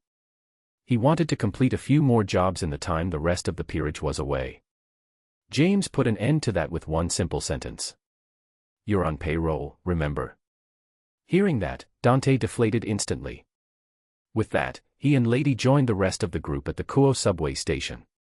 As it turns out, the official passage to the underworld nearest to Kunou was underneath the platforms normal people used. As the group of 14 entered the subway station, Sona and Rias took the lead. Making their way to the elevators that lead to the lower platforms, Rias pulled a keycard from her pocket and pushed it into the call button panel. A moment later, the elevator doors slid open. "All right, this elevator will lead to the special platform with trains departing to the underworld," Rias said as she placed her left hand on her hip while gesturing toward the elevator with her right. "The elevator is kind of small, so we'll have to divide into groups no bigger than 5. "Groups of 5, huh?" Flora said while looking at all those present. "So, how are we going to group up?" With that question, a lot of the girls present put on serious expressions. "We can discard Rias and Sona from the battle of wits as they need to use their own keycards to open the elevator." Mocha thought to herself as she warily looked over the competition. Most likely, Siyu Chulin would ride in whatever group Tsubaki was in. And Tsubaki will probably ride with Sona. Mizor thought, also looking at the girls present as if they were enemies. Even though Rhea is close to James, she doesn't really seem like a threat right now. Aquino thought while smiling gracefully. She then turned her attention to Rias and thought. Rias will probably step in and make me ride with her. With an excuse like, "My queen should be with me at all times." Ugh. James will probably ride with his mother and Kunou. That means there will only be 2 open spots in his group. Flora thought to herself, then widened her eyes in realization. After that, she overclocked her thought processor and came up with the perfect way to get into that group. "Auntie Leona, I'll join your group," Flora said with a sweet smile. Also smiling sweetly, Leona replied to Flora's enthusiasm. "Sure thing. Lady, why don't you ride with us, too? You joined James' peerage a while ago, but I haven't really had the time to talk to you." Lady glanced at Dante then nodded in agreement to Leona's proposal. "Then that makes 5 for us," Leona said with a smile before walking into the elevator unceremoniously. "James, Kunou, let's go." Shrugging his shoulders, James led Kunou by the hand and followed his mother into the elevator. Shortly after, Flora and Lady joined them. That sneaky little. Mizor thought as she gritted her teeth in frustration. "Damn it." Mocha exclaimed internally. "Can't underestimate that girl." With Rhea smiling smugly at her, Aquino could only sigh at the development. Before the doors closed, James looked at the rest of his peerage and ordered. "Even though it won't be for long, protect the ladies of the Gremory and Citri house in my absence." Yeah, just go ahead," Siyu Chulin said, waving his hand dismissively. "The faster you go, the faster the elevator comes back. The faster we're all back together." With that, James let the elevator doors close. Once they were closed, the 5 occupants felt the elevator begin to descend. However, the speed felt a little fast. A little frightened, Kunou tightened her grip on James' hand. Feeling this, James looked down and saw the fright in Kunou's eyes. Don't worry, Kunou. James said with a bright smile. Nothing will happen to you, I'm here to protect you, remember? Hearing that, Kunou looked up only to see James smiling at her. Seeing that infectious smile, Kunou smiled as well. Seeing James interact with Kunou, Leona, and Flora smiled happily. Even Lady, who normally kept a stoic expression on her face, cracked a small smile. Shortly after that, the elevator reached its destination. When the doors opened, the group made their way to where the official path to the underworld was located. And what did they see? Another underground subway platform. The only difference with the normal ones was that the trains were all marked with the Gremory and Citri insignias. I have to admit, I was expecting something that looked more, I don't know, supernatural. Flora said, disappointment in her tone. Yeah, I thought there would be a big Senkaman, like in Bleach. Kunou said with her ears and tails drooping in disappointment. Ha ha ha. James laughed after hearing the girls. You two have active imaginations, don't you? Hearing James' laughter, Flora and Kunou blushed in embarrassment. To change the subject, Flora spoke quickly. By the way, you still haven't told me what the names of the manga you drew are, James. Flora said. Huh. Lady looked shocked. You draw manga? A devil drawing manga, that's a weird thought. Not all devils are like the ones you hunt, lady. James said with a smile. In fact, you only hunt stray devils. Normally devils live harmoniously with humans. Well, they live among them without doing anything violent. James then turned his attention to Flora, but before he could respond to her question, an energetic little fox girl interjected excitedly. You didn't know, Flora Onizen. Kunou said smugly with her chest puffed out in pride. James Onizen made Bleach and School rumble. What? Lady and Flora exclaimed simultaneously. Even though she is not a huge manga fan, even Lady had heard of the popularity of Bleach. She was not sure about School Rumble, though. But with Bleach's popularity, she was sure that the other one could not be all that bad, either. Flora, on the other hand, was dumbfounded. She knew that James must have been the author of a pretty popular manga, especially after finding out that he funded the MMA hall at Kuou Academy with his own money. But she never imagined that those two were his work. So, you're saying that the world's most popular manga, Bleach, is your work? Flora asked in disbelief. You're making a little mistake, Flora. Leona said with a mischievous smile. It's not just the world's most popular manga. Huh? Flora asked in confusion. What do you mean? Bleach is the most popular manga in all the realms. Leona said with pride. Hearing Leona's explanation, Flora took a second to remember what James told her about the realms and the pantheons. Not long after she recalled the information, she froze completely. The level of popularity was beyond her comprehension. Shortly after that, the elevator door opened again. Then, Sona, Tsubaki, Rhea, Siyu Chulin, and Mocha stepped out onto the platform. Quickly, they joined up with James' group and began chatting as they waited for the last group to make their way out of the elevator. A few minutes later, Rias, Aquino, Mizor, and Dante stepped onto the platform as well. Shortly after, the entire group made their way onto the train headed to the underworld. With Rias and Sona moving to the frontmost car. At least until the train passed the realm barrier. What's wrong with Flora? Aquino asked as she poked her in the cheek with a finger. She just found out that I'm the author of Bleach and School Rumble. James replied nonchalantly. Ah. Rhea said in realization. Flora.exe crashed, huh? Nodding in agreement, James responded to Rhea's quip. That's right. Just like Rhea.exe when you found out. Rhea coughed lightly at James' quip, then she turned away and spoke in a small voice. I don't know what you're talking about. After chatting and joking around a bit more, eventually that chatter died down and the group began to relax. About 40 minutes into the ride, Kunou had a question to ask. James Onizen, what's the underworld like? Hearing Kunou's question, all the first-time visitors to the underworld turned their attention to James. Instead of answering Kunou's question, James thought for a moment. After that he looked at Kunou and smiled with 3 fingers on his right hand raised. Curiously, Kunou turned her sights to James' right hand. Slowly, James lowered his fingers one by one. After he lowered the last of the 3 fingers, he gestured with the same hand to the window. When everyone's attention shifted to the view outside the window, they were met with a white flash. Proof that they had crossed the realm barrier into the underworld. Once the flash faded and their eyes adjusted to the new light intensity, what they saw was a landscape painted with green meadows, tall mountains, enormous lakes, and a purple sky. "Are you serious?" Lady asked in bewilderment. "The sky is purple." "Yup." Flora replied with a smile. "I don't know which one is prettier.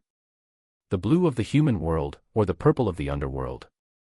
As they chatted about the scenery, Tsubaki eventually explained some things about the underworld, after adjusting her glasses.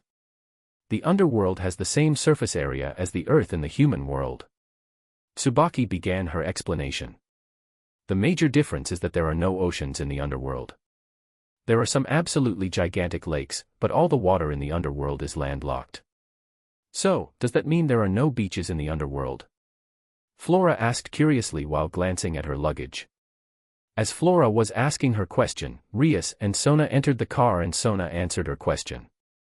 "There are beaches in the underworld," Sona said as she adjusted her glasses. "These glasses girls do that a lot," James thought as he watched Sona adjust her glasses with a smile. Noticing James smiling at her, Sona flushed immediately. Rias on the other hand pouted and crossed her arms under her sizable breasts, unintentionally emphasizing them. Seeing that, Sona's blush transformed into a pout as well. She then coughed lightly to refocus on answering Flora's question. "Ahem. Like I was saying, there are beaches in the underworld." Sona continued her explanation. "The shores of the large lakes act as the beaches in the underworld. The biggest difference between the beaches of the underworld and the human world are that you don't see or hear the waves crashing into the shore." Although what Sona said was true, we'll be going back to the human world for the beach episode, James said with a smile. Blue skies and seas are a must when you make it to the beach episode, after all. Hearing James, most of the group rolled their eyes. At the same time, they would not turn down a trip to relax and play at the beach. "So, what kind of training will we be doing?" Rias asked. Not to rain on your parade, Riri," James said while scratching the back of his head.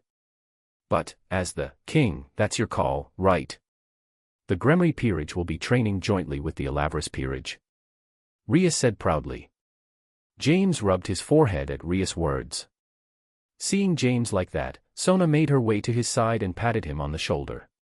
"She's trying, James," Sona said, trying to calm James down. "I know," James said exasperatedly. "That's why I thought before speaking."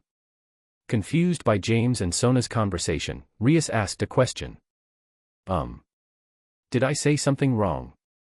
Rias asked while tilting her head in a cute manner. "Rias, training a peerage is usually a private thing," Sona explained. "But our peerages always train together, right?" Rias asked. She then realized the problem. "That's after James invites us, though."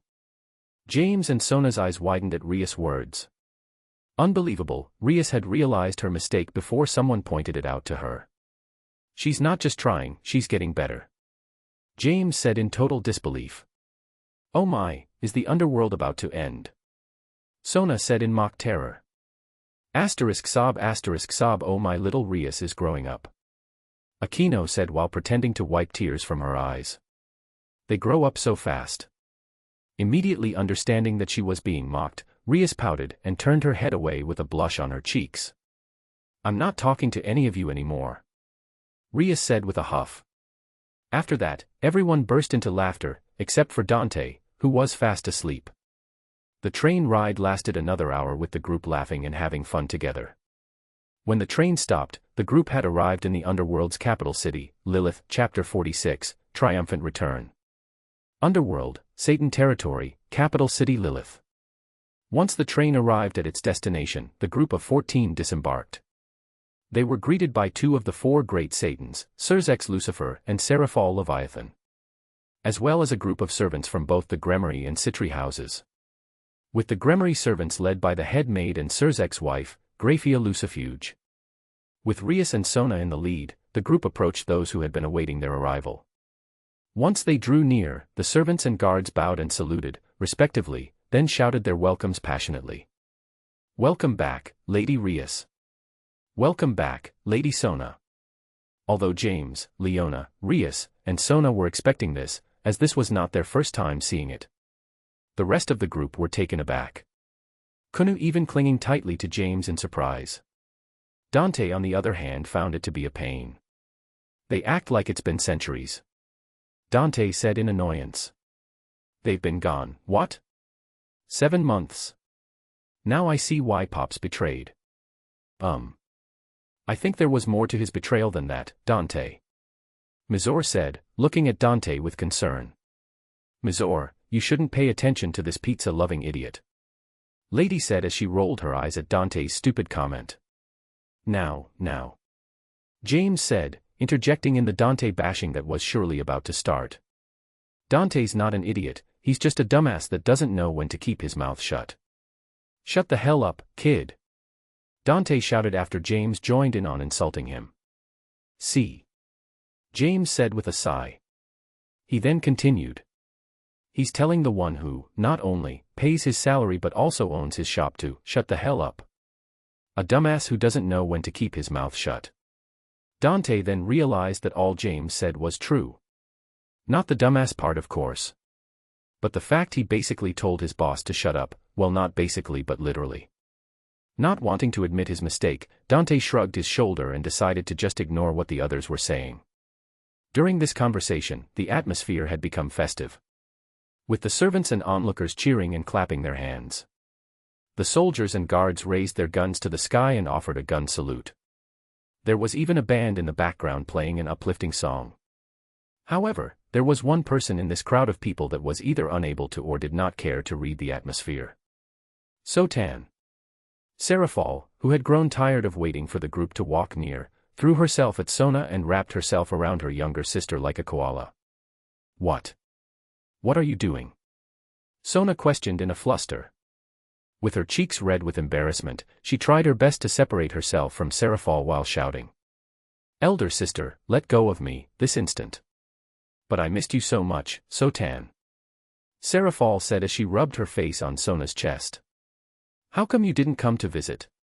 Struggling with all her might, Sona was unable to remove herself from Serafal's embrace. Looking around in desperation, she made eye contact with James. Seeing the desperation and embarrassment in Sona's eyes, James made his way over and placed a hand on Sona's shoulder. When Serafal turned back to see who was interrupting her bonding time with Sona, Sona saw James with one of the saddest expressions she had ever seen. "Jakuin. What's wrong?" Serafal immediately let go of Sona and pulled James into a hug, burying his head into her bosom. "Did someone bully you? Tell me who and I'll freeze them into an ice cube." Although he was touched by the love and concern Serafal showed him, James was scared out of his mind at the moment. Scared that someone would notice the developing erection from being pressed into Serafal's rather sizable breasts.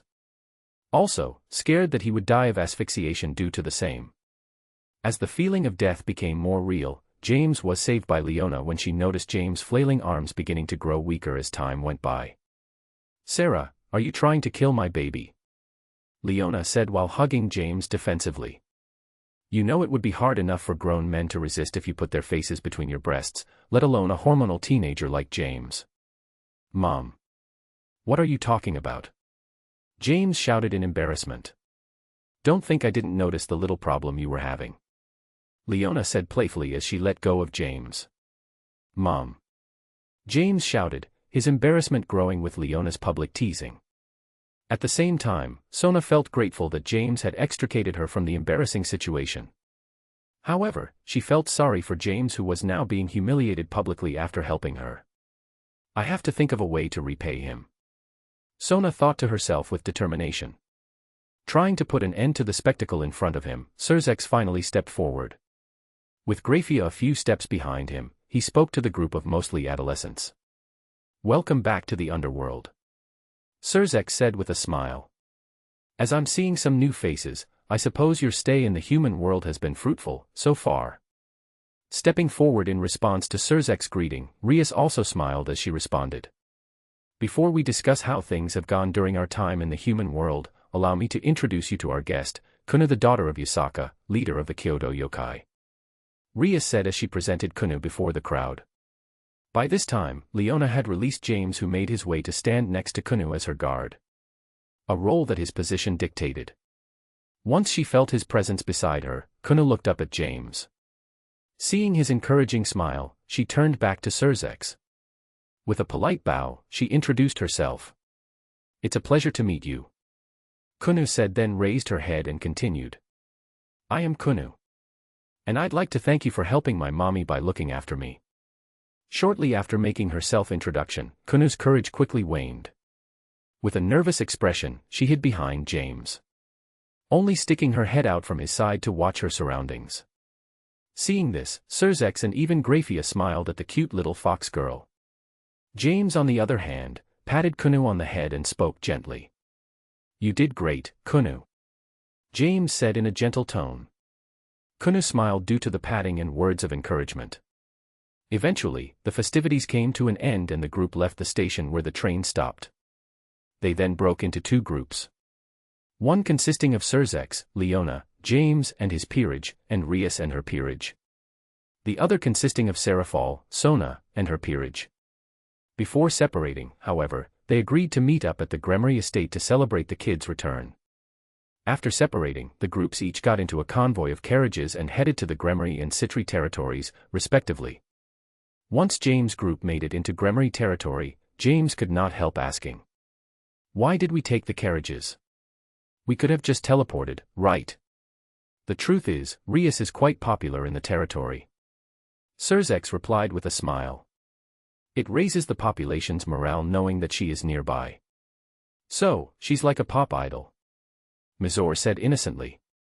"The haughty Ojusama type," Mocha chimed in. "What do you mean by haughty Ojusama type?" Rias asked, clearly offended by the character assassination. At that point, the interior of the carriage fell silent. Everyone's eyes fell on Rias in blank amazement as they thought there may not be another person in the entirety of the Gremery territory who is this unaware of themselves. "What? Why are all of you looking at me like that?" Rias asked in confusion. "I'm not a haughty Ojusama, right?" As Rias looked around at the people in the carriage, upon making eye contact, they would look away.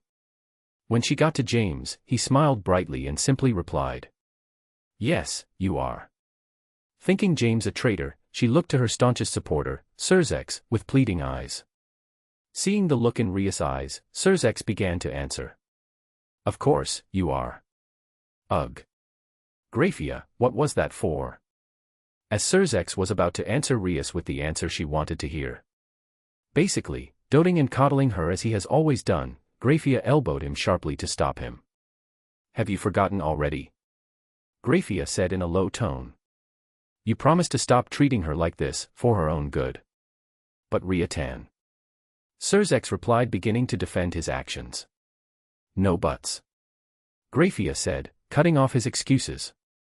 Eventually, Surzex slumped his shoulders in dejection. Grafia then proceeded to answer for Surzex. "Unfortunately, what Miss Mocha has said is true, Lady Rias," Grafia said gently. "That is, however, the fault of your father and elder brother. The rest of the family is looking forward to your growth now that the two of them have promised to act as proper role models." "What do you mean by that?" Surzex questioned indignantly.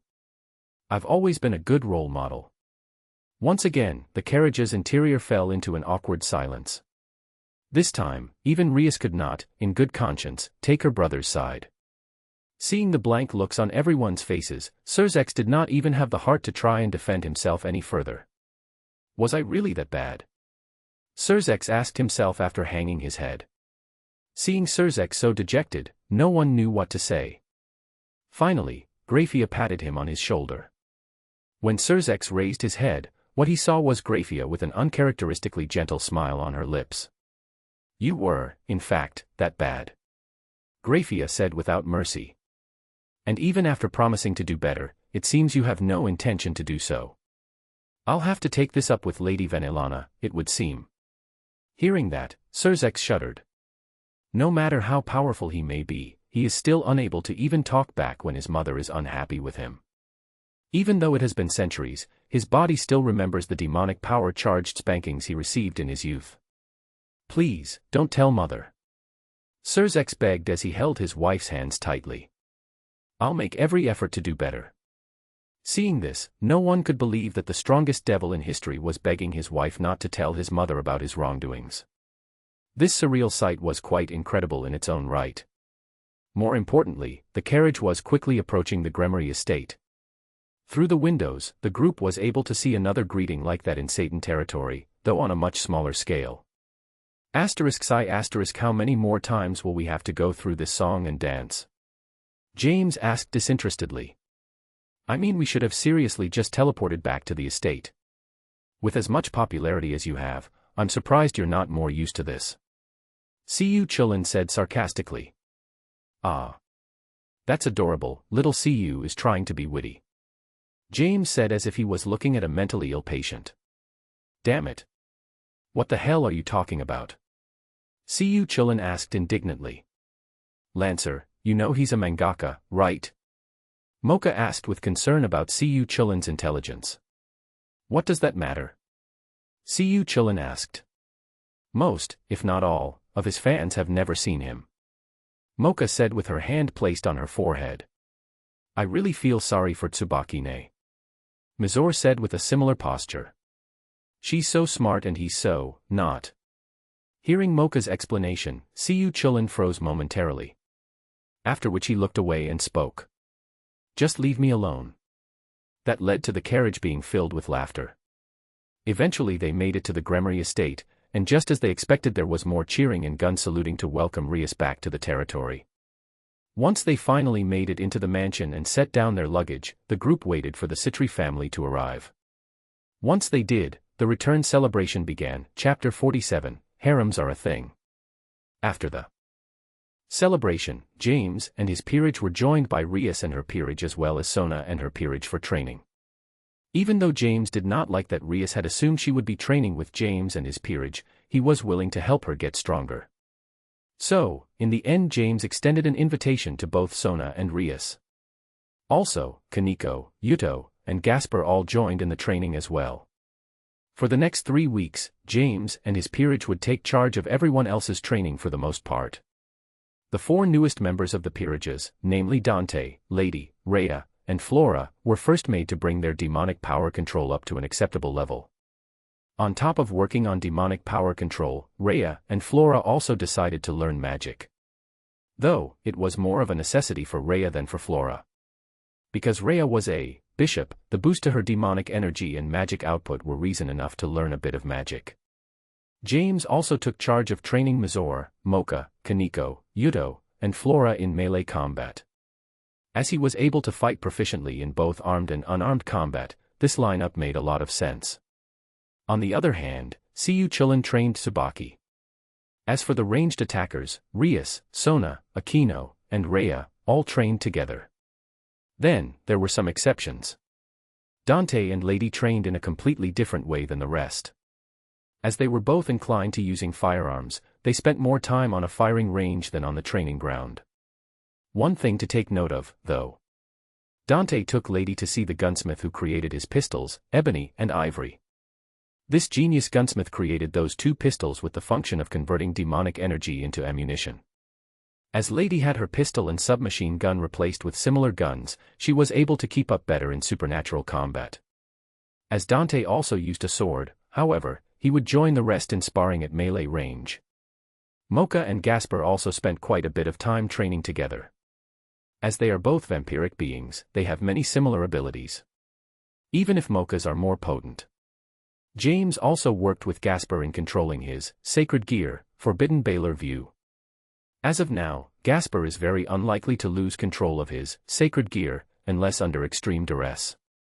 He was, however, unable to do anything about Gasper's previously unmentioned cross-dressing idiosyncrasy. It really is a shame too. Gasper, an androgynous boy with platinum blonde hair styled into a bob cut, pinkish-violet eyes, and pointy ears. Gasper looked more like an elf than a damper. Either way, with his preference for female clothes, he looked more like a beautiful girl than a pretty boy. Underworld, Gremory Territory, Alaverus Estate. I don't know what to draw this time, James said while spinning a pen between his fingers. Sitting next to him, Mizor, his usual assistant, was looking over the sketches James had been drawing over their 3-week stay in the underworld. How about this one? Mizor asked as she held a sketch of Maka Albar and Soul Evans aka Soul Eater. Soul Eater, huh? James said while stroking his chin. That may not be such a bad idea. James then began to draw Maka holding a scythe with an odd design. Afterward, he showed the new sketch to Mizor. Pointing his pen to the boy, Soul, in the first sketch and the scythe in Maka's hand in the second sketch, James began to explain. In this story, there will be people who can transform into weapons to fight alongside their partners. Oh, that sounds awesome, Mizor said as she clapped her hands in excitement. I only have one question. Sure, what can I do for ya? James replied nonchalantly. Why are their hands so big? Mocha asked while pointing at the two characters' hands. Not missing a beat, James was quick to respond. I dunno. James replied with a shrug of his shoulders. That's just what struck me when I was drawing them. As James did many things on a whim, Mizor simply nodded her head. Good thing she bought that, I was just drawing them from memory. James thought to himself while sweat dropping internally. So, is this the one, then? Mizor asked excitedly. Yup, our next work will be Soul Eater, James said with an equal level of excitement. Knock knock. Before they could get started, however, there was a knock on the studio door. Come in, James said calmly as he prepared his tools. When the door opened, Sona was standing behind it. Seeing Sona, James then immediately looked at his watch. Damn, it's that time already, James said in disbelief. I really took my sweet time deciding what to draw, I guess. After that realization, James began to clean up all the sketches scattered around the studio. Meanwhile, Mizor sat in place with a pout on her face. Although she was also looking forward to drawing a new manga, she was more disappointed that her alone time with James was over. As there are so many people living together, it is quite difficult to get James alone. What makes it even worse? Today is the last day before they leave for their beach episode, as James has taken to calling it. What am I thinking? Mizor thought to herself while shaking her head. We're about to go to the beach. Why should I be upset about anything? After cleaning up his tools and sketches, James turned to Mizor and spoke. You should take the rest of the day to rest, James said with a smile. You don't want to be exhausted on our trip to the beach, right? James then made his way out of the studio and walked to his bedroom, followed by Sona. Once they were in his room, they closed the door and sat opposite each other at a small table with a chessboard between them. As a matter of fact, James and Sona have played a game of chess daily since they arrived in the underworld. And Sona has won every game. Many times, Sona has seriously considered losing to James on purpose. However, her pride in the thought of how James would feel if he found out she had thrown a game kept her from doing so. As the game started, the two carefully measured each move and considered each of their consequences. As the game got to the mid-game, James sighed and began to speak. This is our 21st game in as many days, James said as he slowly switched his mindset to partake in a serious game of chess. Well, the games are getting much closer as the days go by, Sona said with a slight smile. I guess, James said as he slipped more and more into his zone. I really don't enjoy playing this game, I'd much rather be using this time to have a date with you. Hearing that statement, Sona placed the bishop piece in her hand on the wrong space and accidentally released it. After realizing that, both James and Sona opened their eyes wide. Eventually, James realized what he said. I didn't mean. Wait. I didn't mean what I said, James said rapidly. I didn't mean to say it, though. Not right now or out loud, anyway. Sona on the other hand was more in shock because of where the piece had ended up.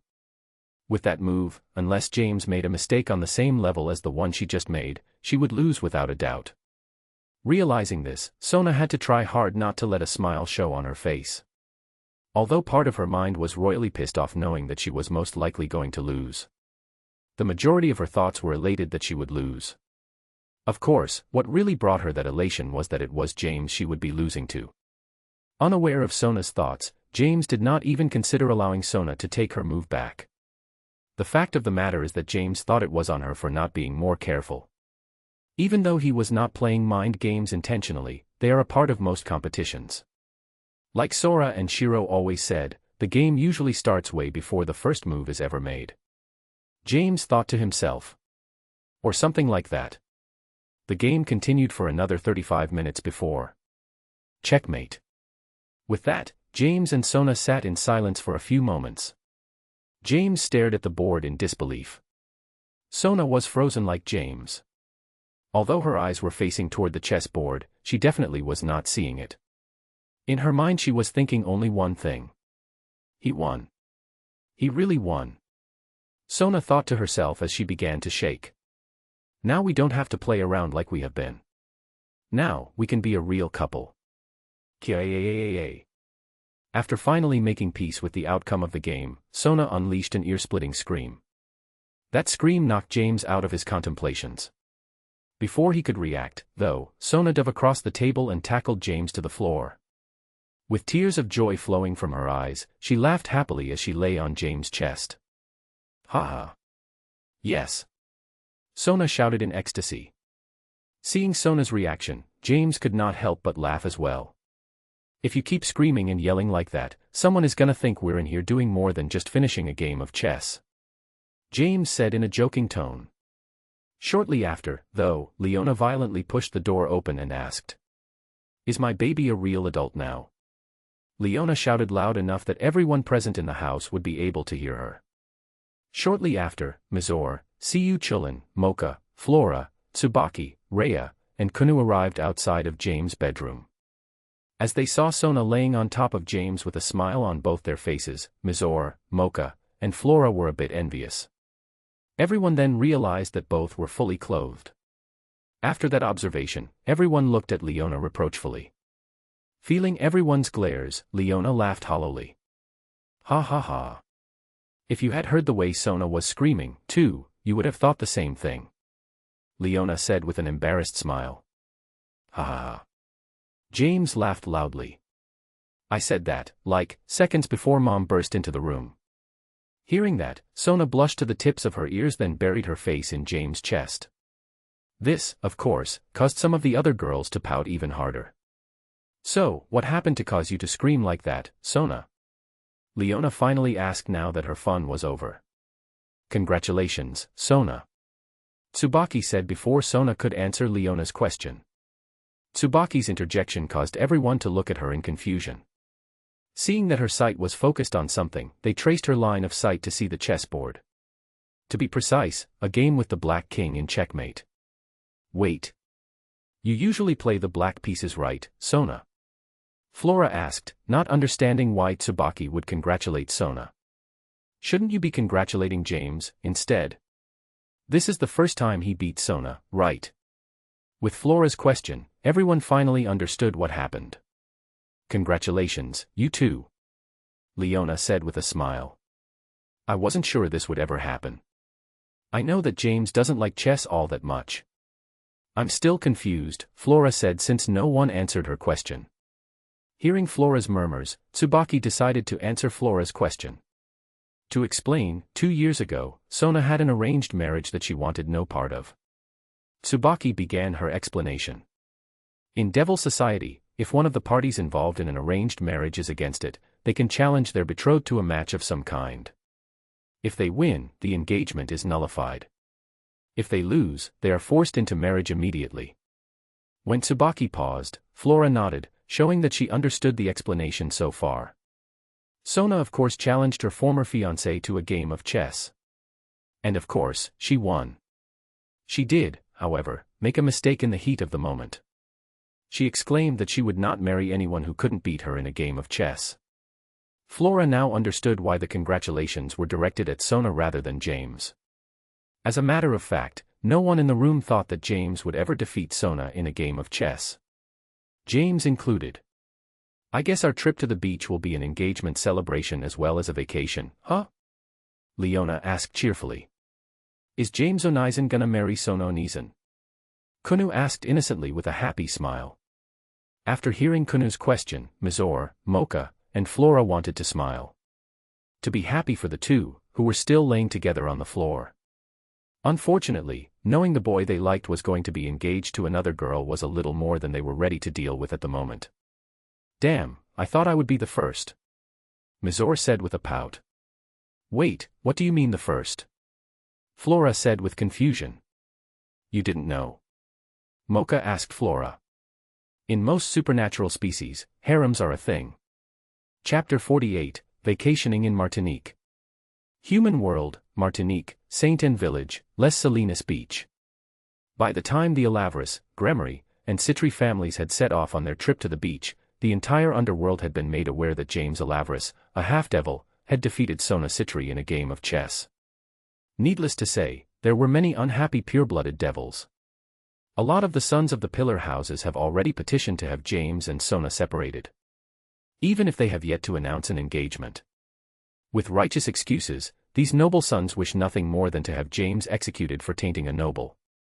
The fact of the matter is they are jealous that a half-devil was able to do something they were unable to with their superior bloodlines, or so they would like to think. On the other hand, Leona, Venelana, Rhea, Seraphol, James, Rheus, Sona, and their peerages were standing in the lobby of a beachside resort hotel on the island of Martinique. For the next week, they will be the only guests staying in this hotel. As this hotel is owned by the Gremery Group, it does not take much effort to book the entire hotel. This kinda feels like a waste of money. James said while scratching his head. I mean seriously, how much are the losses the Gremery Group is taking for this little week-long vacation? That's not something you need to worry about, James. Venelana said with a smile. Yes, what you need to worry about is how far the other girls will go now that you're engaged to Sona. Rhea said while laughing with a hand covering her mouth. Absolutely not. Seraphol exclaimed before hugging Sona tightly. I won't let anyone have my Sotan if they aren't stronger than Sir Zexchan. Putting on a sad face, James asked, does that mean you don't like me anymore, Saratan? Seraphol froze. She was completely unable to answer James' question. Using the break in her processing ability, James pulled Sona from her grasp and wrapped her in his arms. This action caused Sona to blush even harder than when Seraphol was hugging her.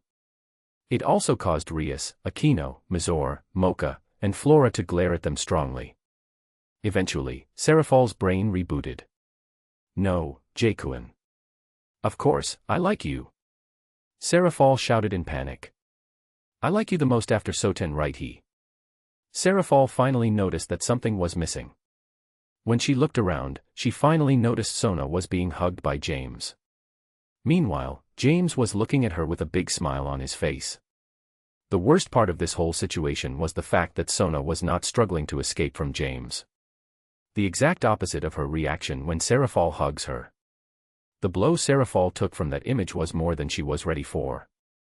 With her head down and looking even smaller than usual, Seraphol walked shakily to a corner.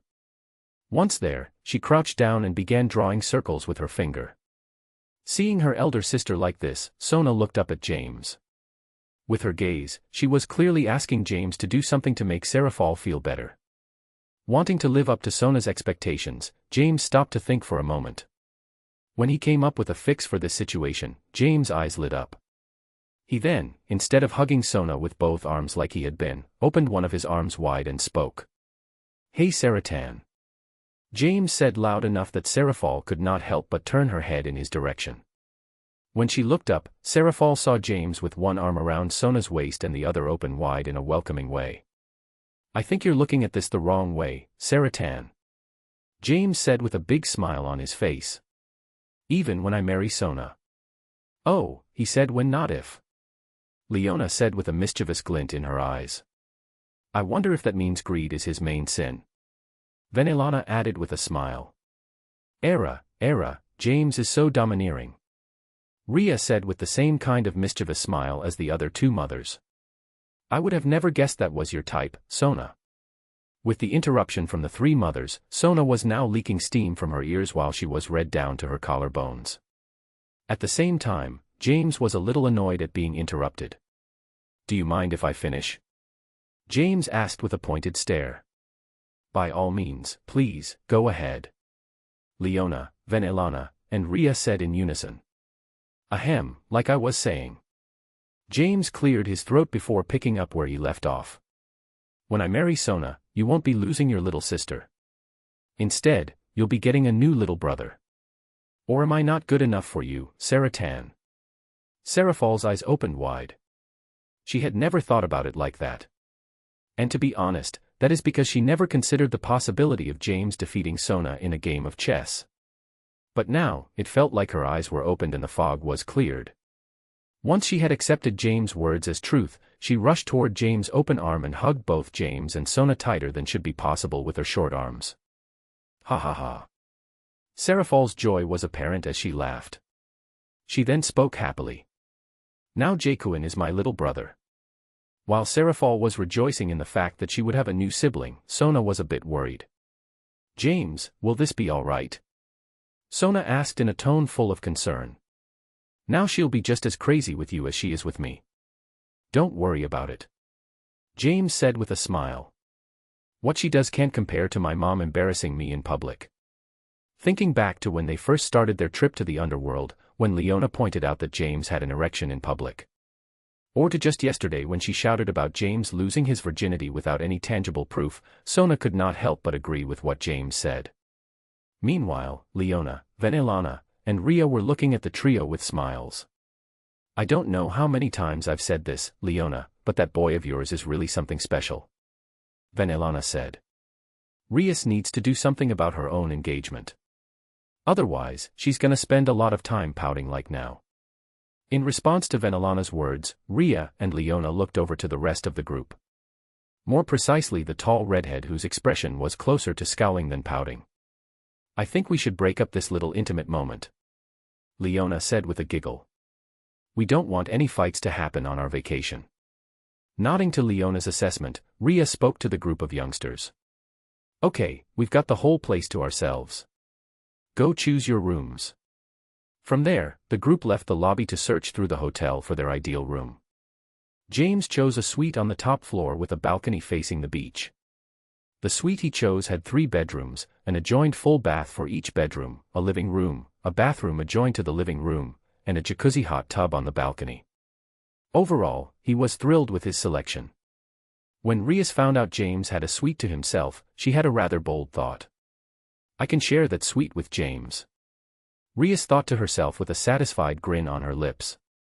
Before she could attempt to make that thought into reality, Vanellana appeared from nowhere and scolded her. I know what you're thinking, and I'm disappointed in you, Rhys. Vanellana said with a reprimanding tone. And don't start pouting with me, young lady. Even if I didn't come to stop you from doing something shameful, James would never agree. He cares about your reputation. More than you do anyway. With that, Rhea's master plan died before it could be implemented. She then chose the room closest to the hotel's restaurant whose window faced the beach. Likewise, everyone else chose rooms of their liking. After about an hour, the group was planning to gather in the hotel's lobby. Dressed in swimwear, the boys were waiting for the girls and women to arrive. Why do women always take so long to get dressed? Dante asked with annoyance in his tone. I mean, seriously, they're just putting on bathing suits. Saying things like that is why you neither have a girlfriend, nor will you ever have a girlfriend. Lady said harshly as she made her way to the group of boys. Seeing her lean and athletic figure in a sporty, black two-piece swimsuit with white accents, Yuto and Siyu Chulin appreciated Lady's appearance briefly, then went back to simply waiting for the rest of the group to make their way downstairs. Shut up, Lady. Dante shot back. What would you know about having a significant other? In response, Lady sighed in annoyance. James checked out Lady for a little longer than the other two had previously, then offered a compliment. That suit looks good on you, Lady. James said with a thumbs up. Thanks. Lady replied simply. She then looked at Dante and spoke again. See, that's why James has so many girls interested in him. It wouldn't kill you to say something nice every once in a while. Last time I said something nice to you, you punched me in the face. Dante muttered.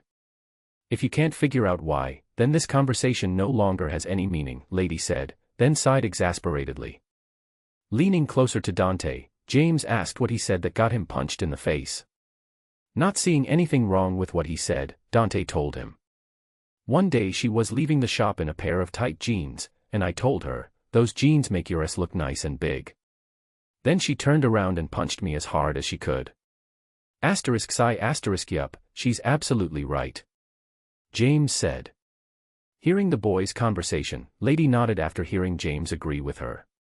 Shortly after that, Rhea came toward the group. Wearing a sky-blue one-piece swimsuit with the majority of her back exposed and a white pareo tied in a way that covered her left leg, she looked to be in a good mood. "Don't take this as flirting, Rhea," James said to preface his next statement. "But you sure know how to pick a swimsuit." With a slight blush, Rhea smiled at James' compliment. That smile grew even wider when she saw Yuto looking over her body with appreciation. Even so, she responded to James politely. "Thank you for the compliment, James," Rhea said while looking over James. "You look nice, too." James, like the others, was wearing swimming trunks. The difference between the four boys was what they were wearing on their upper bodies. Dante was not wearing a shirt, completely topless with dark red swimming trunks with an inverted cross embroidered on each leg. Siyu Chulin was wearing a white t-shirt and navy blue swimming trunks with a white stripe along each hem. Yuto wore a plain, dark gray tank top with matching swimming trunks. And James was wearing an open, white, short-sleeved shirt and a pair of black swimming trunks with the kanji for 6 framed by the corners of a diamond embroidered on the left leg in white. The next to come down were Mizore and Mocha. Wearing a light blue bikini with purple accents that matched her eyes, Mizore was skipping slightly ahead of Mocha, who wore a white bikini with black straps tied behind her neck, back, and on her hips. James, do you like my swimsuit?" Mizore asked excitedly while waving her arms to get James' attention. In response, James smiled brightly and spoke. "Of course, I do," James replied. "You look great." "So do you, Mocha." As they neared James, Mizore and Mocha made eye contact briefly as they both noticed the desire in James' eyes. After that, the two girls stood on James' sides then wrapped their arms around his. James then found his arms pressed by some soft and tender flesh, as his arms were now squeezed between Mizore and Mocha's breasts. The next to arrive were Leona, wearing a simple black bikini, Vanillana, wearing a violet one-piece with a diamond cut out on her chest that showed a large amount of cleavage, Rhea, who was wearing a forest green bikini and a sarong dyed with the patterns of islands dotting a sea, and Kunou, who was wearing a cute two-toned one-piece swimsuit that was red below her waist and white above it. When Kunou saw James, she shot off in his direction like a bullet. Seeing that, James freed his arms and knelt to catch Kunou. Once Kunou was in his arms, he stood and spoke while booping her on the nose. "If I had to guess, I'd say you were excited about going to play on the beach," James said with a smile. "Aha," Kunou said with a strong nod. "I want to swim, and play volleyball, and do watermelon splitting, and build a sandcastle, and..." Kunou went on about all the things she wanted to do while the three mothers made their way behind her. When they reached the group, James said jokingly, "Whose older sisters are these?" James said while looking around for another group of guests, knowing full well the entire hotel was booked just for them. "Then again, you three look familiar." With a giggle, Leona swatted James on the arm. "That's enough, James. Being called young feels nice, though." "Yes, it really does," Vanillana said with a smile. "Agreed," Rhea said with a nod. As the group chatted and waited for the last 7 members, Siyu Chulin's head suddenly turned. When everyone followed his line of sight, they saw Sona, Serafal, and Tsubaki approaching. To be more precise, Sona, wearing a black bikini with light blue accents and a citri insignia on the left cup of her top in the same color, was being chased by Serafal, who wore a frilly one-piece pink swimsuit with white accents that looked more like a magical girl uniform than a swimsuit and carrying a matching light blue swimsuit. Meanwhile, Tsubaki, wearing a yellow bikini with black accents, was following them calmly. "Come on, Sotan," Serafal shouted while pursuing her little sister. "We would be matching."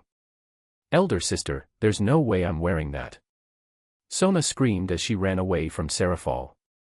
"James, please help me." "And mother, stop laughing and make your eldest daughter stop." Haha, since you're old enough to find a fiancé, you're old enough to deal with your sister by yourself now. Ria said with a giggle. I hate you, mother. Sona shouted uncharacteristically. Meanwhile, James was holding on to Serafal and whispering in her ear. As James spoke, Serafal's eyes brightened, and her smile widened. Once Sona realized that Serafal was no longer chasing her, she looked back and saw this sight.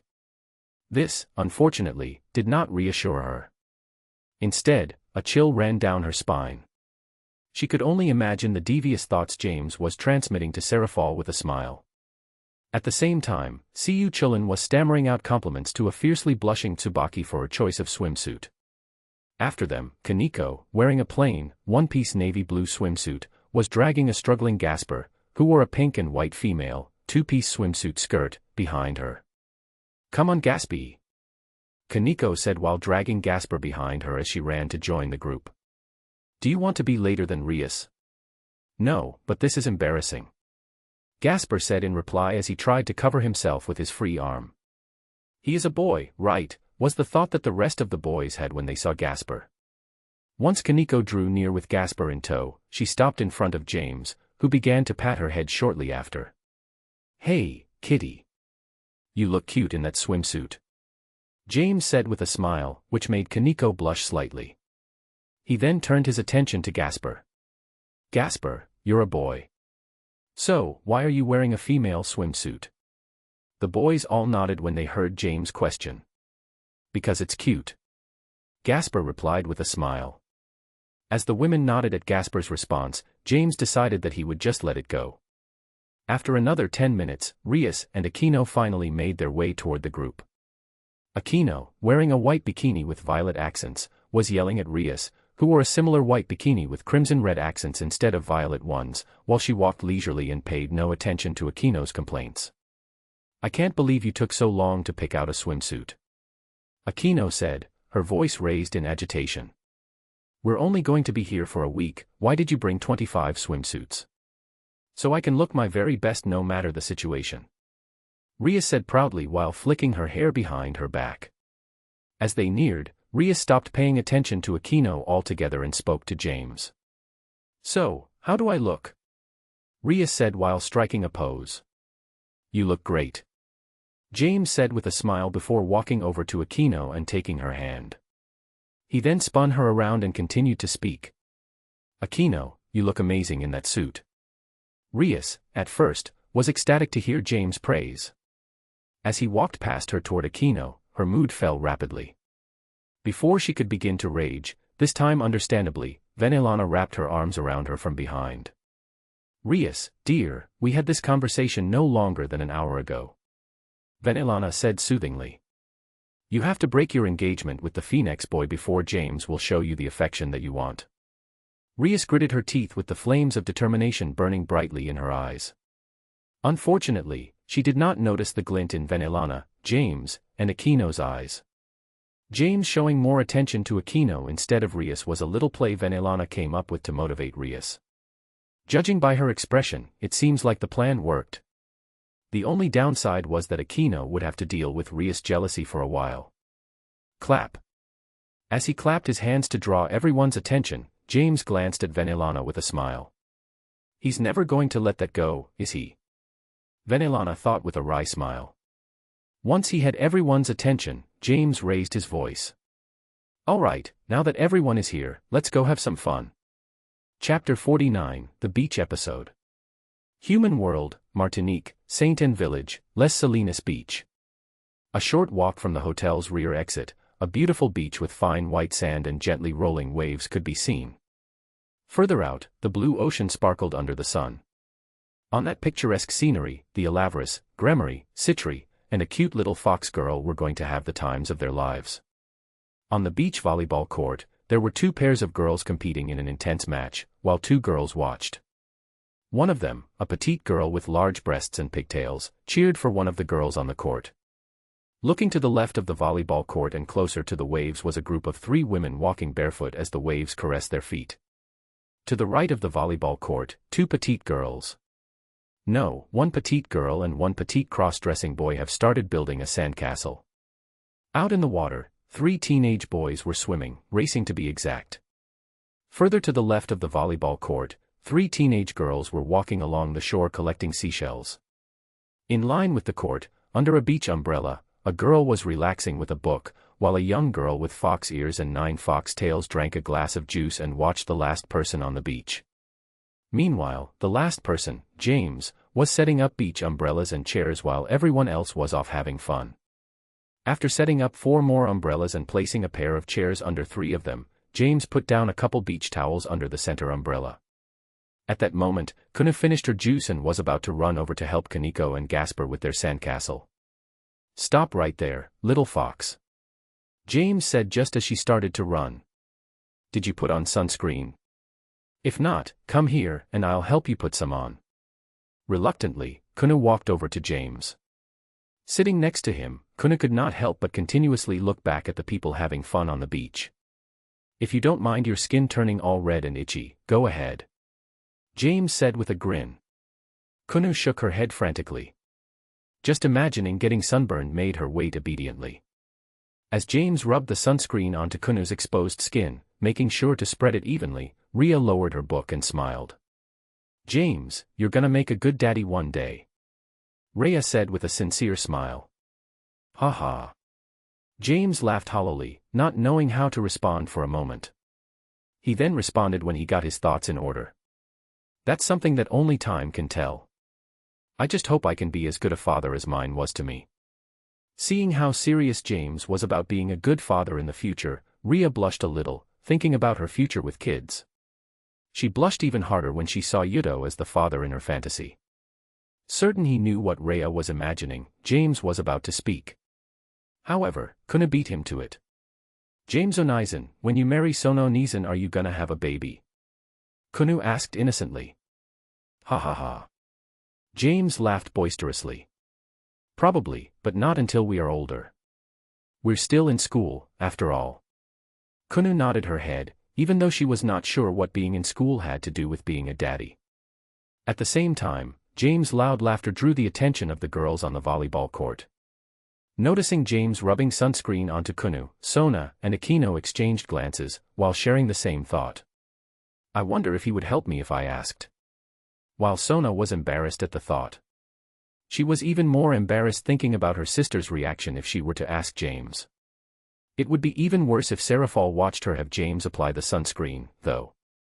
Akino, on the other hand, was not concerned about being embarrassed. She was hoping the request would embarrass James instead. What she was concerned about was the jealousy of her best friend. The tantrum Rias would throw would be epic, to say the least.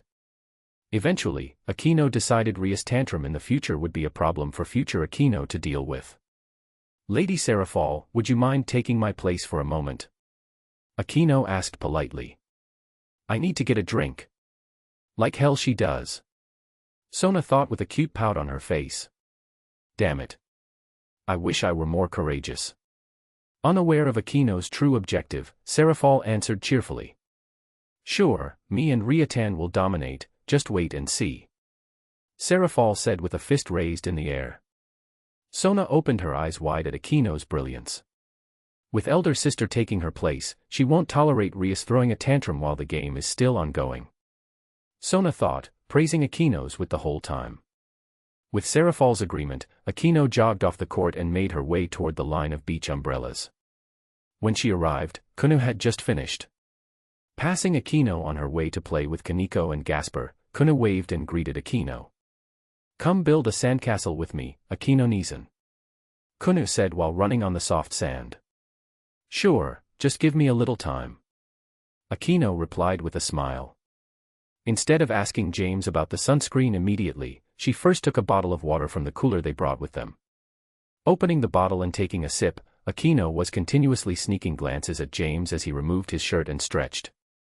Then, taking a look at the volleyball court and noticing the match was back in full swing, Akino decided now was the perfect time. "Hey, James," Akino said. Once James turned in her direction, she continued. "Would you mind? Come on, lay down here," James said while pointing at one of the spread-out beach towels.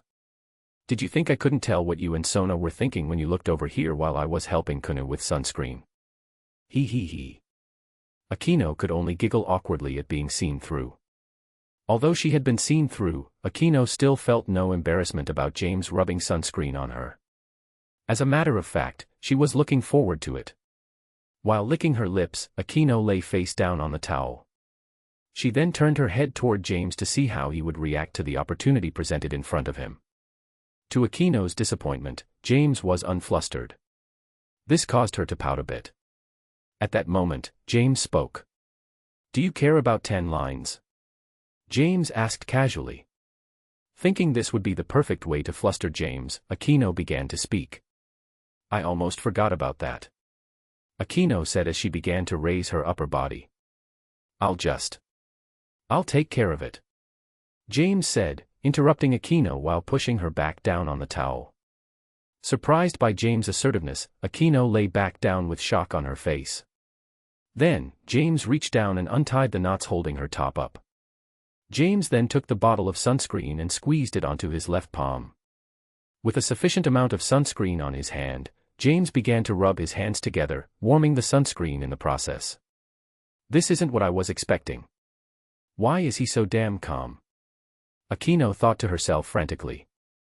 "I already told you there would be punishment if you kept testing me," James thought as he warmed the sunscreen. "That's strike 2. I'll just remind her who the alpha is in this relationship." James then placed his hands on Aquino's upper back and slid his hands from her shoulders to the small of her back. After transferring the majority of the sunscreen from his hands to her back, he began rubbing it in. Using firm pressure with the heel of his palm and thumbs, James worked the sunscreen into her skin.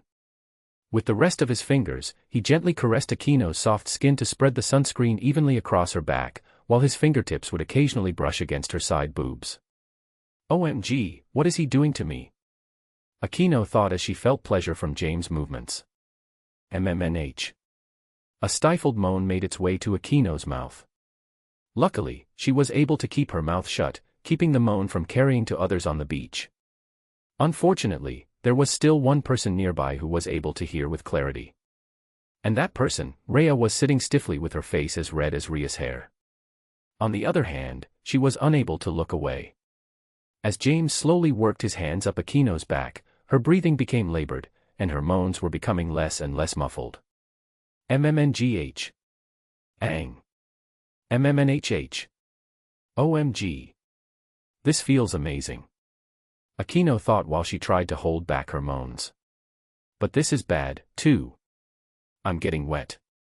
Like, really wet. If this keeps up, there's gonna be a stain on my suit. At that moment, James finished rubbing the sunscreen into Aquino's neck and shoulders. And Aquino exhaled a sigh of relief. James then leaned down and whispered into Aquino's ear. "I told you if you keep testing me, you're in for a punishment, remember?" James asked in a sadistic tone. "Or maybe, that's what you really want." Aquino shivered at James' sadistic whispers. At the same time, James tied the straps of her bikini top. Once he was done, he patted Aquino on the ass twice and spoke. "All right, Aquino, you're good to go," James said. At the same time, he squeezed Aquino's plump ass with a little force. *****. James then stood and sprinted toward the ocean. With his speed, the trip took little more than the blink of an eye. Splash. Aquino smiled. She smiled brightly. Although James was quick, she was able to see the large bulge pressing against his swimming trunks. Licking her lips, Aquino stood up as well and chased James into the ocean. Meanwhile, Rhea was blushing furiously. She had just seen James massaging Aquino until she could no longer hold back her moans. It would be an understatement to say that she was a little excited. Maybe I should go for a swim to cool off, too, Rhea thought to herself. As James surfaced from his dive into the sea, he was impacted from behind by something soft. Or rather, some soft things. With the unexpected impact, James submerged once again. Before going back under, though, he reached back and grabbed what ran into him, bringing it underwater with him. A few moments later, James resurfaced again. This time, though, Aquino had her arms and legs wrapped around him like a koala. Also, somehow while they were underwater, James had moved her to the front of his body. On top of that, James also had his arms wrapped around Akuno's waist. "You really are looking to be punished, aren't you?" James asked with a smile. "So, what if I, Akuno began to answer but was interrupted. Interrupting Akuno's reply, James pressed his lips against hers. And since she was speaking and her mouth was open, James snaked his tongue into her mouth as well. Caressing Akuno's tongue with his own, James let his hand slide down her back until her thick ass was grasped tightly in his palms. He used her ass to pull her body tighter against his own. Mmmngh. With her breasts and nipples pressing against James' chest, Akuno could not help but moan into the kiss. At the same time, Akuno could feel James' erection rubbing against her pussy through her swimsuit.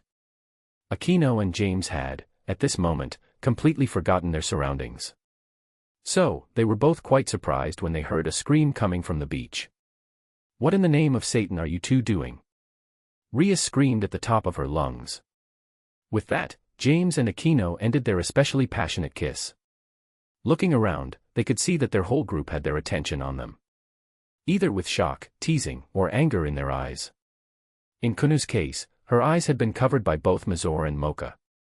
"How long have we been kissing?" James thought to himself. "Kunou was helping the kitten and Gasper build a sandcastle when I dove into the ocean, right?" Looking around, James found an exquisitely built sandcastle close to the tittle-line. "Damn, that's pretty sick." James praised the sandcastle in his mind. Eventually James made eye contact with Rhea and spoke. "I'm making out with one of my girlfriends, is there a problem?" James asked nonchalantly. With James' words, Akuno smiled brightly and hugged James even tighter. Rhea, on the other hand, was flabbergasted. She had no idea how she should respond. She did, however, remember what happened the last time she tried to dictate how he should interact with girls. Thinking back to the day James told the girls that he was not yet ready for any romantic relationships and the tantrum she threw at that time, Rhea forcefully calmed herself and replied, "There is." Rhea then pointed to Kunou and continued, "Are you trying to corrupt Kunou?"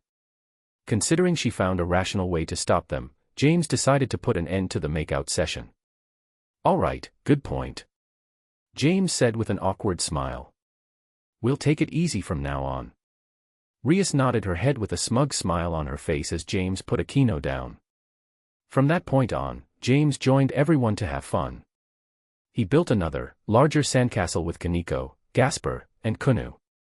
He walked and talked with Leona, Vanillana, and Rhea. He relaxed under an umbrella with Rhea. He played in the water with Mazor, Mocha, and Flora. He even participated in a 5-on-5 game of beach volleyball with Dante, Lady, Yuto, and Serafal against Rhea, Akuno, Sona, Tsubaki, and Cu Chulin. All in all, they had a great time until the sun started setting. Chapter 50, She Wants One of His Firsts, R. 18.